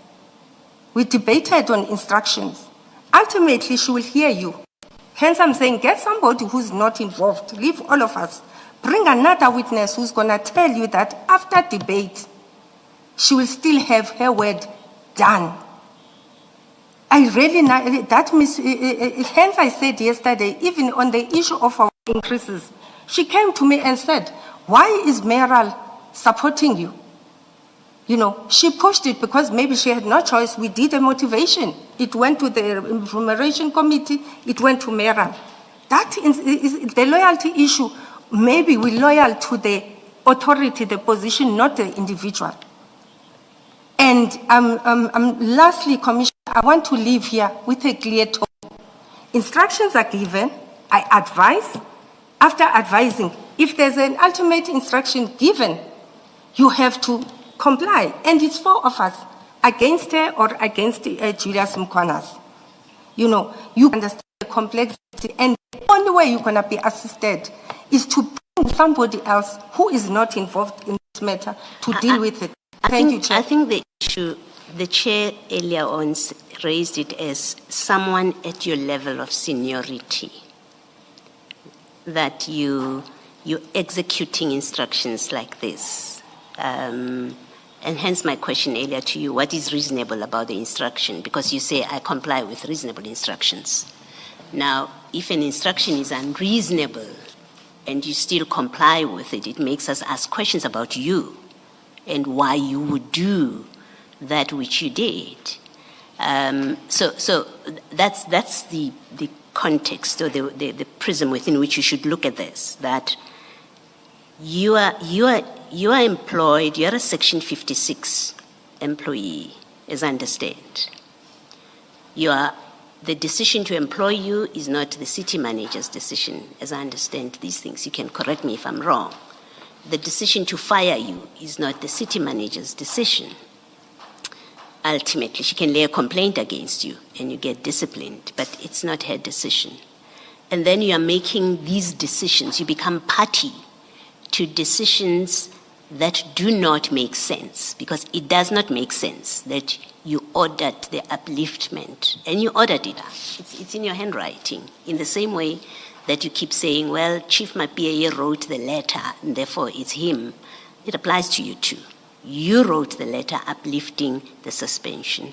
It's not good enough, is the point at least that I'm making. For someone of your seniority, it's not good enough to say, I acted on instruction. It's not. You're supposed to bring to bear your professional guidance on matters like this. Nowhere does it record you disagreed with the city manager. No way. Nowhere does it say, you don't give us an email, you don't give us a memorandum, you don't give us a WhatsApp message that says, I disagreed and I told her that I disagree with this, but I implemented because she instructed me and said she'll deal with me if I don't. What we have is her saying she acted on yours. What's on record? With you, we do have a footprint of your letter uplifting the suspension. So it's you who uplifted the suspension.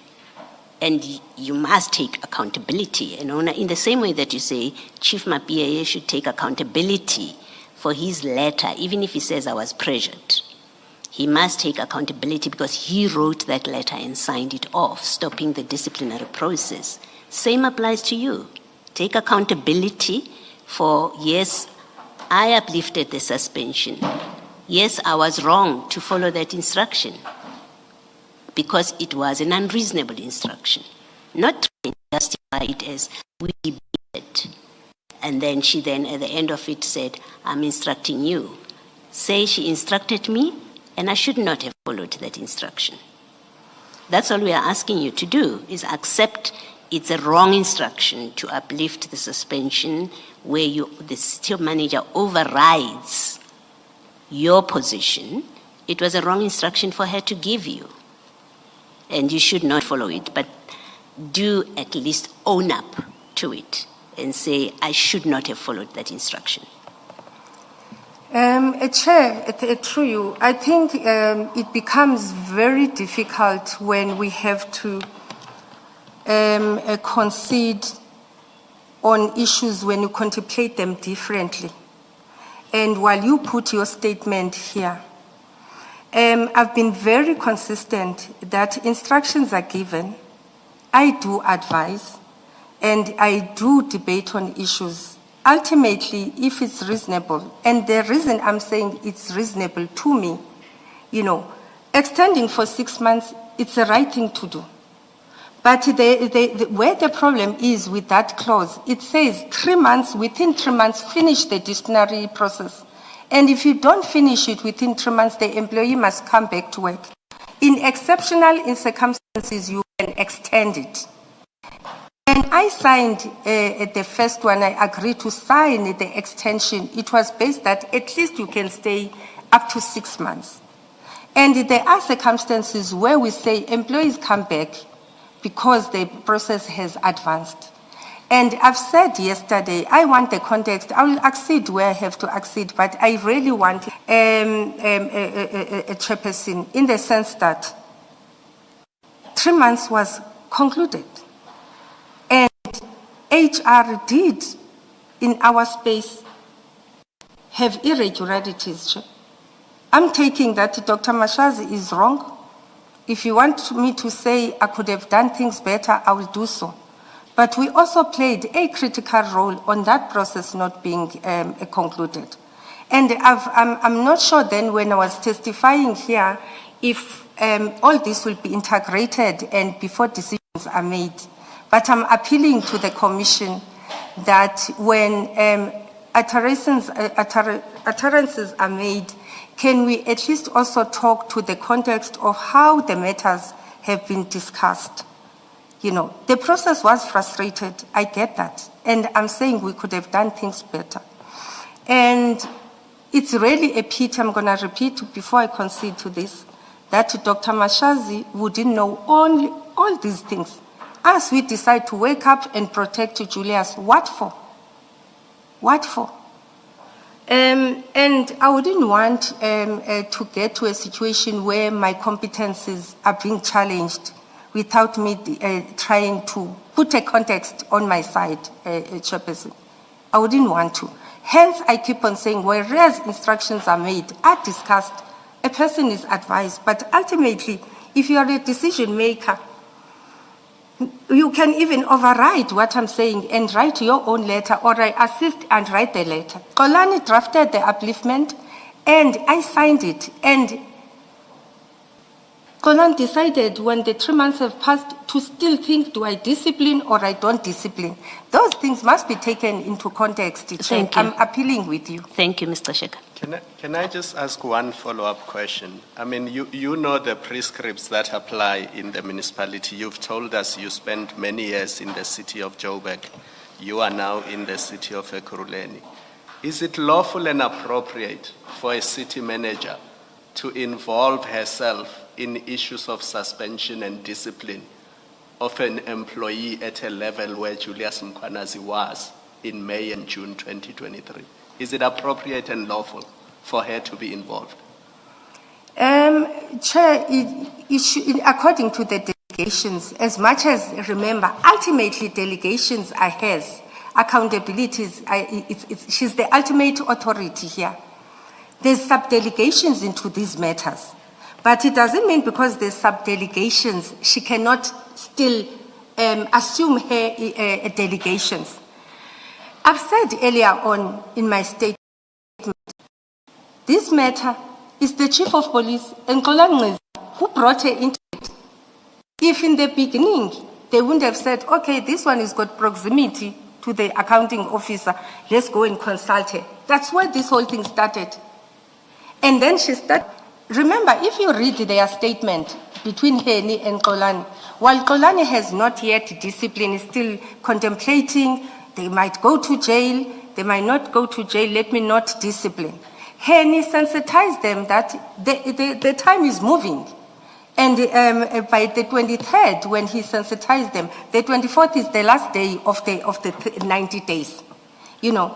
What do they do there if you read their statement? I want to finish, Chair. I really want to, Chair.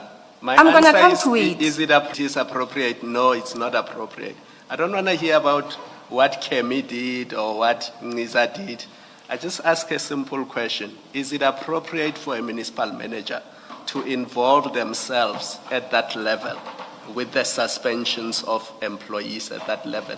If it is appropriate, you can say, yes, it is. If it's not appropriate, you can say, no, it's not. And that's what I'm asking you to do. Assume laws, assume we've read the records, assume we've heard your statement, assume we've heard what you said yesterday.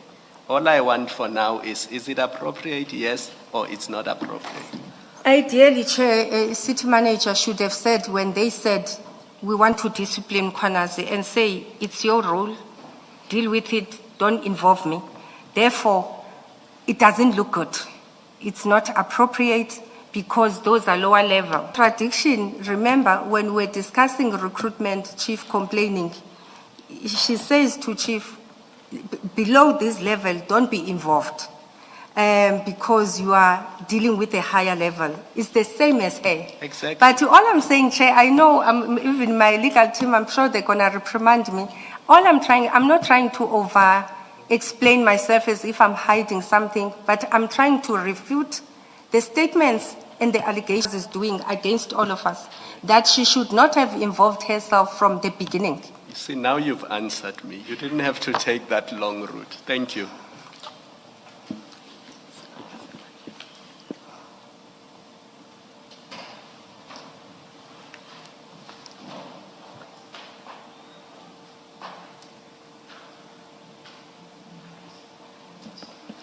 Let's adjourn and come back at 22. May we see council outside, please?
Good afternoon.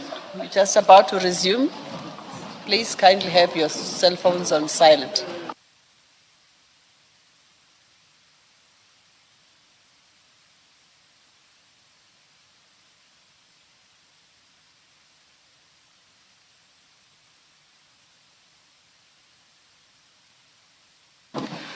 Yes, Mr. Chaskalson. Chair, the next topic that I want to move to is promotion of Brigadier Mkhwanazi. And it's an issue that we traversed briefly yesterday with Mrs. Gxasheka with reference to documents that are attached to the Mashiza bundle. And the promotion documents, they start at page 59 of, well, actually 58 of the annexure bundle. Sorry, I had merged two witnesses. It's late in the day and in the week. I apologize. So it's page 58 of the Mashazi bundle, and through to pages, and then the next document is 59 to 62. And 58 is the... Certainly, sorry. May the attorneys please assist Mrs. Gxasheka.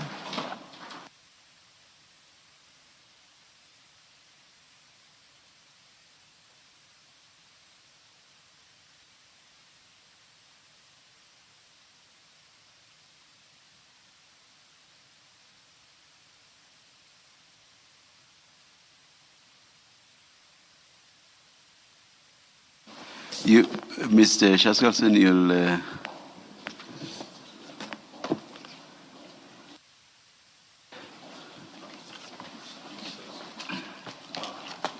You'll please take us through what you want to... Oh, yeah. Oh, yeah.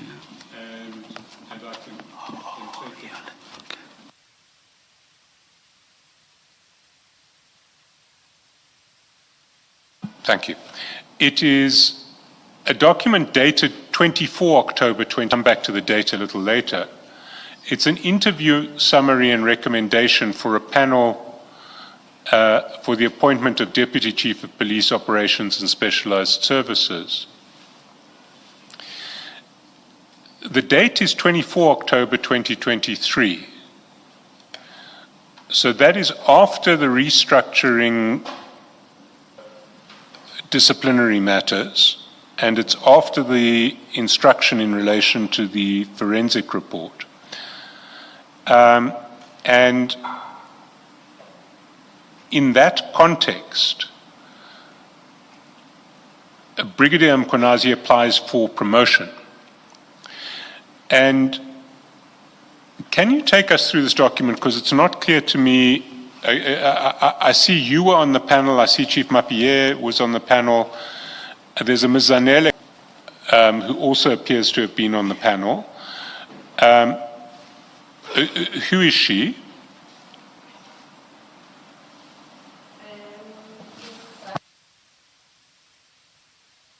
Your mic, please. Zanele Katembo was an HOD for Gxasheka, that it's Sports, Recreation, Arts and Culture. That was her role, I think, at that time. Thank you, Chair. And Advocate Behari was also on the panel, although it seems that he wasn't present at the interview. Is that correct? That's... And there was someone from HR Secretariat, but she didn't play a role. in the interviews. The upshot of the interview was that a recommendation was made that Brigadier Mkhwanazi should be promoted to the post of Deputy Chief of Police Specialized Services. Is that correct? That's correct. Now, I simply want to ask you, in a context where charges of the nature that had been laid against Brigadier Mkhwanazi were still out there, hadn't been resolved, why did you see fit to recommend him for promotion to a more senior position? As I say, by that time, Chair, it was clear that the process of the DC is not going to continue. And obviously the employee has been exonerated, given a letter that the process is not continuing. Can I interrupt there? The employee was never exonerated. You have been found not guilty of any of these charges. At best, what happened was that the process of proceeding with the charges was frustrated through a series of, well, at best, gross inefficiencies, at worst, deliberate sabotage. There was no exoneration. Let me rephrase. Remember, this is an employee who's sitting with a letter that says we're no longer continuing with the investigation process and whatever and whatever. But sorry, can I take you up? Sorry, can I come in there as well? Because that letter says we're no longer continuing with the investigation process. But in fact, the investigation process had been finished by then. There was the investigation was over. What was now needing to happen was a disciplinary hearing. There's no need for further investigation, just for a hearing to take place. Yes, he was also told, go back to your substantive post, continue with your work. So firstly, for the employee to apply the position, the understanding is that this DC is not continuing. And at that time, there was no disciplinary hearing that is continuing. As I say, based on my initial testimony, my earlier testimony, and the legal opinion, if it was then done by then, I can't recall. So we could not prejudice the employee in this particular time. Hence, he applied. Sorry, which legal opinion said that you could not proceed in, I think it was October 2023? As I say, if I recall events, there was a legal opinion, I think we discussed it, that said there are no fraud issues against him. Maybe it's the way I'm putting it. So at this point in time, the mere fact that we continue, there was no disciplinary process that is continuing. Check. Thank you.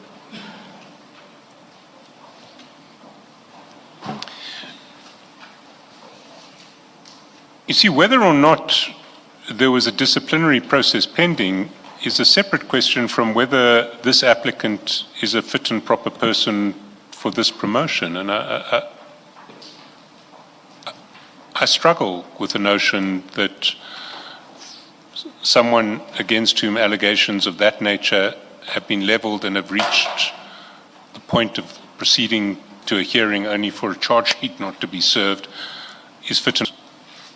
What's your response to that? I hear the inference on your side. On my side, in terms of the procedure, there was no DC that was happening, and therefore there will be no reason to say we are not shortlisting you because you are not meeting. I mean, there's a pending DC because clearly there was no pending DC. There was a directive by IPID that he should be charged. And that directive is binding on the city of Ekurhuleni. So, I didn't see it that time. But you say the opinion exonerated him. That opinion is the opinion that said IPID must be disregarded. Which other opinion are you referring to? That's what I'm talking about. Yes, so that's why I'm saying there was a directive by IPID. And that opinion was responding to the directive. So you cannot say there was nothing pending. There was a pending directive by IPID. The fact that Ekurhuleni did not comply with it does not mean there was no pending directive by IPID that Mkhwanazi should be disciplined. I hear you, Chair. Thank you.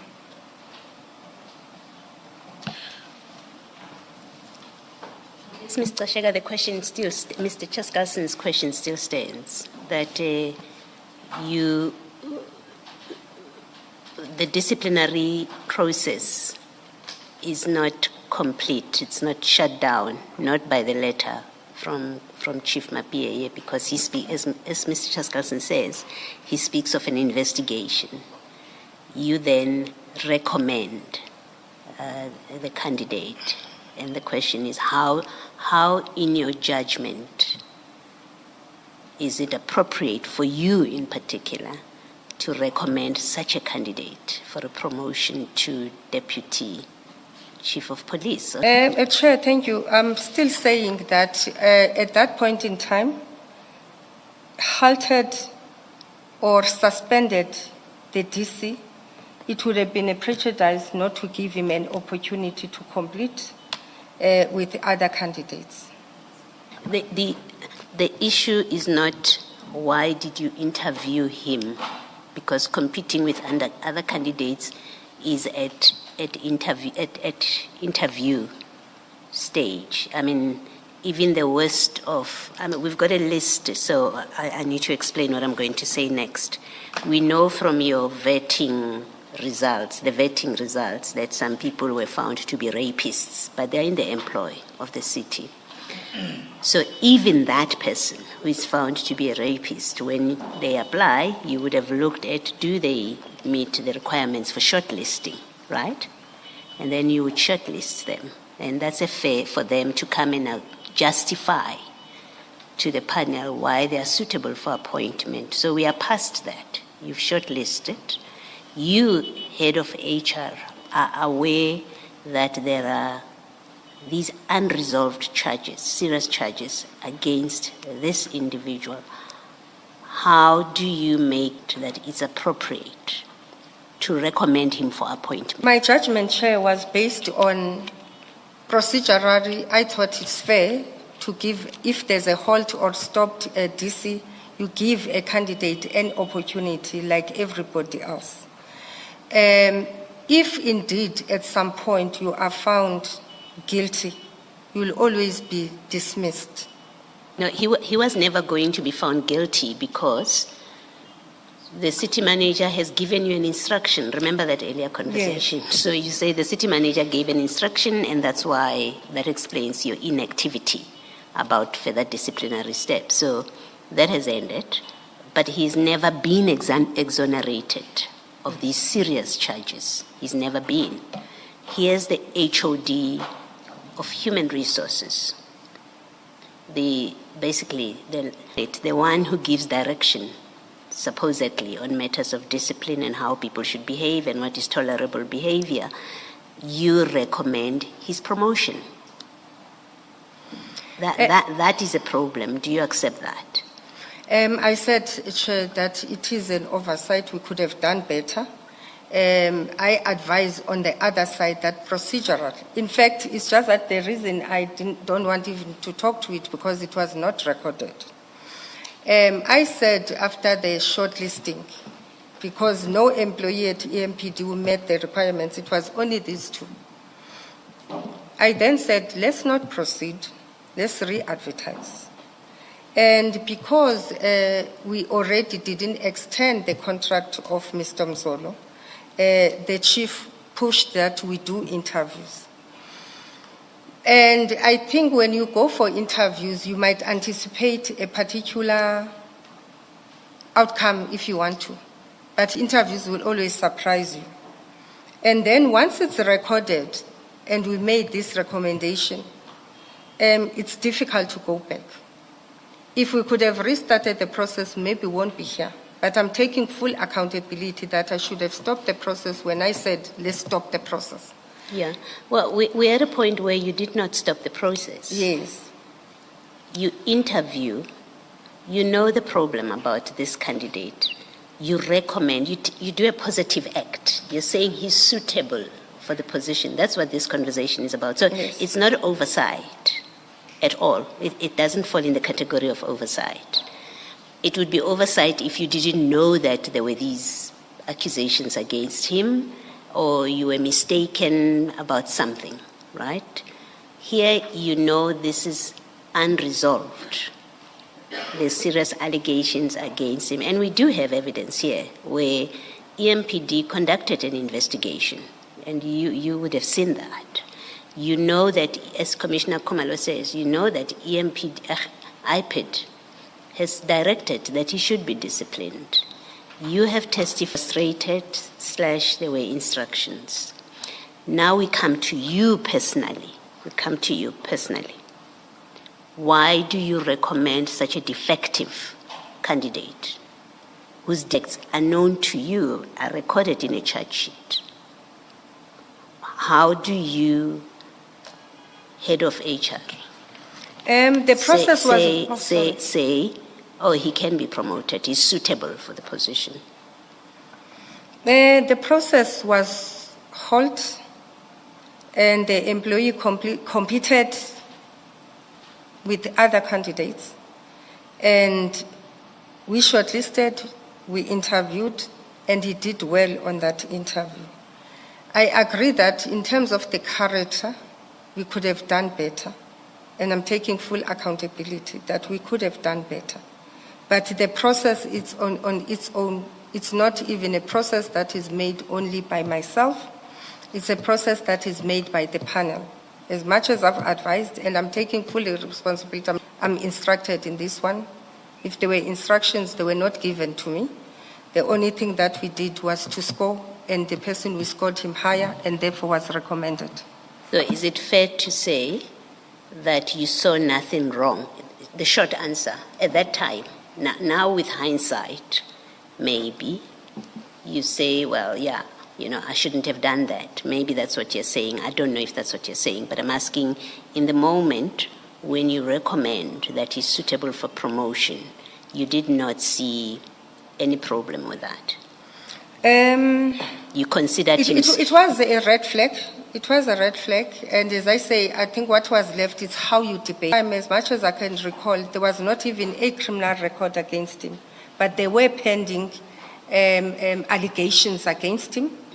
And unfortunately, we didn't get to test them to the end. No, you may not have tested them as a panel. And the conversation really... We've had the same conversation with Chief Mapie and raised our concerns about his own conduct with this interview, rather with recommending Commissioner Mkhwanazi. It's exactly the same concern with you. And this is not a panel concern, it's a concern about you individually, you as a person who knows the problems that have been raised about this candidate, who knows that there's either an aborted disciplinary process or suspended disciplinary process, whatever language you choose for it. He's never been exonerated, and you have to accept that. I think you've accepted that yes. He was never exonerated of these serious charges.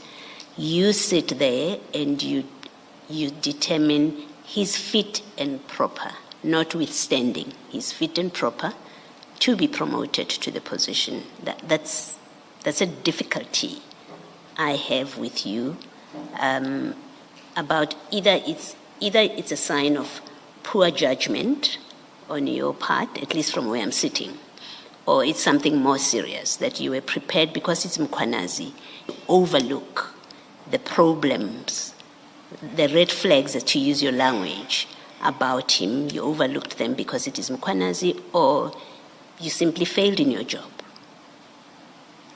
to properly assess a candidate. Chair, I think the inferences sometimes are biased, and because it's based on a particular situation at a given point.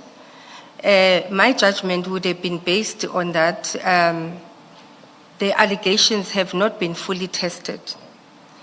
And until found guilty, you are innocent. I think where Ekurhuleni we failed, I'm still going to agree. While we managed the matter of Mr. Mkhwanazi. If it was well managed, again, won't be here. He continued timelessly, and charges were served. Maybe even he could have, and won't be here still, or will be here for a different narrative.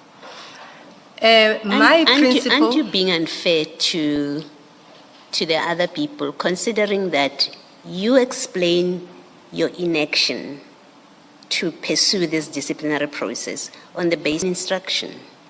And when it suits you, you say it's the fault of the other people. It can be both. It's you were given an instruction, you have told us, and you've tried to explain it by saying the atmosphere in the room was clear that the city manager doesn't want this disciplinary hearing to proceed, and your position was informed by that. So you acted. You explain your inaction in this aborted disciplinary process by saying there was an instruction from the city manager, and then when it comes to the others, you say, had they done things on time, it would have happened. But if we go with your version, this DC was never going to happen because there was an instruction. Thank you, Chair. Chair, if you follow events, acted within the 3 months, we might have a different narrative.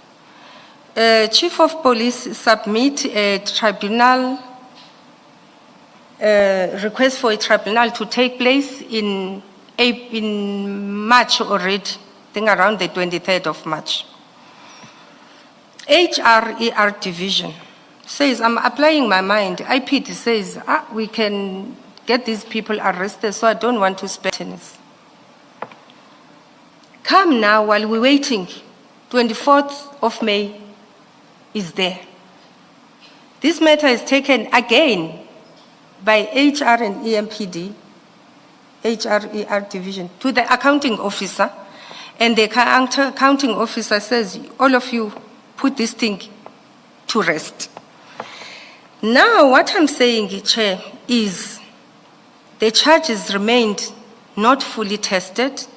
It remained allegations because they were not fully tested in the sense that go to the DC and have the outcome. And I thought the principle of law, but if I'm wrong, I'm learning today. You are innocent until you are found guilty. I think I was fearful of the fact that now that we continued, if we don't appoint him, he might take us on. Ekurhuleni, Chair, you find them.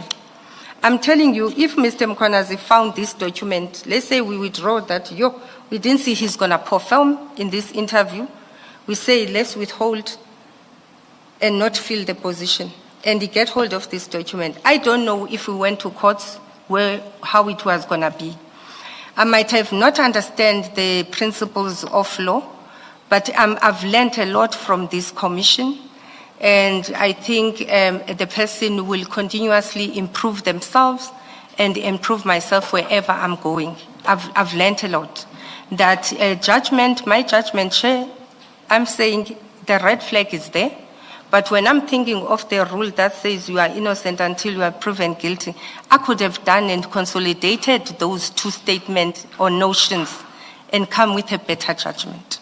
I want to say available to you or open to you to rely on that principle of innocent until proven guilty if you contributed to the disciplinary hearing not happening.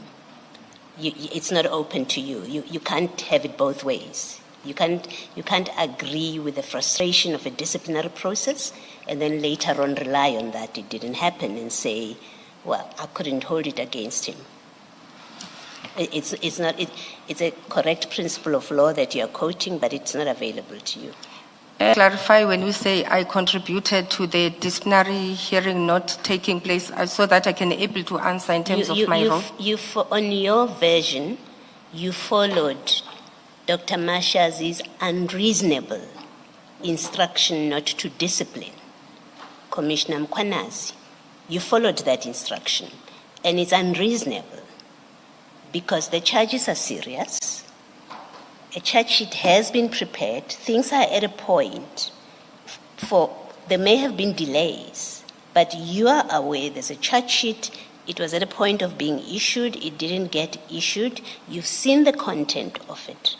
You know that IPID has directed that there should be a disciplinary, and you know that if you've seen the opinion that you're seeking to rely on, which we say doesn't say what you wanted it to say, if you've seen that opinion, because it does say what IPID has said, so if you read that opinion, you know that IPID has directed disciplinary proceedings, right? So you know all of that.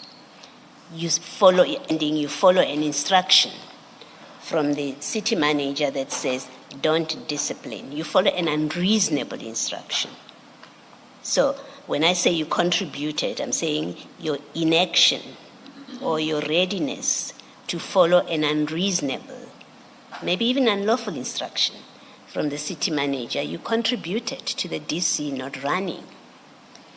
And so you can't say, well, now when it's time for interviews, I thought the DC, there was no DC against him, when you had a hand in it not happening. Chair, I get your context, Commissioner, that when I got to find out about this matter in August 2023,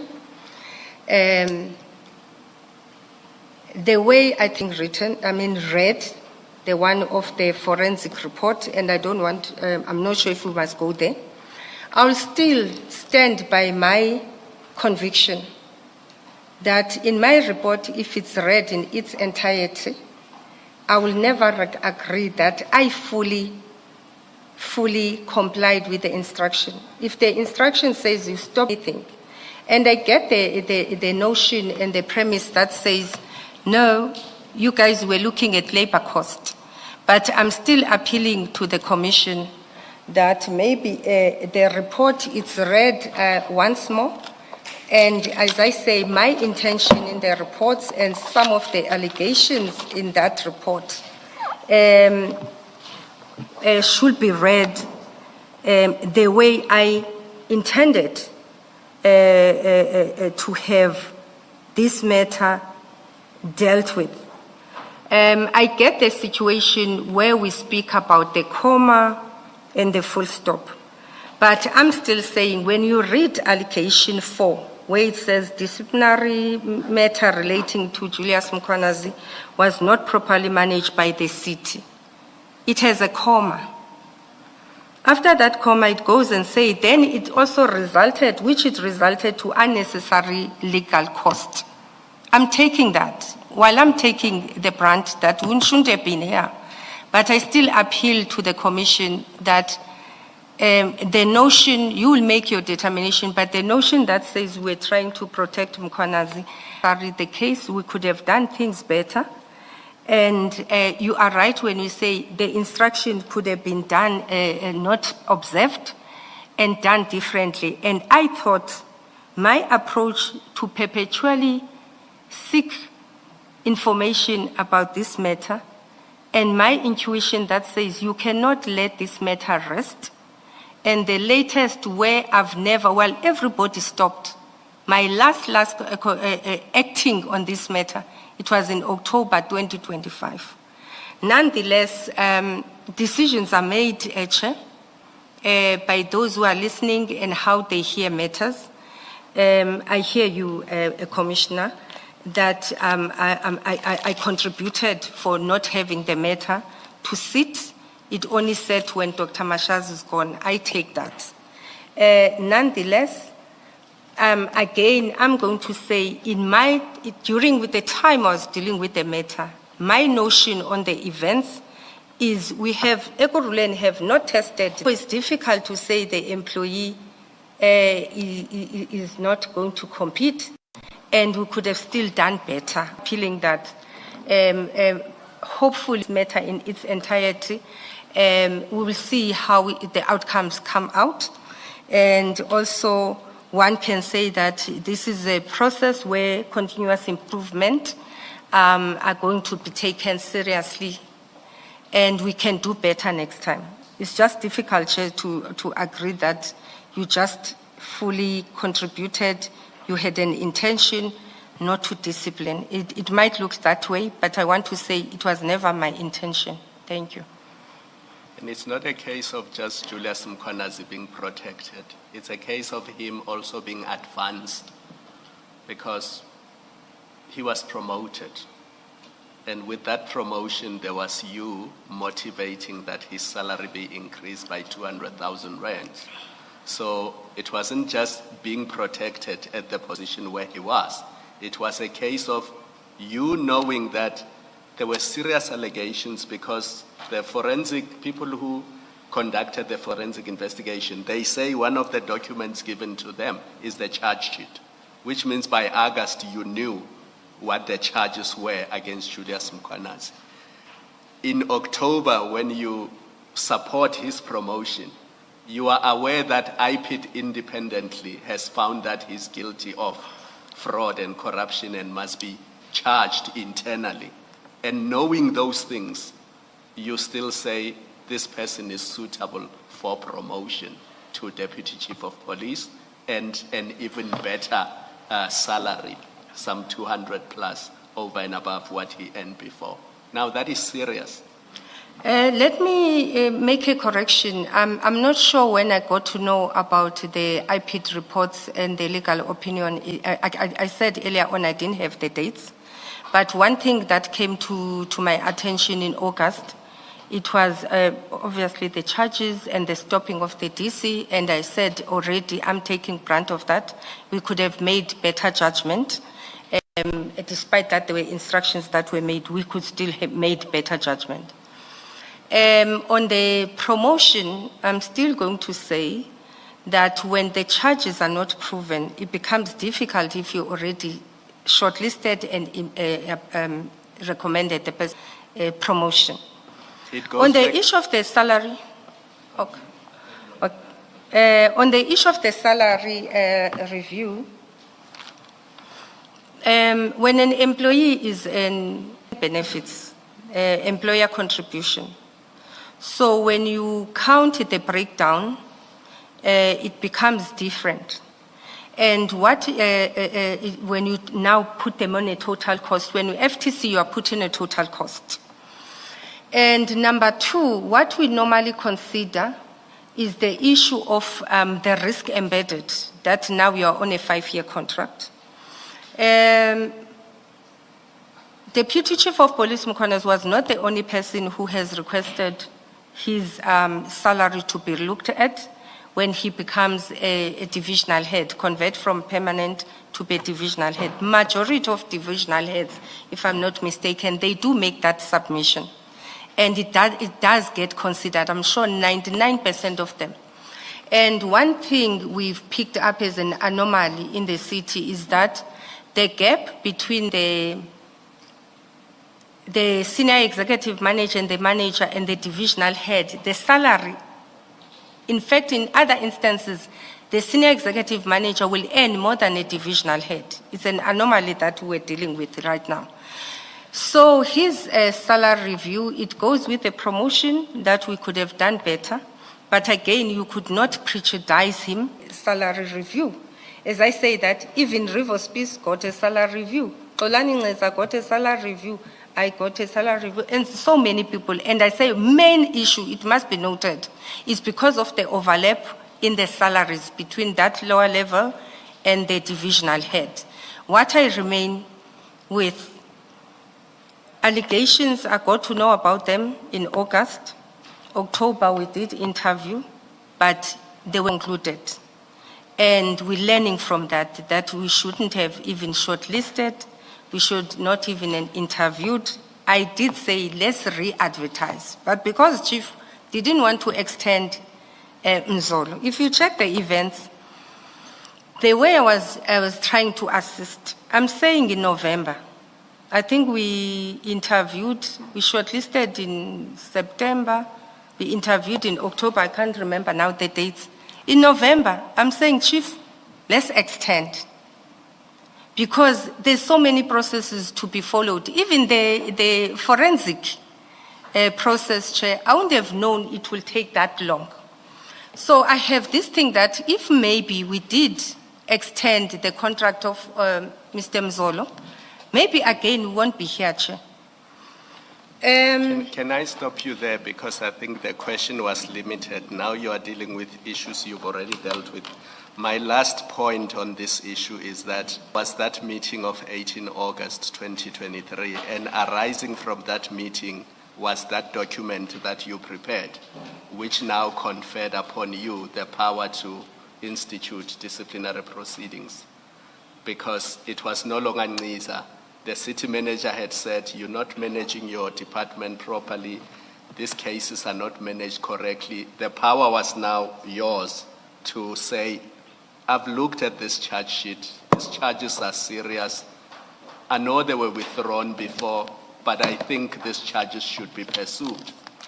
It was within your powers to start that process, and you did not do so. Am I correct? Chair, I'm going to repeat what I said. We made, and it's a pity that we're not understanding each other, and I'm taking that. I've never not continue pursuing this matter, despite how it sounds like I pursued it. And I'm not going to go again and read that allegation that I read with a comma, that surely I was talking to Mkwanazi.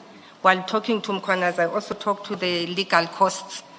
Chair, I still want to convince the Commission that I've never stopped.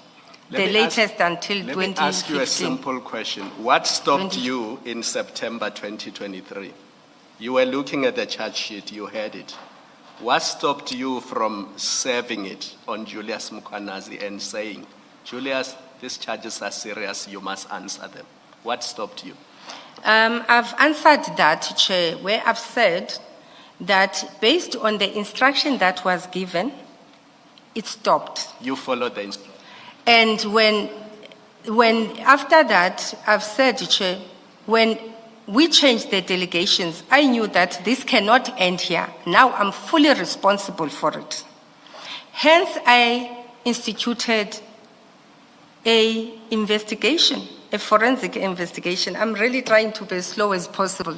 They said yesterday I was on 220 kilometers. Mrs. I think I'm at 10 now. Can I stop you there? There's no need to be slow.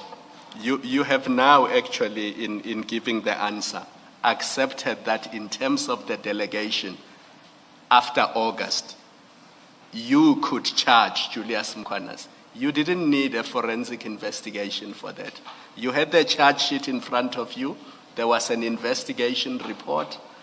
You did not need a forensic investigation that takes a year to conclude. You could. These charges are serious, Julius Mkwanazi. They were withdrawn because Mapiea said he was pressured. I now have the power in terms of this delegation. I'm serving you this charge sheet. I want you to answer to these charges, because this is an HR matter that falls within my jurisdiction. The engagement of August, Chair, I've said that instructions were given, the appellate. Despite that, there was an instruction and the appetite that we will stop this process. I still went and said, let's look at what actually happened on this matter. And while that was happening, recommendations were made, and the recommendations that were made are putting us to be here now. Saying I didn't act, I might not have expected the way Commission expected the standard of an HOD, HR would have happened. But on my competency and how I know myself, I did the best of my ability. And it could still be done better. I don't think anybody is perfect in any world. And hence I've said, we all taking blame that we could have done better here. All I'm saying, Chair, while everybody else stopped, that must be noted, I never stopped. How is read? I'm still appealing, let's read it in its entirety before you make a final discussion on this matter. Thank you so much. Thank you. Thank you, Mr. Mrs. Gxasheka, I want to raise a slightly different take on this issue. When I look at that promotion panel and their recommendations, and particularly the fact that both you and Chief Mapiea recommended the promotion.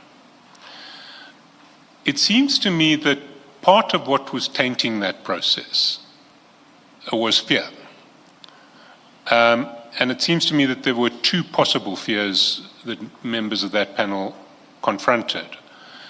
The one was the fear of Brigadier Mkhwanazi, and you've spoken about that in your statement. You mentioned that when the issue was first raised with you in February, the chief said to you very quickly, you were wanting to discuss the evidence, and all he could talk about was how dangerous Brigadier Mkhwanazi is, and you got scared, and you wanted a threat and risk. He didn't give you the threat and risk assessment. So it seems to me that if you were scared in February, you would have been scared in in October. Is that a fair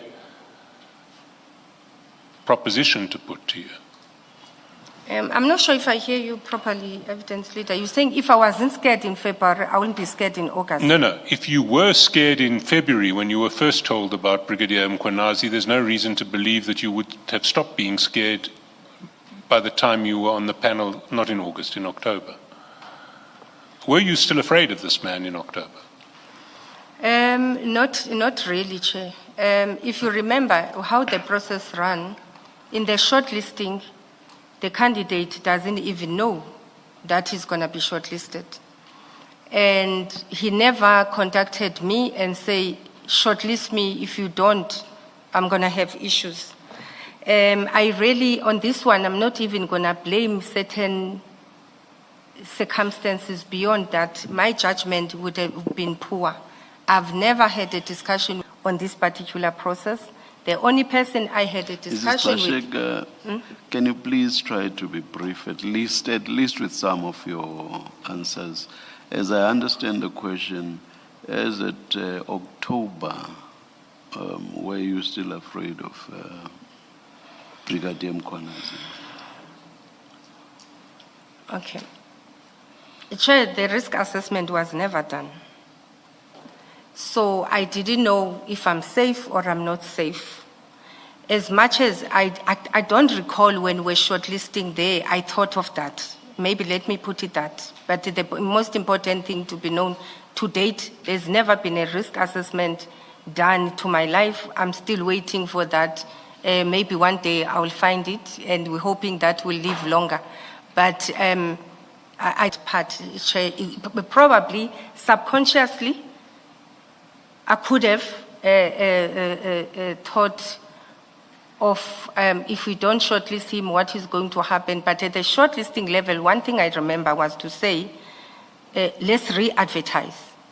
And in November, again, I said, why don't we extend Mr. Mzolo's contract? Subconsciously, it can happen, and you make decisions because subconsciously your mind is thinking of something else. Thank you. I won't push that further, but the last issue that I have to put to you is that this afternoon, this morning, Makosi Makamba saw your testimony, and she's given us an affidavit this afternoon that I have to put to you. So can I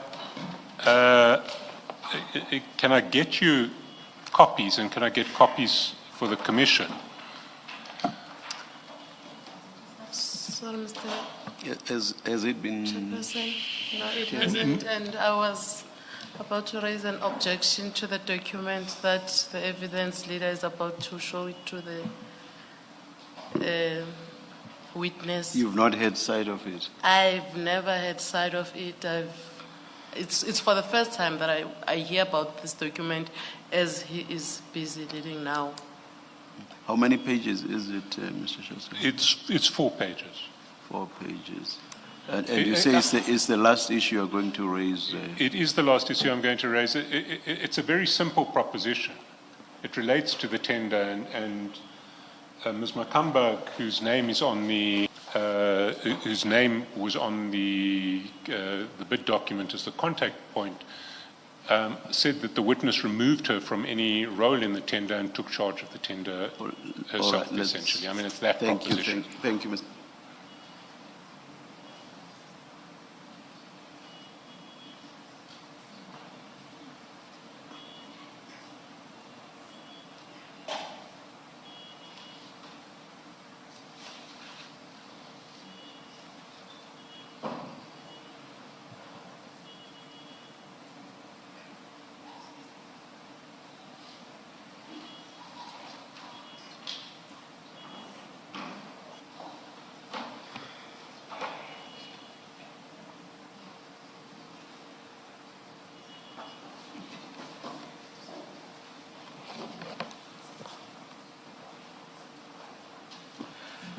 If it's only 4 pages, what, 10 minutes would be enough, Ms. Mabula? Yes, 10 minutes will be fine, Mr. Chair. Yes. Let's adjourn for 10 minutes.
Good afternoon. We're ready to resume. Switch off your phones.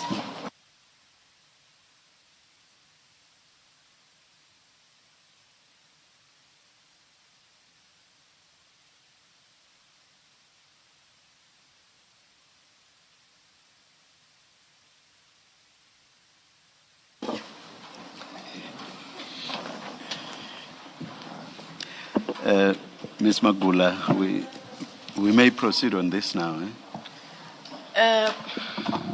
Mr. Chairperson, I have an objection for this document to be used.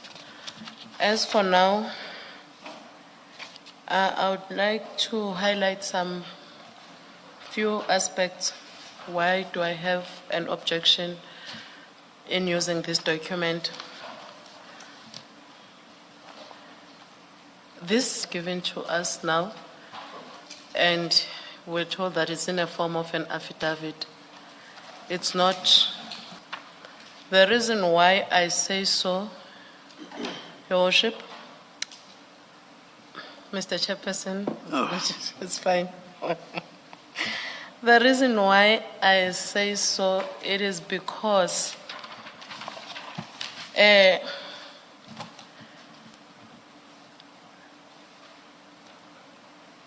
we don't know the author of this document.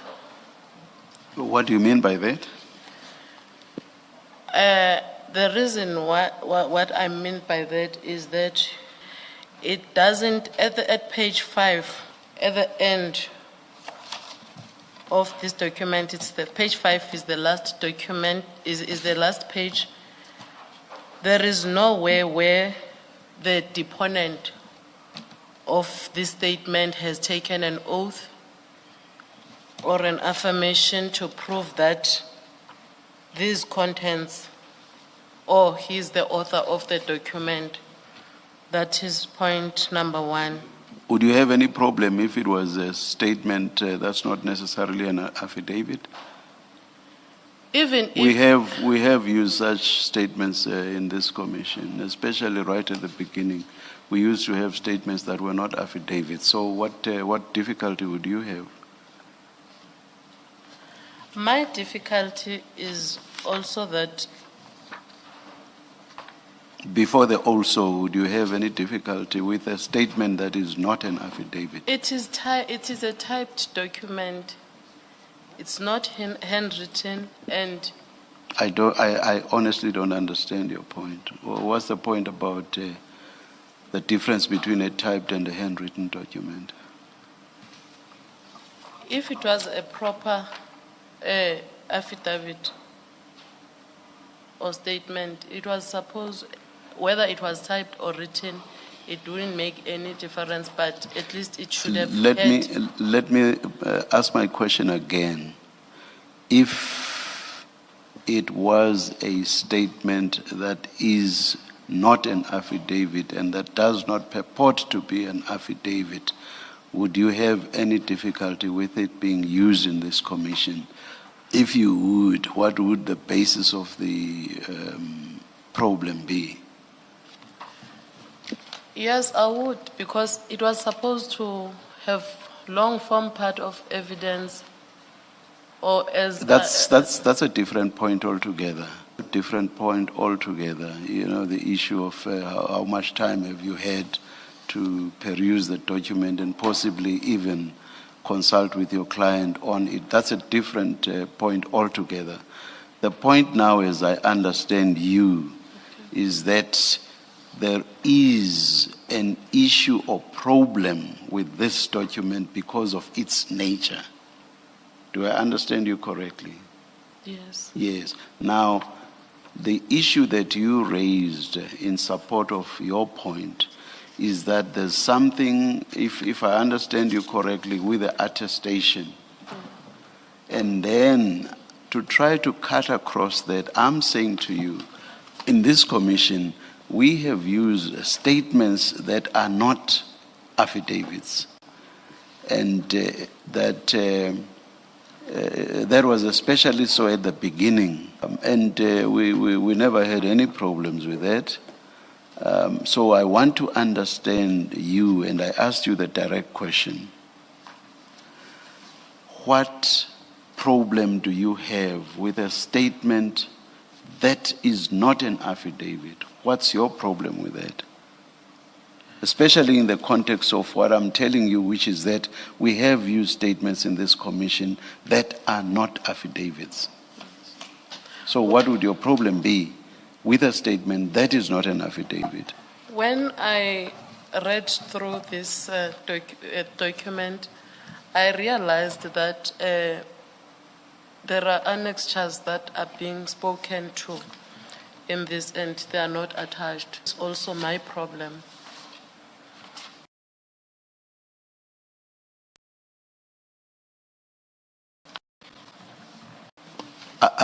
Please take me to the relevant paragraphs. I read the document very quickly outside just now, but I don't remember any reference to annexures in it. But even if you are correct, what always happens between legal practitioners is for legal practitioners to say that you refer to such and such an annexure. Can you please share that? And then you decide whether you are able to proceed or not after you've been finished with the annexure. But it cannot be, or at least I do not think so, it cannot be a basis for saying, I object to this affidavit because I've not been finished with the annexure referred to. Of course, it's something that I say all the time, and people who watch proceedings before this commission, I have repeatedly said that is the last thing that I would want to see, that is to prejudice any one of the participants before this commission. So if an issue is with annexures, the annexure must be shared with you. You must get sufficient opportunity to peruse the annexure and also to consult with your client on it. That I will definitely give you time for. So, but now, please take me to the paragraph that refers to annexures. Just a minute, Mr. Jackson.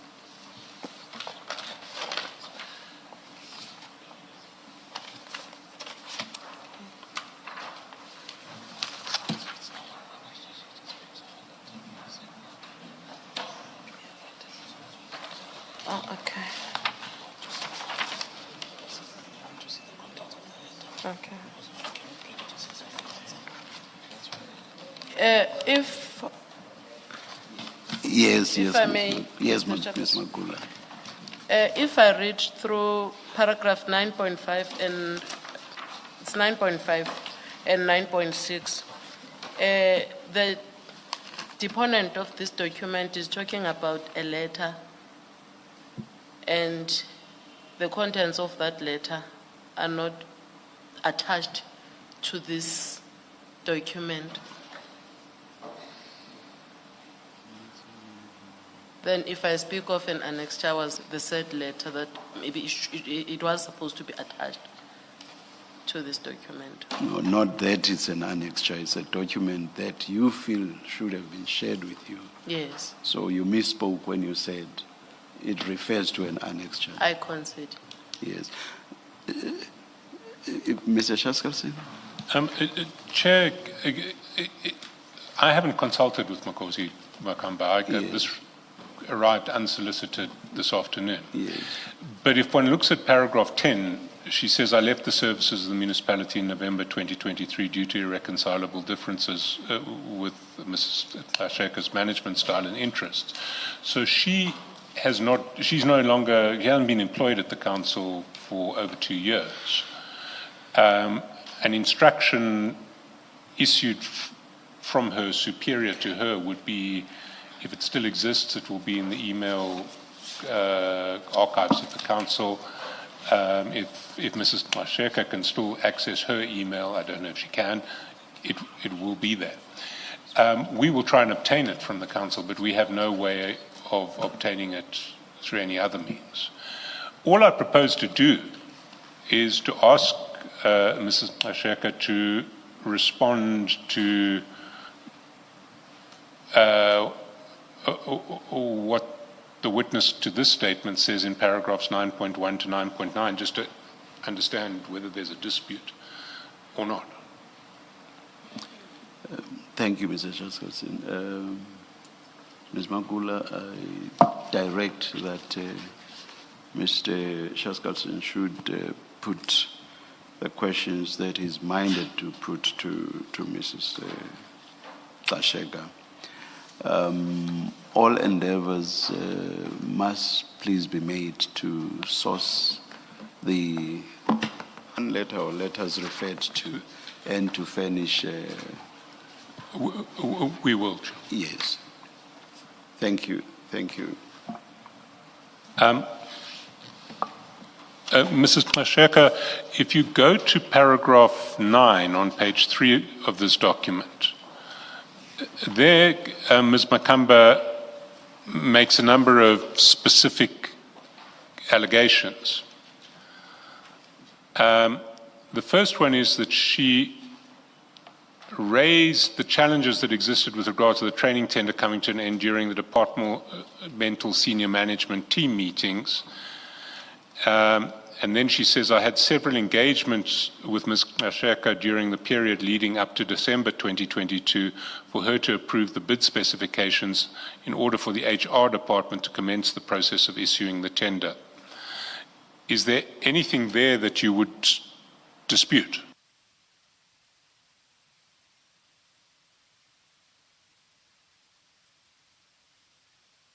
Apologies, Chair. I can't recall these events. It could have happened, it could not have happened in terms of the time frames. But where I might want to agree is where I said, look beyond the unit standards, add degree, honors degree, and so forth. That I think from what she's saying, we could be also talking about the same thing where I said there must be additions to the tender document. Thank you, Chair. Then in paragraph 9.3, she says, my unit submitted the bid specifications to Ms. Gxasheka already in 2022. She took more than 3 months to approve the process. Do you have a response to that? Where I'm saying, if possible, if we were discussing the issue that they must add additional formal qualifications, she might be talking about that. One thing I wouldn't understand, why must that take 3 months or take 6 months? But I did engage, and I've said it earlier, that they must increase the bid specification. Thank you, Chair. Then she says, the item was eventually submitted to the bid specification committee on or about 26 May 2023. I represented the department at the BSc as the project manager and responsible for the training function of the municipality. Is that correct? Chair, I think it's similar to what I said earlier on, that I was not involved in the BSc, the bid specification committee, same as the bid evaluation committee and the bid education committee. Thank you, Chair. And then she says, soon thereafter, Mrs. Gxasheka wrote me an instruction appointing Mr. Joseph Moropa and Ms. Lebogang Motai, who were not in my unit. She also appointed Ms. Zamamia Dibuo Nwendamunsu and Ms. Ntabiseng Kunyamani to run with the tender. Is that correct? I'm not 100% sure, Chair, what does she mean to run with the tender? Because if it means after it was awarded, maybe she should be saying something else. I can't recall there what would have happened. But my testimony earlier on, I did say that I got people involved in the allocation of the scope and to ensure equitable share. So I'm not 100% sure she's talking about that or what exactly she's talking about. I'm not 100% sure. It's difficult to answer on that one, Chair. In 9.6, she says in the same letter of instruction, just before that, but what role would she have played had you not introduced, if she's correct, had you not introduced the people that she mentions here? What role would she have continued to play in the process? It will be more to ensure that the allocation is done fairly, more than anything. And as I said, I was not happy with how the allocation was done, and I left it to the commission that I think City of Ekurhuleni will assist better to provide how all these service providers were paid. Did you remove her from that process? I can't recall. And replace her with other people? I can't recall, Chair, if when she left the city, because all I know at some point she left. I said the support department must do. They must manage all the tenders for the city, for HR. She can't be referring to a period when she had left the city. When she says she was no longer to be involved, she must be referring to a period when she was with the municipality. So did you cause her no longer to participate in the process and replace her with other people? So please do not make reference to her possibly having left the municipality. Chair, what I know, I've said the management of tenders must be done by the division and support. And the reason I made that decision, support remains independent because they are not the ones that will do the tender, and they are also not the ones that are going to instruct the service providers. So I did say earlier on that I made different improvement in the system, and highly possible she's correct when I say I included support services. But my understanding, Zama and Tabi saying they are also in that division of Marcos. So on adding Lebu and Joseph, I think she will be correct. I said we need an independent person because of a lot of things that were happening at the divisional head level, where you will run with a tender, you are a referee and a player, you run with a tender, you adjudicate, after adjudicating with the BAC, you still go and appoint who should do what when. So the responsibility of support services was to guide against that, also ensure that equitable share is happening and the quarterly reports are submitted to finance. Thank you, Chair. You see, I don't think she can be referring to a process after award of the tender, because she says she left the services of the municipality in November 2023. And we know that the tender was only awarded in November 2023. So these processes that she's describing must relate to a period sometime between May 2023, when the bid specification committee got the specifications, and when she thereafter represented the department at the BSC, and November 2023, when two things happened: she left and the tender was awarded. So I think that what she is talking to in 9.5 would appear to be to the processing of the tender after it left the committee. Look at 9.4 and 9.5. There's the submission to the bid specification committee, and then she says, soon thereafter, you effectively replace her with the people that she mentions. So this is at a stage, as Mr. Shaskalson says, leading up to the award. Thank you, Chair. Chair, it's difficult to really speak to all these issues, especially without proper evidence, firstly. I mean, I didn't was awarded in November 2023. I could have missed that. And now it's being raised. It's really become difficult. I think if there were documents in front of me, I would respond better on this matter. I'm really grappling with this one. Can I, in relation to November, can I refer you again to the document that we touched on earlier, which is at pages 128 and 129 of Supplementary Bundle 2, where it's a list of bids that were awarded in November 2023, and this bid and the award to Buena Vista is noted at at page 130, second last item. Appointment of a panel of accredited skills development providers to implement various qualifications and skills programs, November 2023, Buena Vista Learning Academy.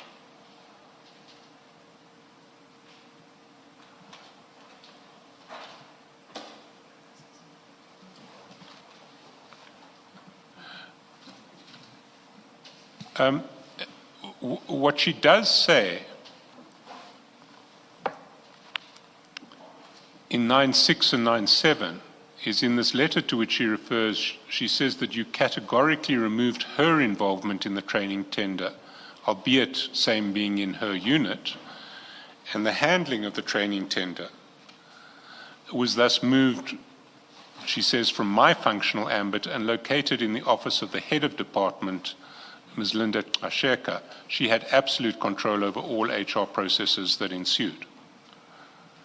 Would that be correct? It's not correct, Chair. I'm going to reiterate. I was not involved in the BAC, that cannot be. In fact, she's bluntly lying here. I've said earlier on, I haven't seen an HOD who go and present his or her tender at BSc, at BEC, and BAC. I'm refusing this. I'm refusing this. I think we are just being implicated here unnecessarily. It doesn't make sense what she's saying to me. And if the tender was only awarded in November and she left, how would then been taken away from her? Because between until November, it would have gone to BSc, it would then go to BEC, after BEC go to BAC. It only comes back now to me to start having a control in terms of the shared, equitable share after November. So I'm refusing, Chair, what she's saying here. I think we are just being played with here. Thank you, Chair. Well, can I ask you this question? In paragraph 9.5, there are 4 people who she says you designated to run with a tender. 4 people. I do. And are they in the office of the head of department or in the training department, in the office that was run by Ms. Makamba? They are under, 2 of them are under training department, and then 2 of them are in the service department. Service division. So they are also in another division that deals with budget, finance, contract management, and even when you are tendering, they will vet the document. They support you from you starting the tender to its completion. Hence it's called support services. So they will always be involved for the tender for training, that is the wife of Madlanga, but they will be involved in all these other tenders. And not have some representation in the BEC and the BAC, even if it's not you? They would. So when she says that the training tender was moved from her functional ambit and located in the office of the head of department, it's quite possible that that would be the case if the people from the department who were designated to the BEC and the BAC were you and not to her. Chair, in other processes that other tender processes in HR, those 2 people has mentioned from support are always there. One thing she has said that is correct, she is a manager. But on top of that, there's other people that you work with to assist you to conclude this process. And they've always been in any tender process, you will find the support people in that space. Those 2 people she mentioned, they were very good in handling of how the tenders are done. When I arrived at Ekurhuleni, in any tender process that I was involved on before I became an HOD, Joseph Maropa will sign off the spec, will assist you with the budget. She makes it sound as if they are single-handedly now dealing with the tender, and she's not. What she would probably have done on her side is to try and sideline them. But she remained a project manager, and those guys were there to support her as far as to my knowledge. Thank you, Chair. Well, that's certainly not her version. She says in your letter to her, you categorically removed her involvement in the training tender. I can't recall that letter, Chair. It's very difficult to deal with it. When you say you can't recall, does that mean you could possibly have written it? I don't know, Chair. I don't know. All I know that I can align with is that was support services no longer working at Ekurhuleni, and there's no tender. Ever since I arrived at Ekurhuleni, there was no tender he was not involved on. But the removal part, I won't know. I can't talk to it. I can only comment maybe when I see it, if indeed happened. There could be something that says, don't sideline, work with them. But I don't know, Chair. I sincerely don't know this one. Thank you. Can I ask, did you appoint any of these people to the, in a bid process, there's the admin stage where all they are doing is to check whether you have the correct documents, like tax documents, registration documents, and then it moves to the proper evaluation where you apply whatever you apply, then it moves to the adjudication. Did you appoint any of these people to any of those processes in the tender process? Chair, what normally happens in the tender process, there's a project manager. Then the project manager will work with the team where, as I say, that they run with the bid specification, the evaluation, but all that work is done under finance. And Joseph has always been the person who is running with these processes. So appointing, I'm not 100% sure, but it's always been people who are assisting with tender processes.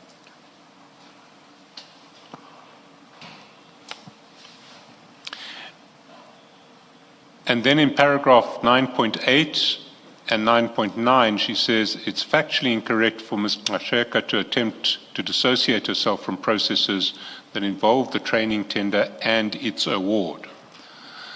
Ms. Gxasheka was the process owner and thus accountable for the tender. Chair, I'm going to repeat what I said. I don't see it in the bid specification. I've said my role was to say add formal education, mostly degree, masters and so forth. That was my comment. BSc, I've never went there. Bid evaluation, I was not there. Hence I said maybe get attendance registers, if possible, also get minutes of what transpired in those processes. Chair, I doubt you will not see my name. You will not see my name. I doubt that. I was not involved. Clearly, this is somebody who just wants to leave everything to me instead of allowing that the key stakeholders who ran with the tender must account. I don't agree with what she's saying. I was not fully involved, and I didn't award the tender. It will be irregular for me. Just to clarify what she's saying and what she's not saying, I don't think she is ever suggesting that you sat on the BEC or the BAC. But what she is saying is that the people in the department who sat on the BAC and the BEC reported to you, not to her. What's your response to that? I've already responded, Chair. There's 5 divisions at that time, if I can recall, in HR. It was the support services, it was her division, strategic HR, and talent management. It was HR, BP, and it was LER and others. And those people are coming from those divisions. If you see the structure of HR, the only people that are is the divisional heads and the PA and the coordinator. So it's not proper what she's saying that those people were reporting to me. It's not true reflection of what is happening in the city of Ekurhuleni. Thank you very much. I don't have any further questions. I think, Mr. Chaskalson, you moved too quickly for me and left the promotion topic to deal with this statement. I don't have the document that you shared with us, the promotion, the interview panel. The interview panel. If you would, It's pages 58 onwards of the Mr. Mashazi. Mashazi bundle. We don't have You don't have Mashazi it? file, no. Oh, can we display it? Yes, please.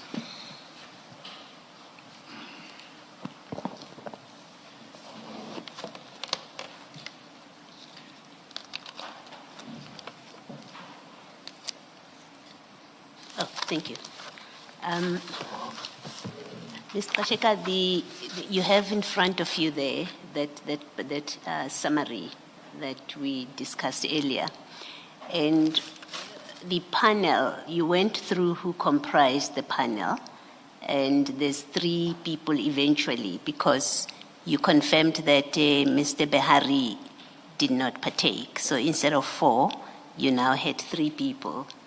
Now, can you just explain what it means that the HOD SRAC does not indicate whether she approves or disagrees, and what is the consequence of that? Chair, again, it's part of continuous improvement. You will realize in majority of documents that will have, sometimes a person won't tick, sometimes you will find out it ticks, doesn't even put a signature. But sometimes when we audit, we follow those things, tell you it didn't mean that she was not recommending the candidate. Does it mean she recommended the candidate? Yes. Why do you say that from this because document? we'll elaborate. Remember, before we decide that the first choice is Mr. Mkhwanazi. For instance, if we said its first choice is Mr. Mkhwanazi, the second choice is Mr. Du Plessis, it would have been a collective decision of the panel. And where do we see that in this document? I mean, there's a reason you've got this document as a record of what happened. Now, it doesn't tell us on this record what her position was. Chair, I think because she signed a first choice, probably she agreed. Yes, it was an oversight on her not to approve and not to put the telephone number. But she signed there, and it means she agreed with the appointment of the candidate. I don't recall. If she didn't agree with it, would she not have signed? If she had ticked not approved, are you saying with that explanation that have signed this?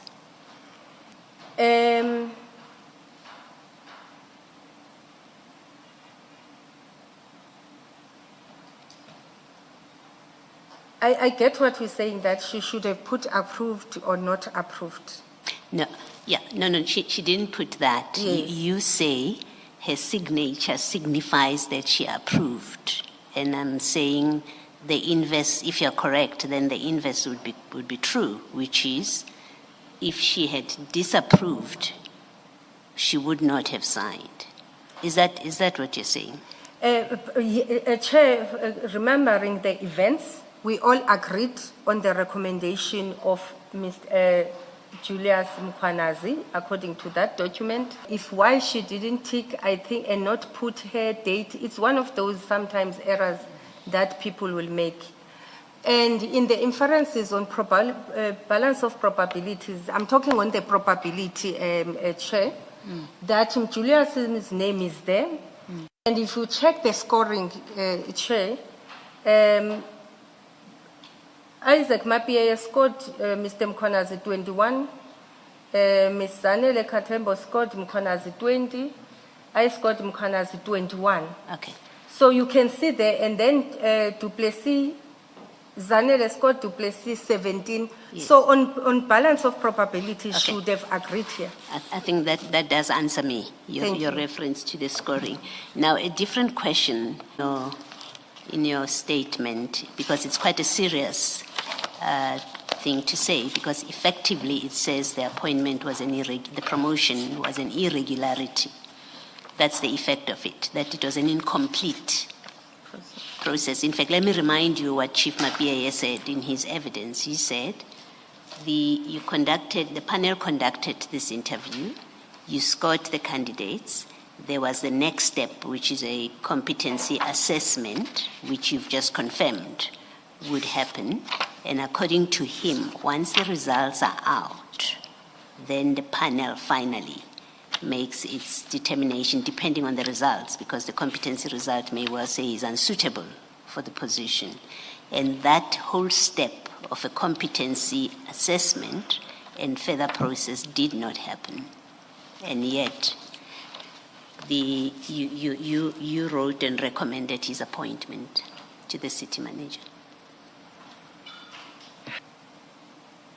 If I didn't address this part, it must have been on different versions that we keep on changing. I should have addressed it.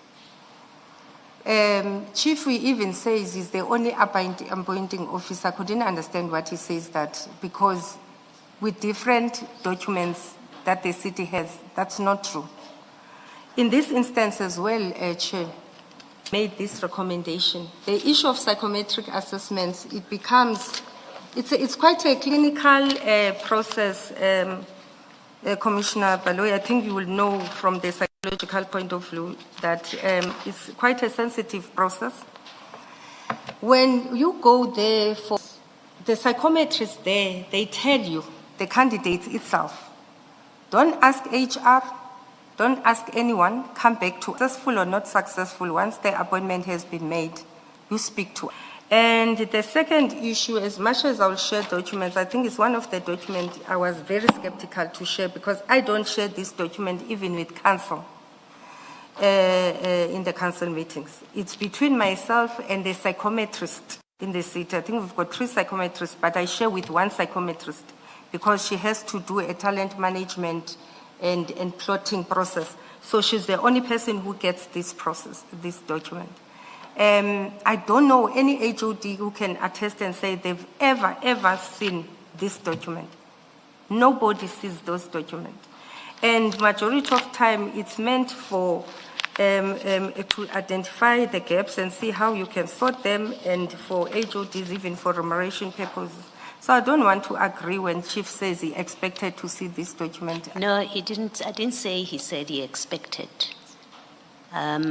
I said he says Commissioner Mkwanazi was supposed to undergo an assessment, a competency assessment. That didn't happen. In fact, what he says in his statement, let me read it for you. He says the HOD, so what he says, at the conclusion of the interviews, both candidates, as is the norm for appointments at that level, were to undertake competency assessments, at the conclusion of which the panel would reconvene and make a final evaluation based on the interview scores and the competency assessment results, and thereafter recommend the successful candidate. For the HOD, HR never reconvened, this is paragraph 67, never reconvened the panel for the purpose stated above.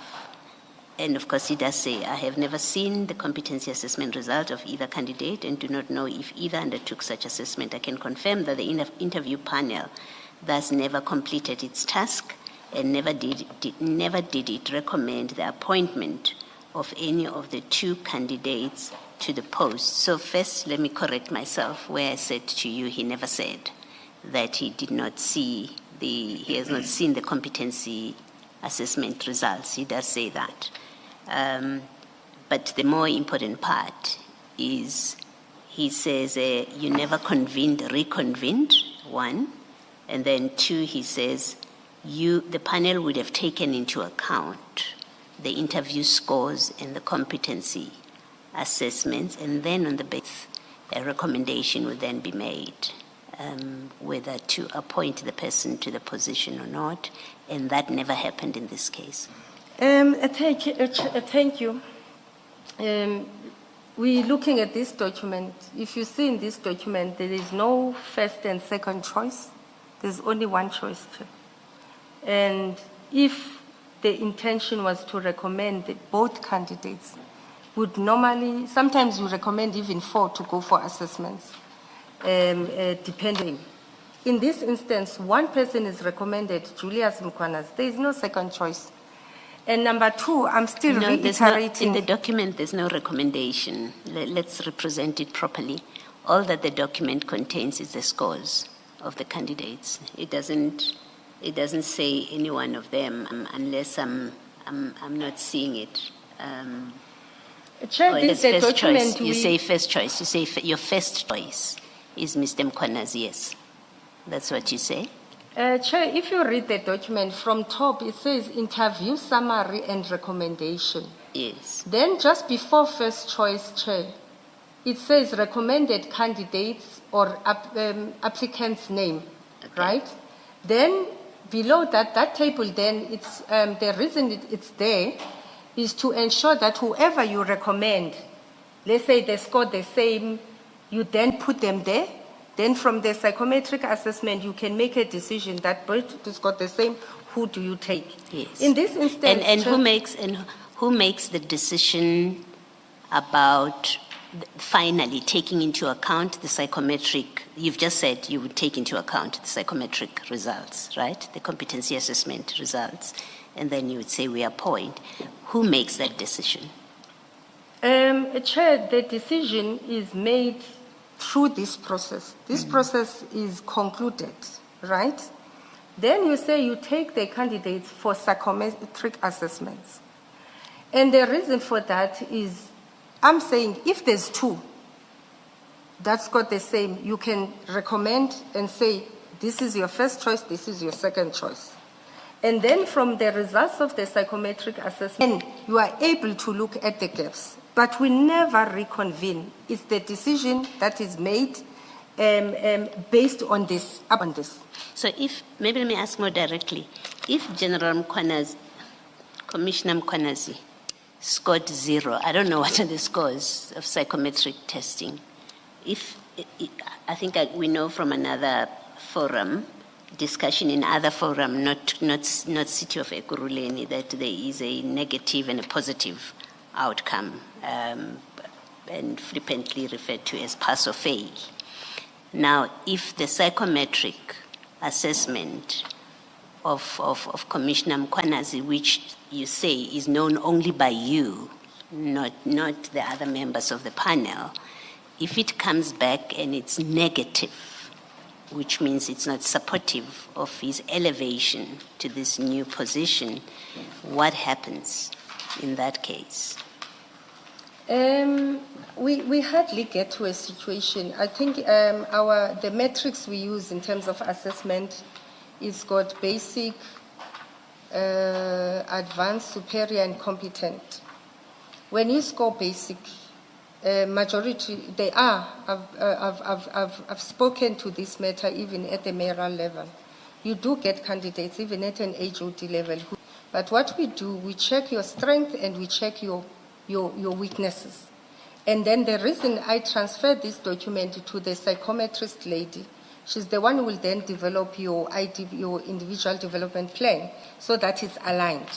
So we do appoint people out of all those 4 categories. It's just that even when they have scored basic. Basic, that's where you must force that the IDP, the development plan of that individual must be aligned now with this.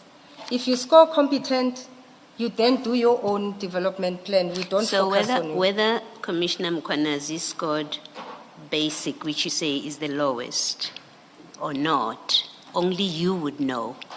Only That's me what and you're the saying. psychometrist will know. No, I'm saying for purposes Here, of it's me. recommending Yes. a promotion. Yes. So we would have to rely on you having been satisfied Yes. that he should be promoted, whatever the outcome of that score is. Okay, that's fine. So you deny that he never went for an assessment? As I say, it's a sensitive document. I can just show you the first page and the second page. That's all I can show you. And They that's the should- result of his assessment? Yes, Is that what and you're the saying? psychometric house, I don't know if they will still have it or they can even release it, but it's really not true. Hence, I'm saying no HOD I give this to. Hence, I didn't even put it in the pack. Okay. And that is part of the documents before us? No. I think it has to be because serious allegations have been made. We do have a system of redacting the information, but I'm going to ask the evidence leaders to get a copy of that document so that we have it in our records. Chair, on that, because as I say, we don't share this document even with council, what I normally do, I will share with you the certain pages, not the ones that, for instance, describe the employees' certain assessments, but page 1 and page 2 I will share. Also the page, I hope I won't get into trouble on this, and then also the page on the competency. Ms. Gxasheka, let me try and be helpful to cut it short. You will have to provide the full document because allegations have been made that he never underwent the test. Your defense or your answer is it was done, and here we have a record of it. It has to be provided. I think there can be discussion with the evidence leaders about how to handle it, to deal with your sensitivities about it. But you've referred to it in evidence here, so it has to be part of our record. Chair, it's fine. I will discuss it with the evidence leader that it can be inspected. And then beyond the inspection, if it's really required, then I think going to the psychometric house, it will assist, but there are details. All right, I'm happy to leave that there. I do have other unrelated questions. The earlier discussion about extending suspension periods, can you just remind me, Mr. Ngqiza, he was suspended for how long? I can't remember, Chair. Did you ever have to extend his suspension? Yes. You did? Yes. Okay. And what was the reason that his suspension? We were looking at the allegations of the labor His relations qualifications. cost. His qualifications. No, it was the labor relations cost, related cost, labor cost, basically. Yes. Yes. And why couldn't he be at work? And maybe let me first explain that the reason I'm clarifying this for the record is because you did not extend the suspension of Commissioner Mkhwanazi, even as Chief Mapieye responded and said he will interfere with witnesses. You have told us how fearful you became when you were told about him, and you didn't extend his suspension, and yet another employee you extended his suspension, and the 3 months, 6 months debate that you were having earlier on, that you were starting, doesn't seem to have been a relevant factor. So maybe just explain what on the face of it appears to be an inconsistency and feeds into the suggestion by witnesses that in fact you were terrorizing and harassing witnesses who wanted to act against Mkhwanazi. And then this is one of the references that you for no reason, no valid reason, extended the suspension of Mr. Ngqiza when it was unnecessary to do that. Commissioner, can you respond? There's a witness who says I was terrorizing them. You were part of Dr. Mashazi's scheme to harass witnesses and to harass Ngqiza, Mapieye, and Spies. But in this case, can you see that, Chair? Because I want to refute that. Yes, you can refute it. I'm putting to you what the complaint is. The complaint is Mr. Ngqiza makes a number of instances where he says that's evidence of you harassing him, sending EMPD vehicles to his family to deliver documents when it was unnecessary. And when he asks, why do they come in 4 vehicles? They say it's Ms. Gxasheka's instruction that when we come and serve at you, we must bring all the might. We must come in 4 cars. He says that. And then when you sent him your termination letter or something, there were drug enforcement people that came to deliver documents at his house. all of it unnecessary but meant to intimidate and harass him. That's the sum of his evidence. So, Thank you, Chair. So my conversation for now is confined to the extension of his suspension in circumstances where someone else facing far serious charges, who is very close to the city manager, that you say you got scared when they spoke about, you did not extend his suspension. Yeah, Chair, I'm not sure now if I must complain formally. Initially, when we briefed yesterday, and there was an agreement here that certain allegations would not be, implications won't be dealt with. When I wanted to deal with the issues of Mr. Ekurhuleni, I was cut short here. And I did say that it did look bad outside. But I still complied when it was said cut short. That implication, if I'm not mistaken, is a separate implication. And from evidence leader and from the commission yesterday, there was an agreement that we will not deal with that. And it's sending commissioner that it was not dealt with because I really wanted to deal with it. Okay, Ms. Because you are reminding me now of the implications No, let out me there. correct you. Let me correct you. You have no agreement with the commissioners about what you will be led on and not. The only thing yesterday that we were told you would not be led on was to do with the tender. You don't have an agreement with us as a panel. Having said that, allegations were made against you. I would expect you to be happy, you to answer. Because if I don't put it to you to answer, it remains the last word on this. So I'm quite surprised that you would complain when you are being given an opportunity to receive a witness has said about you. Absolutely don't understand it. I'm happy to leave it at the accusation. If you don't want to respond to it, I'll leave it at what Mr. Ngqiza said. You can choose which one you want. I can leave it. Chair, as I said, I was fully prepared to deal with this matter yesterday, and I was told I don't need to focus on it. In terms of that implication, I think he quoted 40-something cars or 86 cars that were taken to his house. And when I give an instruction to be served or request to EMPD to serve, I give to one person, and majority of the time it was Dion. I'll say, Dion, go and assist to serve and come back. In my head, Can you please use the surname? Dion Singh.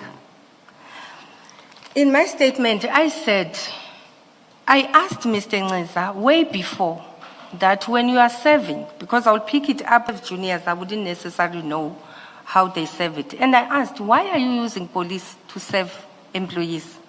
Why don't you use your ER officers? And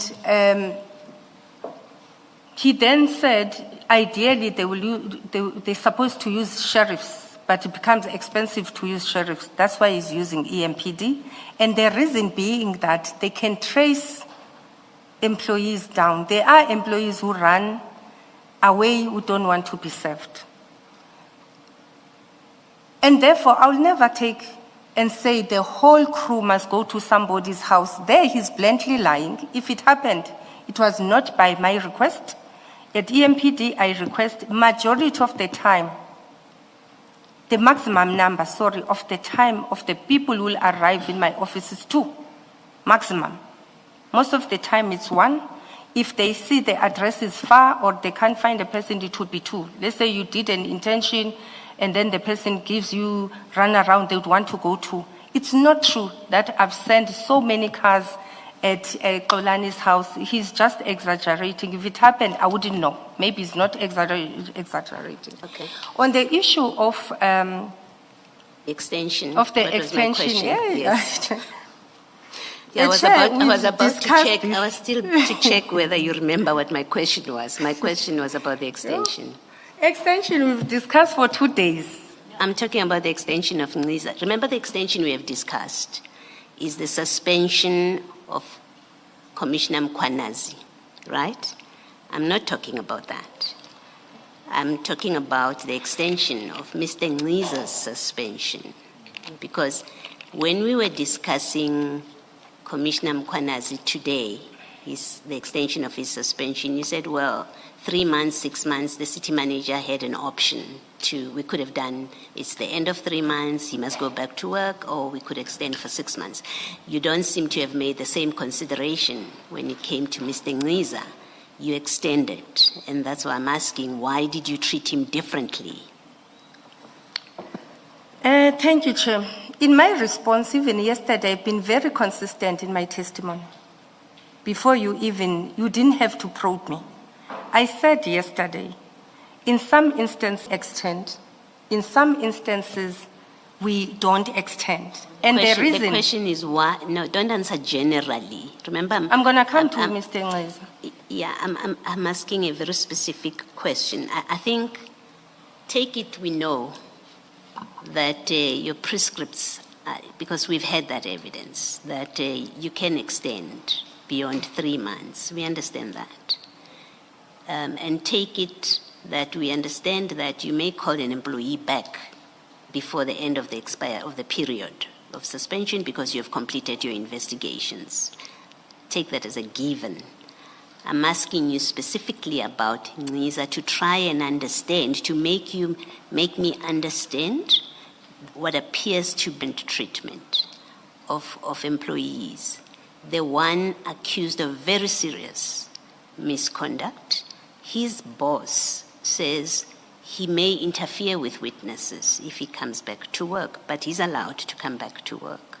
Mr. Ngqiza, on the other hand, back to work is extended for another 3 months. Can you just explain the context in which my request for an explanation is made? It is the accusation or complaint is this was part of the campaign of people who are seen to be chasing after Mkhwanazi. That's a context in which I would like to understand why him you seem to have treated differently. Chair, I've said earlier on here, if maybe in the beginning the matter of Mkhwanazi was never taken to Dr. Mashaz, maybe we won't be here. I did say that. The matter of Mr. Ngqiza was fully managed by myself. Hence, even other matters in other departments are managed by the department. We don't necessarily have this challenge. If there was no interference on instructions that are given differently from Mkhwanazi in comparison to anybody else, maybe we won't be here. So normally departments, they decide through our guidance to extend or not to extend, depending on the circumstances. So in this particular manner, I was fully involved, and therefore I made that determination. I didn't need to consult anybody. One mistake we're learning from this, probably me and Chief of Police, is when you are given delegations, fully deal with them. Okay. Chair, it's highly possible, even if you were, maybe Chief of Police didn't go to the city manager, she might have still heard about it and she would have still intervened. But at least one thing we must learn, when we are given full delegations, run with them. All right. Until we are stopped. Why did you become involved in the Chief of Police decision to redeploy Commissioner when you lifted his suspension? His boss, who we understand is in charge of deployments and promotions and movements in his unit. Why did you become involved with that? I've said in my testimony from yesterday and today, if you read, I think the first or second sentence of that upliftment, I said it came to my attention. And I said, I meant that I was told by the accounting officer that once more you are not managing, and therefore why is this happening? Whereas I've made a decision that Mr. Mkhwanazi must not be what is it? His suspension is uplifted. Why you are not following this?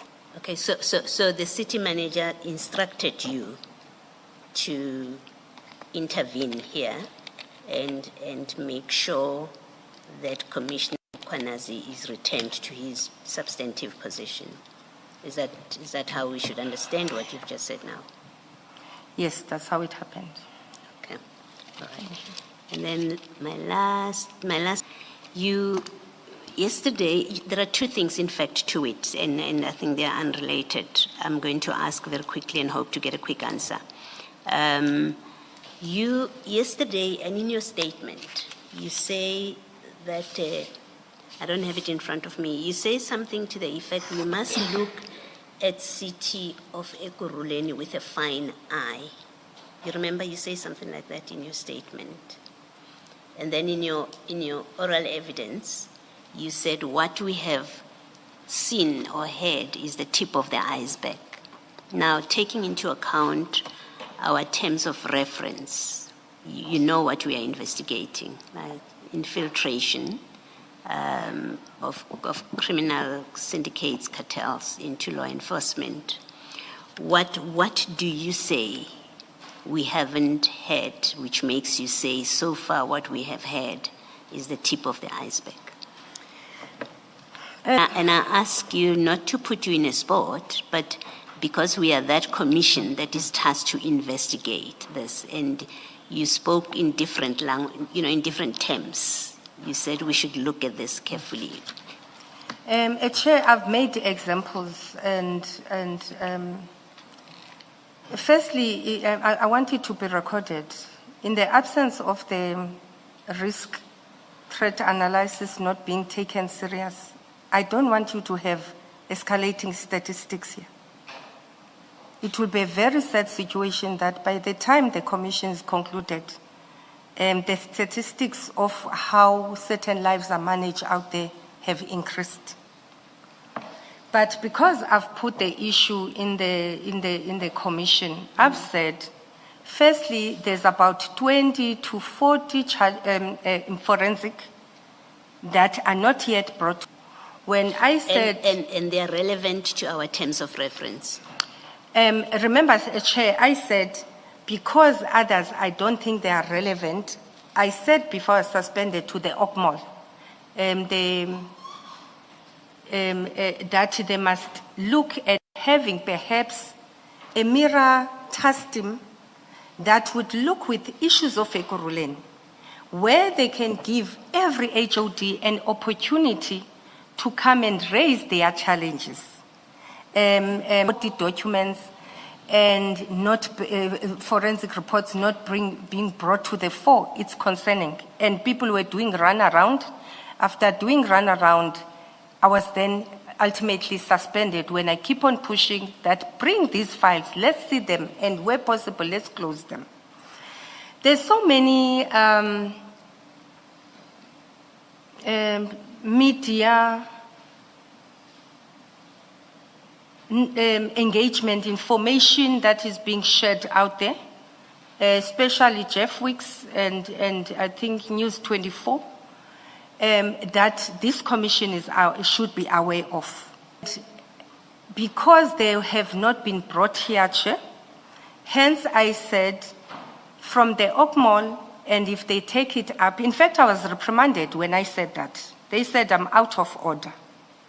If I remember, one councillor said,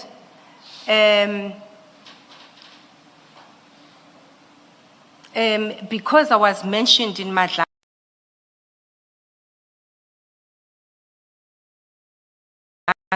and protest against me. So I'm being out of order to say there must be a task team. Those were articulations, those minutes are available where I was reprimanded. And I was trying to assist Ekurhuleni to say, are we always going to have this commission for the institutional reform to happen? Is the long and short of what you're saying, those that have not yet served before the commission with the witnesses that have come, which are relevant to the terms of reference that the Commission should look at?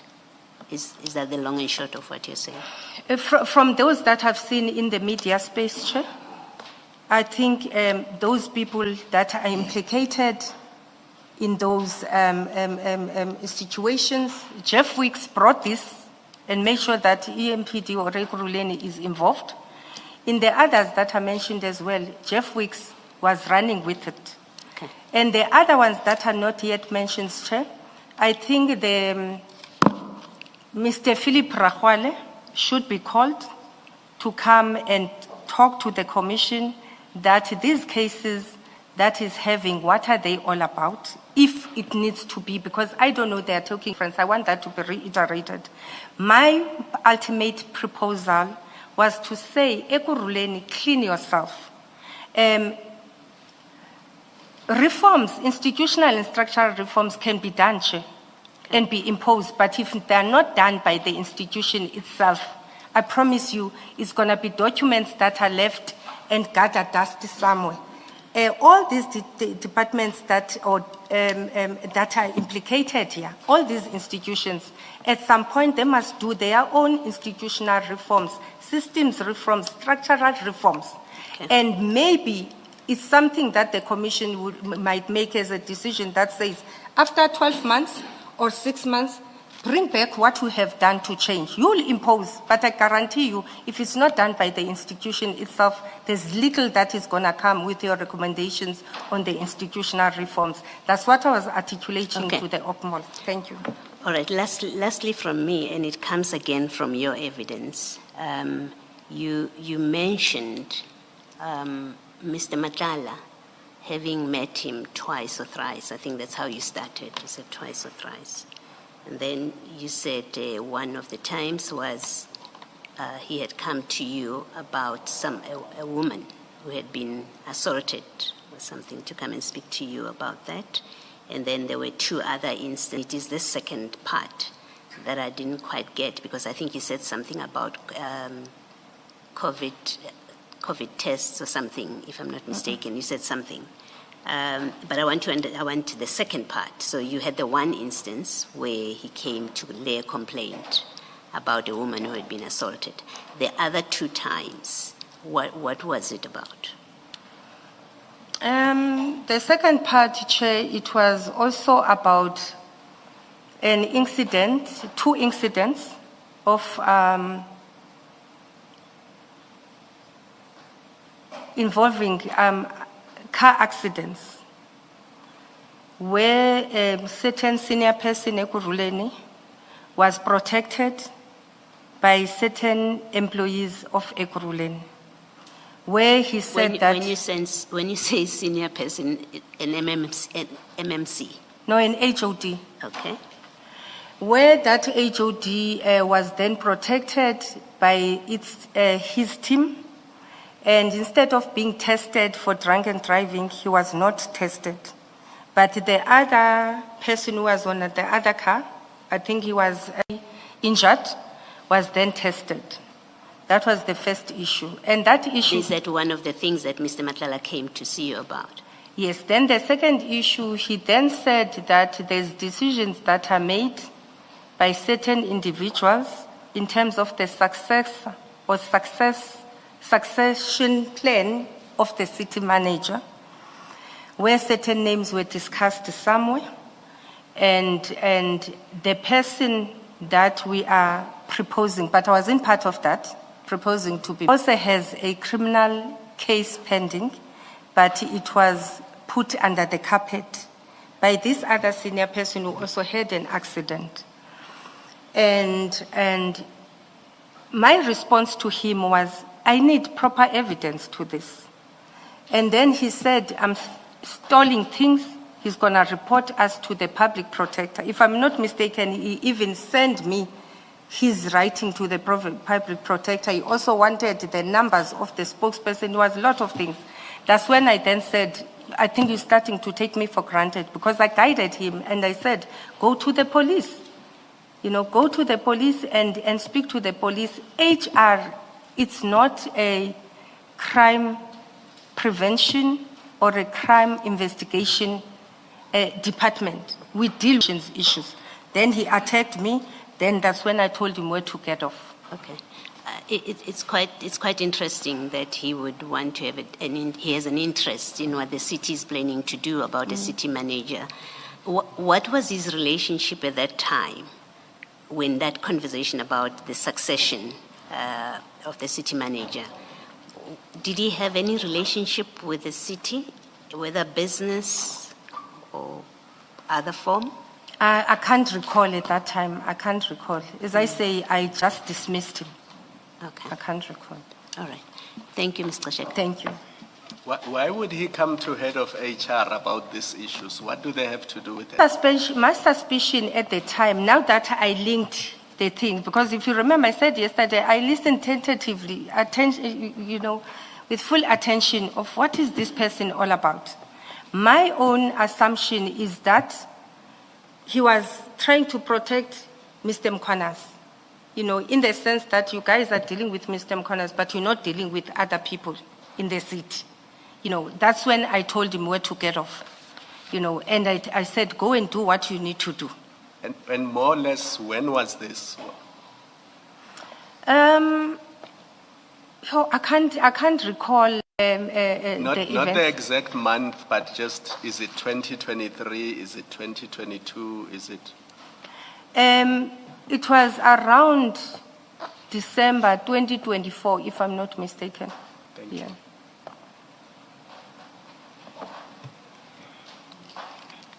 Not December, sorry, Chair, not December 2024. It could have been around August or September, October. It was before December. Oh, God, I hope I'm going to be protected. And I'm listening there. I said, this guy, I tell him where to get off. After that, he gets arrested. Because he even said to me that I have drones.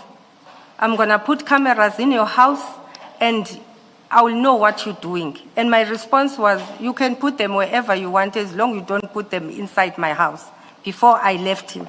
So it won't be December if he was arrested in December, because I said, yeah, he was dealing with me and life dealt with me, but was not involved in his arrest.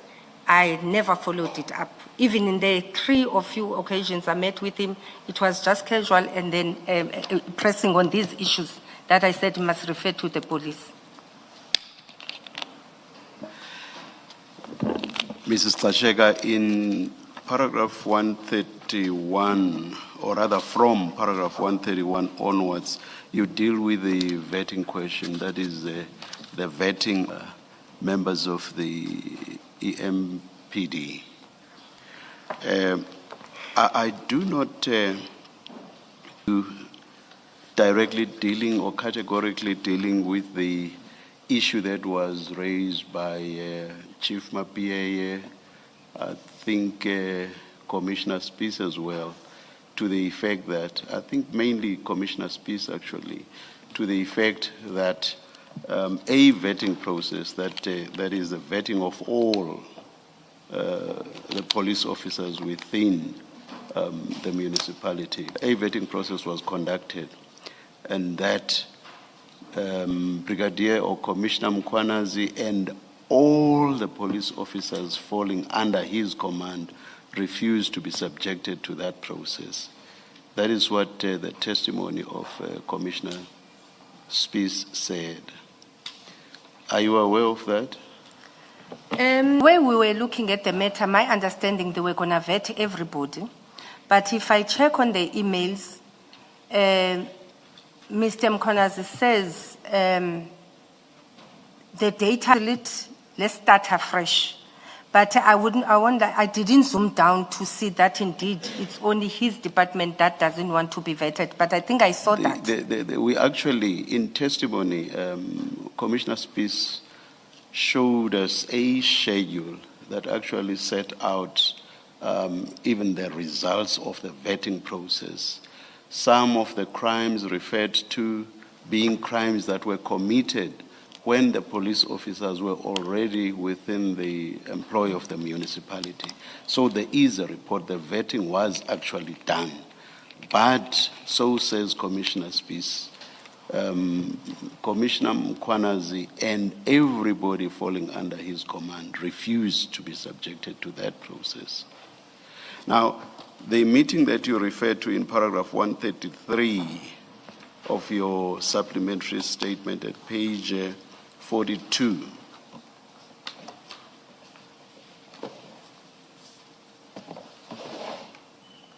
did that meeting not deal with this subject?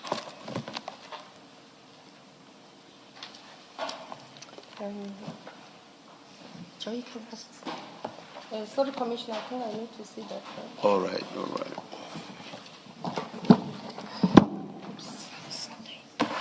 A supplementary statement. Yes. Paragraph 133 at page 42. Paragraph? 133, page 42. You say you were invited to a meeting by Chief Mapie. So my question is, did that meeting not discuss the question of just Commissioner Mkwanazi and all police officers falling under his command to be subjected to the vetting process? Chair, when I was in that meeting, in one of the meetings, especially this one, I didn't stay long. So if there was a refusal to have that, I could have missed it. But one thing we agreed was that the vetting must happen and is for the whole EMPD. I think that was my understanding. If Mr. Mkwanazi didn't want specifically for his department division to be processed, it's highly possible. Because I remember somebody also said he called Dr. Mashaz, it's just that I'm also tired now, I can't remember everything, and complained. But when that happens, I was not even there. Because if he called Dr. Mashaz, I don't think would have allowed that, maybe he would have still done it. What was the call about? Please explain, what was the call about? I saw in one of the statements, Chair, where someone said, while this was being discussed, then Brigadier Mkwanazi, the chief of, the deputy chief of police, called Dr. Mashaz. And then she said, and then he said after that it won't happen.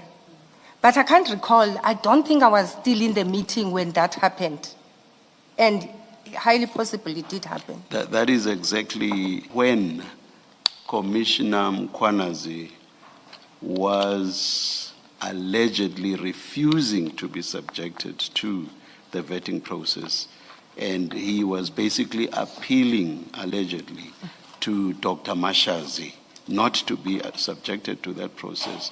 In my recollection of the testimony, that was the purpose of the call. Yes, Chair, as I say, I did see that, but I don't think I was still in the meeting when that happened. I did see in the statements. Can you tell me why, let me ask this question first.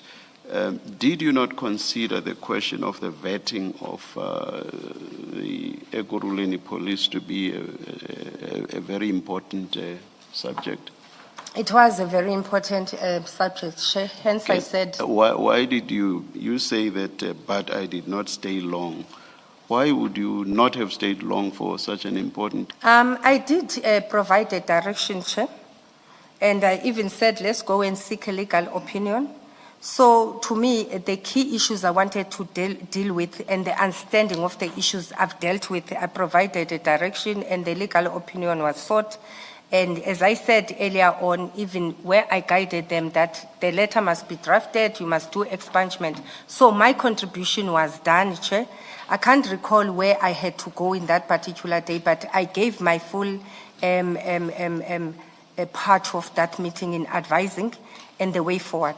And we did follow up on things that we agreed must be. Understanding of the testimony is that the most important issue that in all probability would have been at the top of the discussions was the very issue of the refusal of Commissioner Mkwanazi and his team to be subjected to the vetting process. So the simple point I want to make is that I do not understand that you apparently should not be aware of that.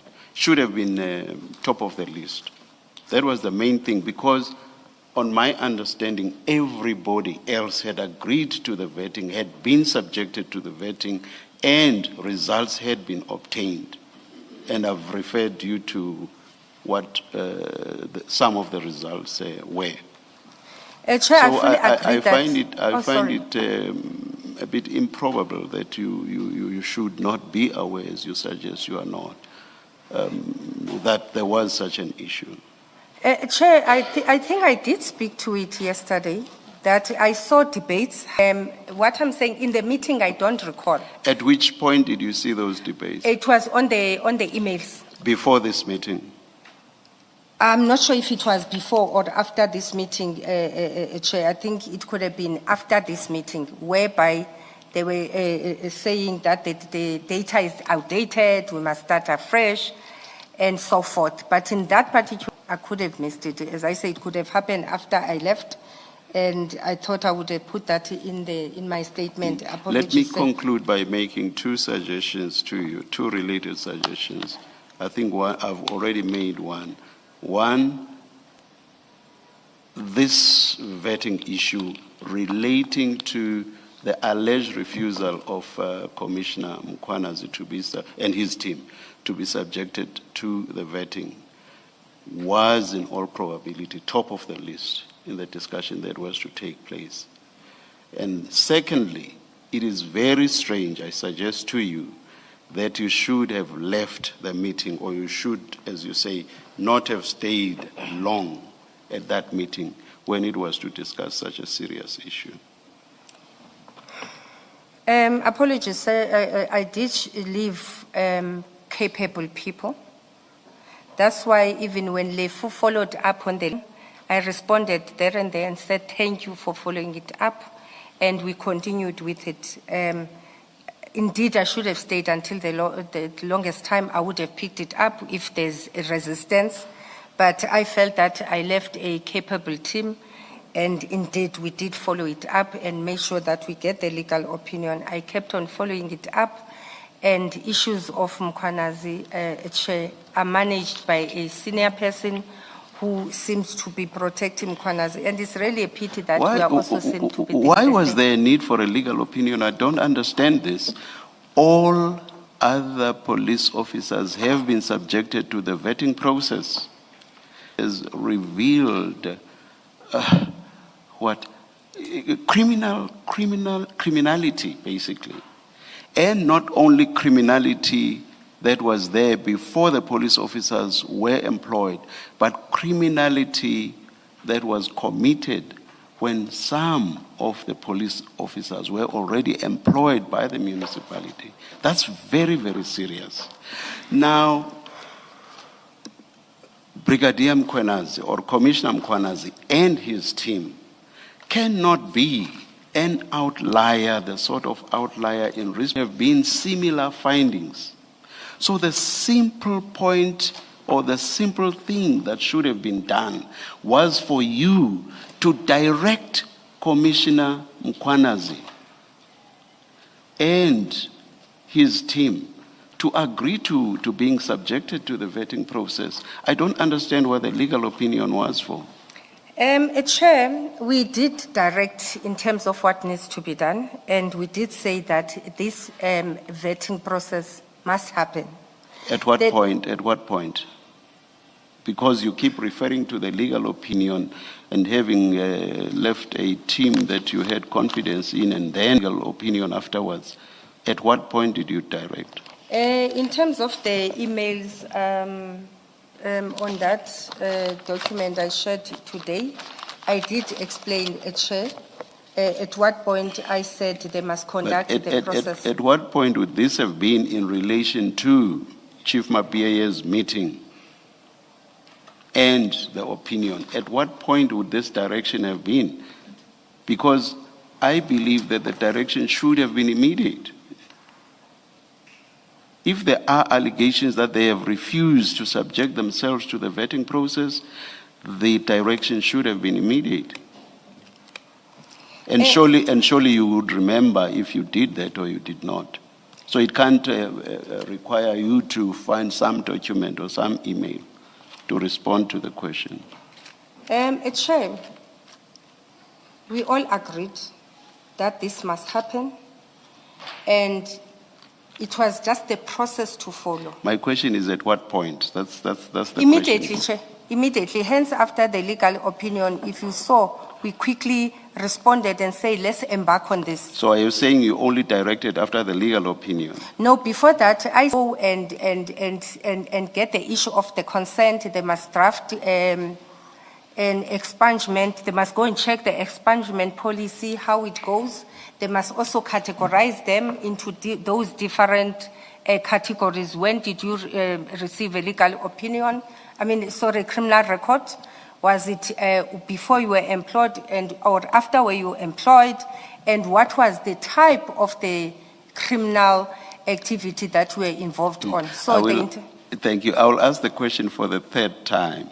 At what point in relation to Chief Mapia's meeting did you give the direction that Commissioner Mkhwanazi and his team should subject themselves to the vetting process? I'm asking it for the first time. For the third time. Yes, Chair, in that meeting, it was very clear that everybody must be subjected to a criminal record, to the vetting process. And if I recall, they already indicated that... You are referring to a direction by you, as I understand you. Now you are saying at that meeting it was clear. I'm asking you about your direction. When did you give your direction? In that meeting, Chair. At that meeting you gave your direction. Yes, then I said, Chair, in doing it, let's follow a certain process. Yes. That's what I said. So when I'm saying let's get a legal opinion, it must be done. But there's a way of doing it. Then I said, let's get a legal opinion to see how best to do it. And hence, I said, let's have categories. Well, when did you get it and so forth? Because there could be issues of fraud. Okay, I'm lacking a better word of using. I'll use fraud in terms of sometimes a person, when did you get this? Was it before you were appointed or after you were appointed? Number two, what were the reasons for you to get a criminal record?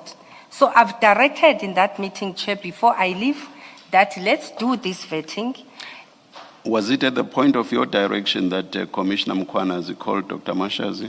No, I wasn't there, Chair. I wasn't there. As I say, I'm not sure when did he call Dr. Mashazi. But I agree, highly possibly it did happen. In my side, I said everybody must be vetted. All you must do, you must have a consent. And let's check who is due for expungement, and let's also get a consent. That was very clear on That's something quite detailed, and that you do not deal with it in your statement, which is also quite detailed on the vetting issue, or do you? The issue of the direction, and whatever else you say accompanied it.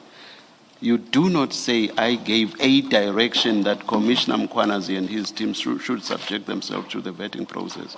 So I'm saying that's something quite important, something quite crucial. I find it very strange that you do not mention it in your statement. It's a pity, Chair, that it's not mentioned. As I say, other evidence I thought will be provided orally.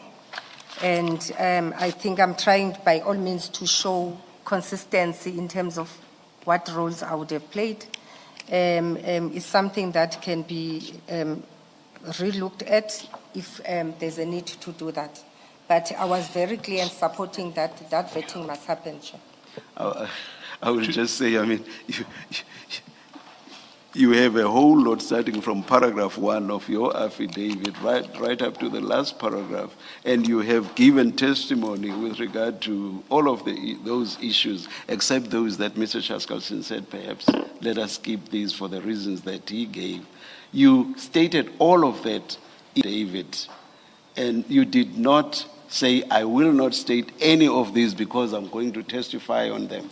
So I do not understand your response that you did not say this because you are going to give oral testimony on it. I just find it difficult to understand that. You may comment if you want to. Yes. It wasn't intentional, Chair. Yes. As I say, as much as you try to have the statement. Remember, my first statement, it was rushed. I think we didn't sleep that night. And then we had an opportunity when we had Dr. Mashazi's testimony to relook at. Yes. Otherwise, I tried my level best to show that I was supporting the process. I could have missed, you right, an important part where I was saying I gave a direction. All But right. I thought through my evidence, Chair, it will indicate that she had an interest on this. Yeah. Even when I said, oh, okay, we get the legal opinion, thank you. Proceed, let's move. Thank you, Thank you, Chair. Gxasheka, thank you. Can I just clarify something from this discussion with the chair? This meeting that you're referring to, did you know at that time, at the time of that meeting, that that Commissioner Mkwanazi has refused that he and his people that report to him should undergo vetting? I didn't sense that. I didn't sense that. So Hence, you were I'm not. saying- So you were not specifically addressing that issue of Commissioner Mkwanazi and his people refusing to go for vetting. You were not specifically I addressing that. was addressing the issue of everybody that has been identified to have gone, who's supposed to go vetting, and I was saying people must go for vetting. Yes. The specifics I can't recall, but So it wasn't about this issue that the chair is raising, because there's two things. Everyone is instructed to undergo vetting, right? That's the instruction from Chief Mapie. In response to that, Commissioner Mkwanazi refuses for him and his team to be vetted. And he's admitted that. He came here and testified that he didn't trust how it was going to be done. That's why he didn't do it. So it's not clear to me from your discussion with the chairperson whether you're saying that meeting that you say you left early, right? Where you specifically, when you said everyone must undergo vetting, this is the procedure, you must get consent forms, were you in that meeting to address specifically the issues that have been Commissioner Mkwanazi, or you were just speaking generally to everybody? the way Chief explained it, he said that it's part of their clusteral meeting, police clusteral meeting, that everybody, the response to that was, I agree that everybody must be vetted. And if I recall, they could have done it before with, they were calling them peace officers or whatever, that were supposed to be converted into MPO positions. And those people were arrested for political reasons years ago. So what I was saying, it was not the first time we had to embark in such a process. When first did you hear that Commissioner Mkwanazi has refused to be vetted, him and his people? In that email where he said everybody must undergo, they don't trust the data, and therefore everyone must restart the. Knew at that time? I could from sense that. that email. Yes, I could sense that there's some resistance.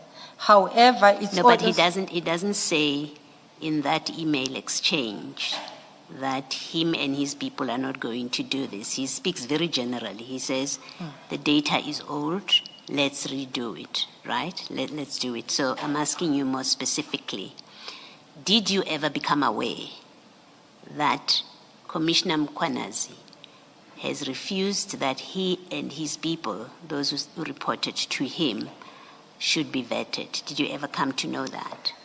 When he had engagements with me, it was the data is old and certain people are being targeted, and I don't know who are those people. And remember that we go to OCMOL meetings where this issue continuously being discussed.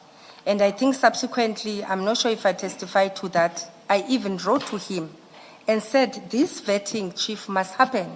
If it doesn't happen, we're gonna be implicated, you know. So I did sense that. So you did become aware that, Yes, I think that he is resisting to undergo vetting. Yes, when we went to one of the OCMOL meetings, the way he handled himself, I could sense that he's not too passionate to have this thing done. And I don't know. And if wasn't that something that you should take action about? to make I sure, did. to make sure it happens? Because I guided him, Chair. I guided him and said, Chief, please ensure that this vetting takes place. Remember, I think by that time, Chief was not even there when we're getting pressure from Okmol. That when is this vetting happening? Because the allegation that was out there is that now there's people who have criminal records here. is And there, we're is not there a dealing reason with that that. you didn't? Is there a reason that you did not start a process of disciplinary processes for him and whoever else that was refusing to be vetted? When you became aware that Mkhwanazi vetting, instead of the email that you later send and say, Chief, this is what the councillor was, the councillor was talking about, we better do this, otherwise they will come for us, HRNE MPD, there is that email. Okay. So I acknowledge you sent that email at some point, but I think the question is something else, which is, that's all you did. Why did you not, because it's such a serious matter, at least to us outsiders, that you have people who are not vetted, some of whom have got criminal records. We have a long report that Commissioner speaks with numbers of people who have cases of rape against them, of assault, and. When you learn that Commissioner Mkhwanazi, in whatever way you learn, and however it was presented to you, when you learn that he's refusing or resisting to be vetted, and that his people be vetted, why do you not institute disciplinary process about it? Because it's a simple matter. The rule says you must be vetted. You've provided guidance that they should be vetted. When you realize it's not happening, why are you not instituting disciplinary proceedings? Chair, it's in our discussions, and I could have shared it in the emails. I said it's their capability to have that process done. For the whole city, it's done by them. And EMPD is the same people who intervene, tomorrow don't intervene. And I keep on saying here in the commission, my role is to advise them. They keep on writing to me and tell me Section 64C doesn't allow you to be involved in our space. All I keep on doing for EMPD is to advise them. And I think it has been discussed here through other people's evidence that me and the Chief of Police were equals. All I can do is to advise. He has demonstrated, even Chief of Police himself, many times that stop interfering. What I've learned that's not always correct, though. I was about to say. You've lifted the suspension of Mkhwanazi, who is in EMPD.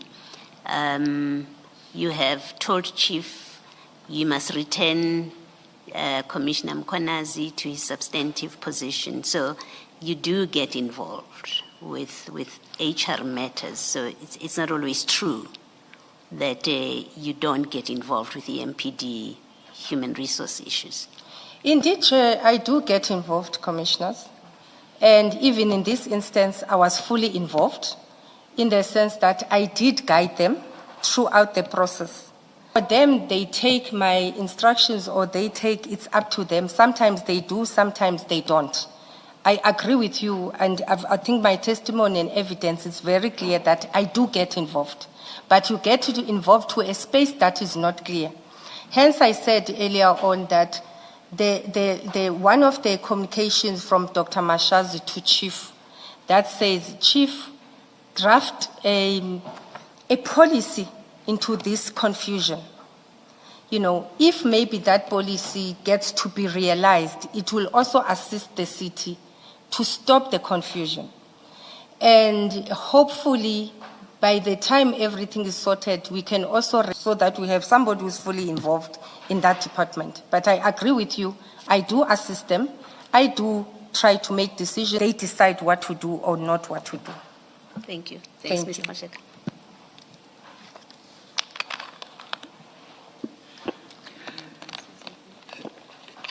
You want to say something? I'm sorely tempted to take up this issue, but I think it's late in the day and we've gone very far. So I won't. But I do. Sorry, I can't resist this. It seems to me that the chronology is very important. The meeting is on 2 April. the opinion is distributed on 5 April. On 5 April, you send a message to SPIS and to Mapiyeye saying, deal with these different categories. That's 5 April 2024. What then happens is not the chief, but Julius Mkhwanazi takes it upon himself to respond to your email and say, no, let's start the process afresh. And then nothing happens for a year. What did you do in a year? And we're not talking just about people who refuse to be vetted. We're also talking about 250 people who have been charged, who've either been convicted of serious offences or awaiting trial on serious offences. So there are 250 criminals inside the EMPD, alongside another 210 who refuse to have their fingerprints taken, and in respect of whom there must be a fairly strong presumption that if they did have their fingerprints taken, some bad things would emerge. What did you do for a whole year? In my email, I said to the chief, if you saw, I didn't necessarily respond to one person. I responded to all of them and said, continue with your process. While you are busy with your process, keep us abreast.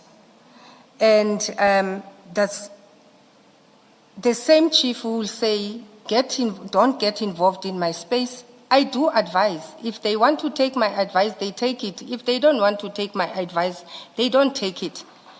We agreed that they have the capacity, the whole city, when they want vetting to be done, it's done by EMPD. I'm not sure how I would have assisted the chief and say, Chief, why are you not doing this?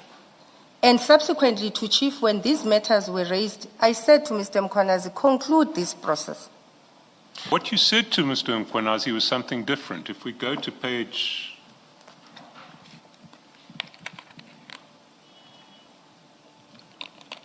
2063.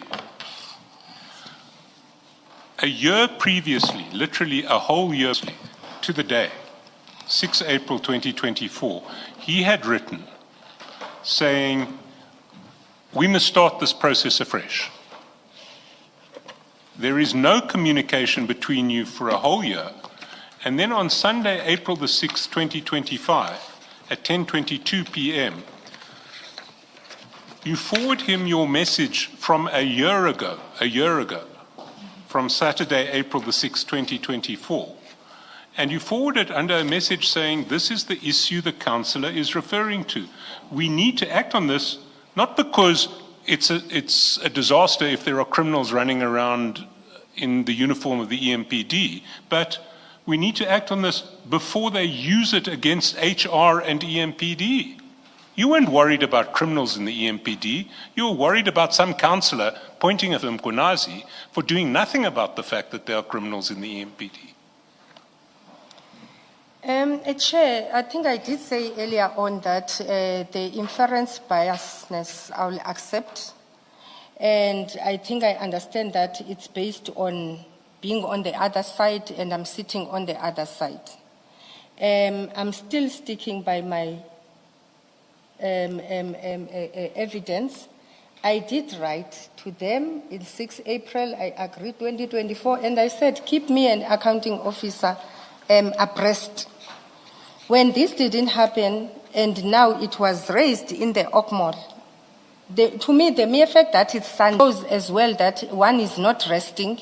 He's looking at matters, despite that it's a Sunday, at 10:22 p.m. You know, it shows you that when they say what things that makes you not to sleep at night, this would be one of them.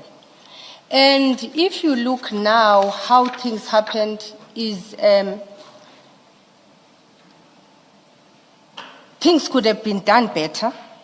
I agree, and one could have been forced them to do it. When I force them to do, I account. When I don't force them to do anything, I still account. And as I say, Commissioner, we are learning from this, that a policy that integrates all these legislations and systems of delegations will assist. And it was wrong of Mkwanazi and the chief of police and not to ensure that this vetting happens. But I'm hoping that that integrated policy will really assist. But the real question is, what was keeping you up at night? Was it the fact that there were 250 criminals running around in EMPD uniforms? Or was it the fact that someone had discovered that there were 250 criminals in EMPs and was now taking the issue up and pointing fingers at HR and EMPD for letting it happen? What was keeping you up at night? It's all of those. It was all of them. It was all of them. But then why did it take you a whole year before you started getting anxious about the fact that there were 250 criminals in EMPD uniforms? Some discussions, Chair, they take place at different platforms, and I think I did speak to that. It might look like because the email, the only written evidence now is this. Others might not appear, but we do have engagement on discussing them. And ultimately, it's an EMPD issue, not necessarily it was my issue. I am taking up that I should have known better and I should have owned this process and not leave it to them, especially because they were fighting among themselves. Thanks. I don't have any further questions.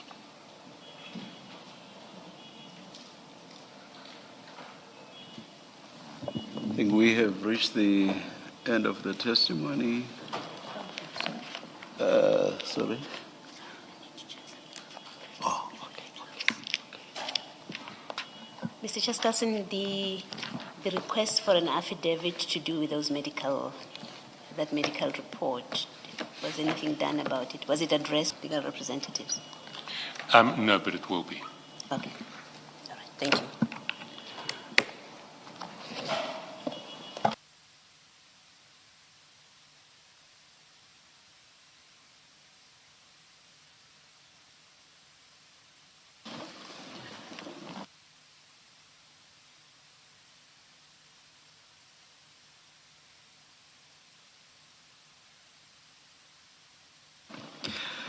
There being no application for re-examination, this is the end of the testimony, or is there such an application?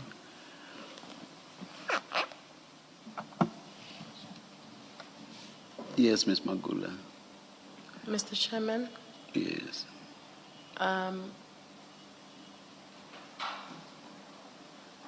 at this moment, I think there are only two aspects that I would like to re-examine on, or bring an application to re-examine on. It's on the matter of the topic of reverse peace and Which aspect of his testimony? just a minute, Mr. Chair.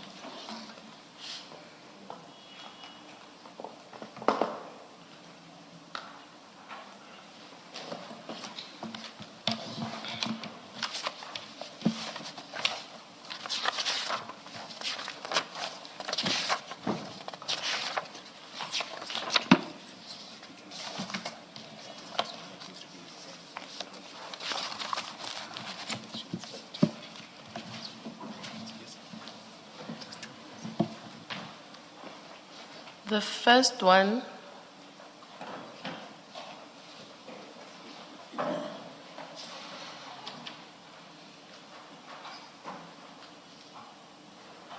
Yes.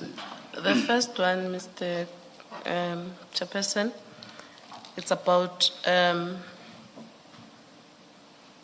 the issue of that when Ms. Linda Gxasheka testified, she was giving a visionary of what had to happen. A request to re-examine her on the aspect that I want her to confirm actually that there was no existing precedent. No existing? no Prescript. Prescript, yes, no existing prescript to what was, especially with the issue of Mr. Spies being having had resigned and joined another municipality. Then there was no restriction and there was no prescript about the issue of the medical aid. So,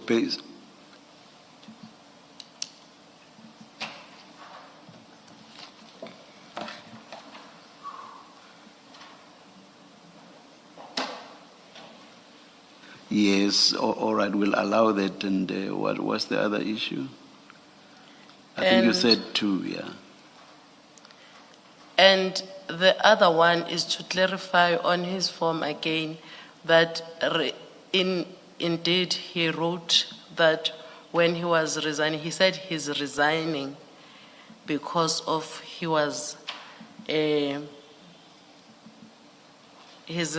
resigned or he took an early retirement.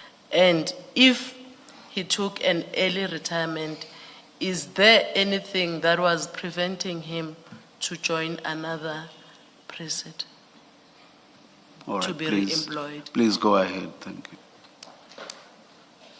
Do I have to repeat the? No, Or- start with the re-examination. Okay, thank you. Ms. Gxasheka, would you, especially about the issue of we've already testified, you did not have any policy or there was no prescript in Ekurhuleni which prevents the action that was taken by River Space?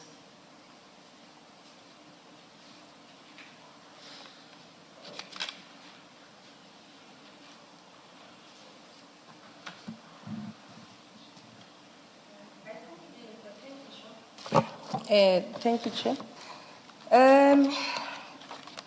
In terms of I think that was read here today, and his exit form.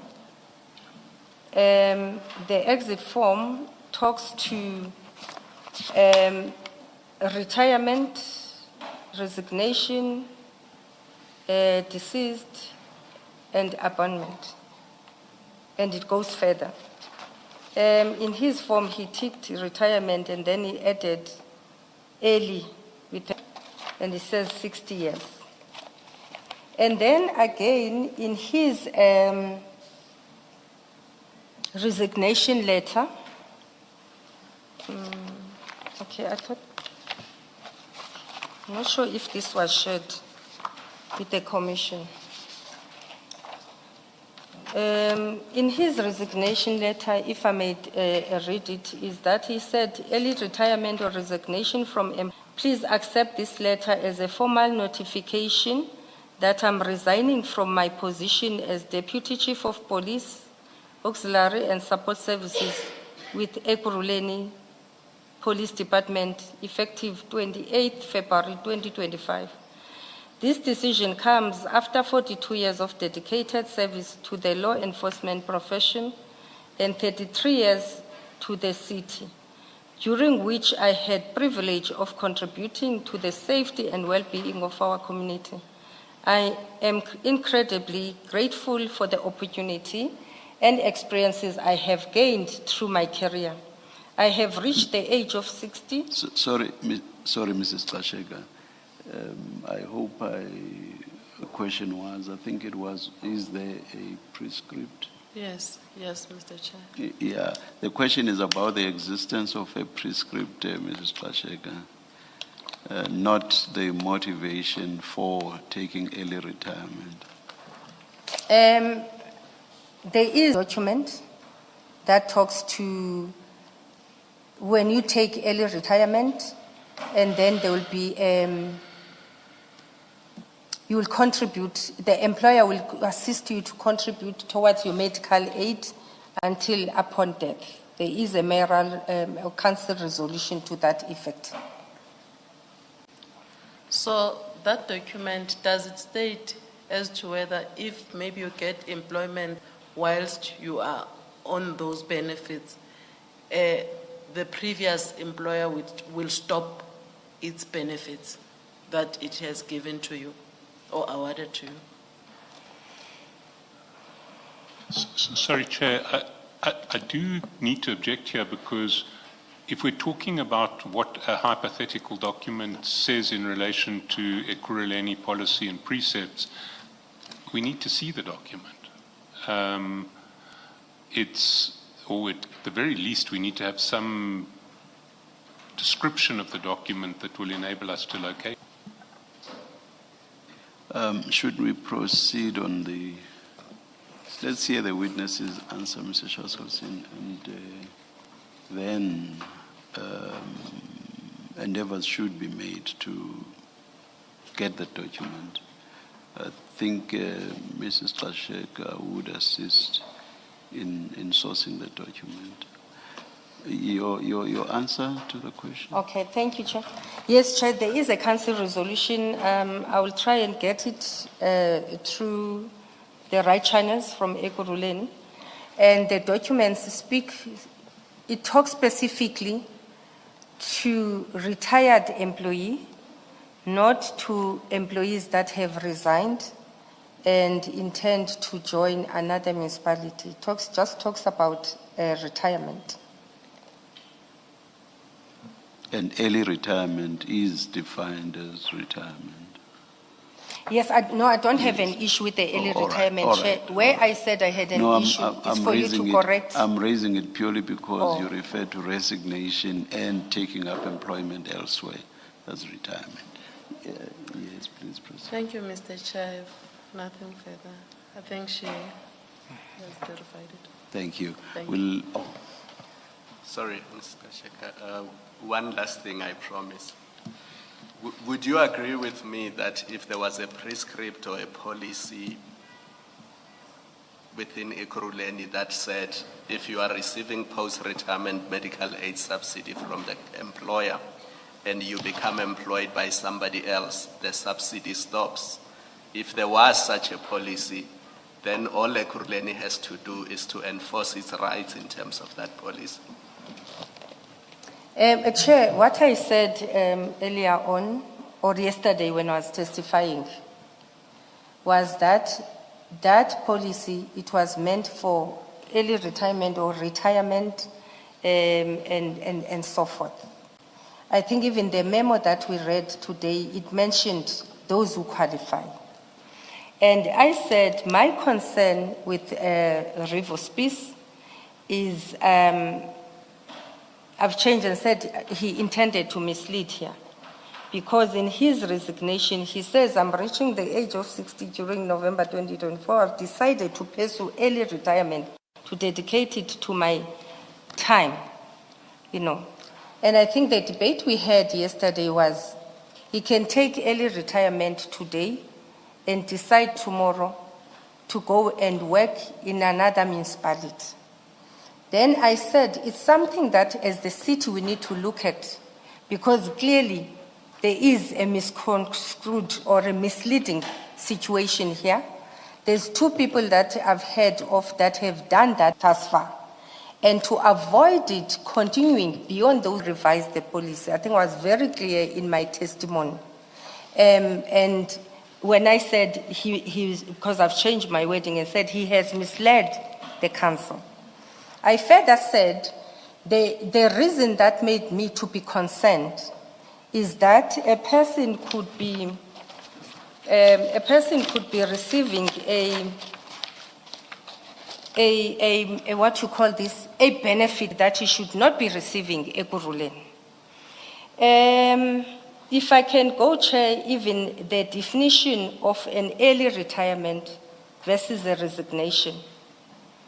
In early retirement, it's a planned departure often before a standard age requirements, whereby an employer consent and allow access to pension fund benefits with favorable to tax treatment.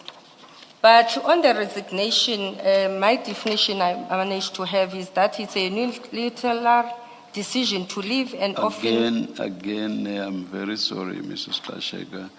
The question is, if what Mr. Rivers-Peace did was against whatever prescript, if there be, would it not be within the municipality's power to exercise his rights against him? That's the question. I think it's an easy yes or no question. Once the policy has been corrected, I think what I said... No, now as matters stand at present. It can be done, Chair, in the sense that if there's a benefit that is happening at Tshwane, you can't have a double benefit. I don't think it's fair. And we're spending a lot of money in terms of those retirement employer contribution. So it's something that can be looked at. Thank you, Chair. Mr. Gxasheka, I think in fairness to Commissioner Spies, who's not able to speak for himself because he's now testified, when you say he was misleading, I note that you withdrew your statement that he committed a fraud and corruption. You withdrew that. Now you use different terminology. You say he misled. What misleading are you saying he committed in this case? I'm saying, Chair, in your resignation letter and in your termination form, you're saying you take early retirement, knowing very well another municipality. You know. Is there a rule, whether rule, law, policy, and I tried to get this with you yesterday, that says on taking early retirement, an employee or a former employee of Ekurhuleni is not allowed to take other employment after having taken early retirement? Chair, is Mr. Rivers-Peace. He left Ekurhuleni still getting 5,700 every month. My question. And he went to Tshwane immediately after leaving Ekurhuleni. You're repeating what you said yesterday. It doesn't make it any more cogent just because you say it many times. You know that. I'm asking you a straightforward question. Is there a rule, a policy, a law, a collective agreement, whatever, when your council speak of a prescript, is there anything that is written and that is binding that precludes him, not just him, any employee, even the other two that you are referring to, early retirement, from assuming employment after that? Is there anything? And I expect your answer to be a no. I do. I expect the answer to be a no, because if there was a prescript, you would have said that yesterday. You would have said it. You would have given me that straight answer now, a second ago when I asked you the same question. So I'm putting to you, and maybe let me reformulate what I'm saying. It might be easier for you. I'm suggesting to you that there is nothing, as matters stand now, there's nothing that precludes any employee of the city of Ekurhuleni, and therefore Commissioner Spies, from taking early retirement because they have met the threshold, the age, qualification, and then after that going and working elsewhere.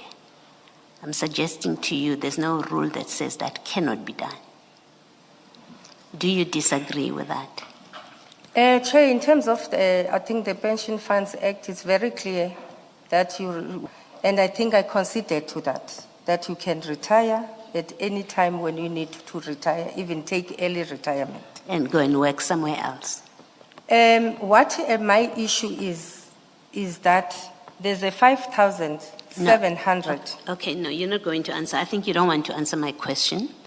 I have put it differently and asked you, am I wrong when I say to you, there is no rule, there is no policy of Ekurhuleni that precluded him and other employees from taking early retirement and then finding employment elsewhere.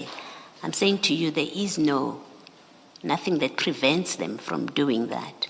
You can say to me, I am wrong, and point out rule. Where do we find it? Because then the evidence leaders will go and look it up. You are not answering that straightforward suggestion that I'm putting to you. I'm leaving it at you don't want to give a straight answer. And the reason, and I'll suggest you to have a straight answer, you don't want to give a straight answer, it's because you are aggrieved personally. You are aggrieved that Commissioner Spies is getting the benefit that the rules allow him, that your City of Ekurhuleni resolution allows him to get, and then he's employed elsewhere. While enjoying the benefit, he's employed elsewhere. It's a grievance that you have and nothing more. I don't think at my level I'll say I'm aggrieved, Commissioner. What I will say is a concern where I've seen that there's a risk, a serious risk, where a person highly possible is receiving a benefit twice. You're sitting at Ekurhuleni, we give you 5,700, you might be getting it somewhere. And I said yesterday, my concern, and with this situation, already in his own medical aid scheme, we're spending more than $1 million, 5 of them, where this is happening. And I said, I picked up this as misleading, I've changed my wording, and I said it's something that the city, we must look at and correct it. I wouldn't call it a grievance, but I will call it that at my level, I should be concerned, taking to cognizance that the country has got high employment rate. Any cent that gets out of Ekurhuleni, it should be useful and gainfully utilized somewhere else. And so he misled City of Ekurhuleni when he exercise the right to early retirement, solution that allows him to do this, to retire early and to get the benefits. You're saying when he exercised that right, that is the misleading you're talking about, because I'm trying to understand what you're saying he misled you about. Yes, when you know you're resigning, you're going somewhere, because you know. Let's say, for instance, and again, I've said initially that inferences, they tend to be biased because they're based on subjectively how you perceive and see the matter. So you're saying your inferences here are biased. You infer he was misleading. Is that what the switch you keep repeating about inferences? The notion on my side, based on the documents, that firstly, if we'll allow every person to adjust the document themselves with a pen, I don't think will be correct. Okay. So to me, firstly, that is very wrong what he did here. Number two, you are saying you're going to sit at home. I guarantee you, and you're right, I'm saying it's my notion, and it's a concern that if it's not corrected, highly possible, if there was not this issue, you'd have just said, I'm resigning, I'm going somewhere, So it's a concern that I have based on my inferences that they need to be looked at. And before I left the city, I was in a process of revising that particular policy, because if it's not looked at, Chair, we're going to have people that are leaving after 55 and go somewhere else and work, and we keep on bearing the cost unnecessarily. Okay, so that's a problem of the city. It's not Commissioner Spies' problem. It's a problem of the city that you have a policy that permits people to go to early retirement, get the benefit, and it doesn't say, your policy doesn't say, but you may not be employed elsewhere. So it's not his issue. It's your issue, and an issue that you as HOD should be addressing, not the employee's problem. And that's what I'm debating with you, that it seems it is in fact grossly unfair on employees who act in accordance with your policies allow or do not preclude, and then you come here in front of the public, you accuse them of fraud, corruption, and then you water it down, it becomes they misled the municipality. Fix your policy. You're head of HOD. Change your policy so that it says if you take early retirement, you may not be employed as well anyway, otherwise we'll take our benefit back. That's a city issue, it's not a space issue. Chair, through you, I did say that I accept it's a risk that I've identified and that needs to be corrected, because the risk that I've identified that employees now are starting to create, and I took it It's up not that, a fraud, no, apologies no, with that word. Ms. Gxasheka, Apologies it's not. with that word. I think what keeps on confusing me, Chair, is him correcting the form. I think that's why you're not supposed to correct the form to suit what you want. And as I say, if we were to allow that, we all adjust the forms to suit us, it would be wrong. But Chair, I'm changing that the form, it's corrected when it should have been. It was misleading. And the letter as well, it was about early retirement. Ms. Gxasheka, my problem with you is saying he was misleading. It's a very serious statement. I don't know if you appreciate the consequence of what you are saying right now, that he misled his previous employer. I've asked you, point out where he misled, and we shouldn't allow you to say things that are not backed up by your documents. You've told us council resolution allows people to go on early retirement and to get these benefits, right? You've said that. 2, you haven't pointed out a council resolution or policy or rule that says they may do that. So you've got a gap. I accept that. You've got a gap, it seems, given Yes. your view about it. There's a gap, and I'm saying to you, you cannot say, and it's actually wrong and offensive to employees who use a benefit that is given to them by the city without restriction to say they commit a fraud, they commit corruption, they are misleading. That you use the word misleading doesn't make it any less serious. So I'm quarreling with you for that reason, that no employee who takes this benefit, which by law, your law, being a resolution, they are entitled to, which doesn't say they cannot find employment anywhere else, they go and get employment elsewhere. You cannot say that there was any misleading by them and do that. Chair, as I said, we are learning. I will withdraw if I need to withdraw on this in the context of what I've shared with the Commission. Thank you. Thanks, Mr. Gxasheka. I think it's a fair concession that you make. Thank you. I think we've reached the stage at which we should adjourn until 9:30 on Monday. Let's adjourn.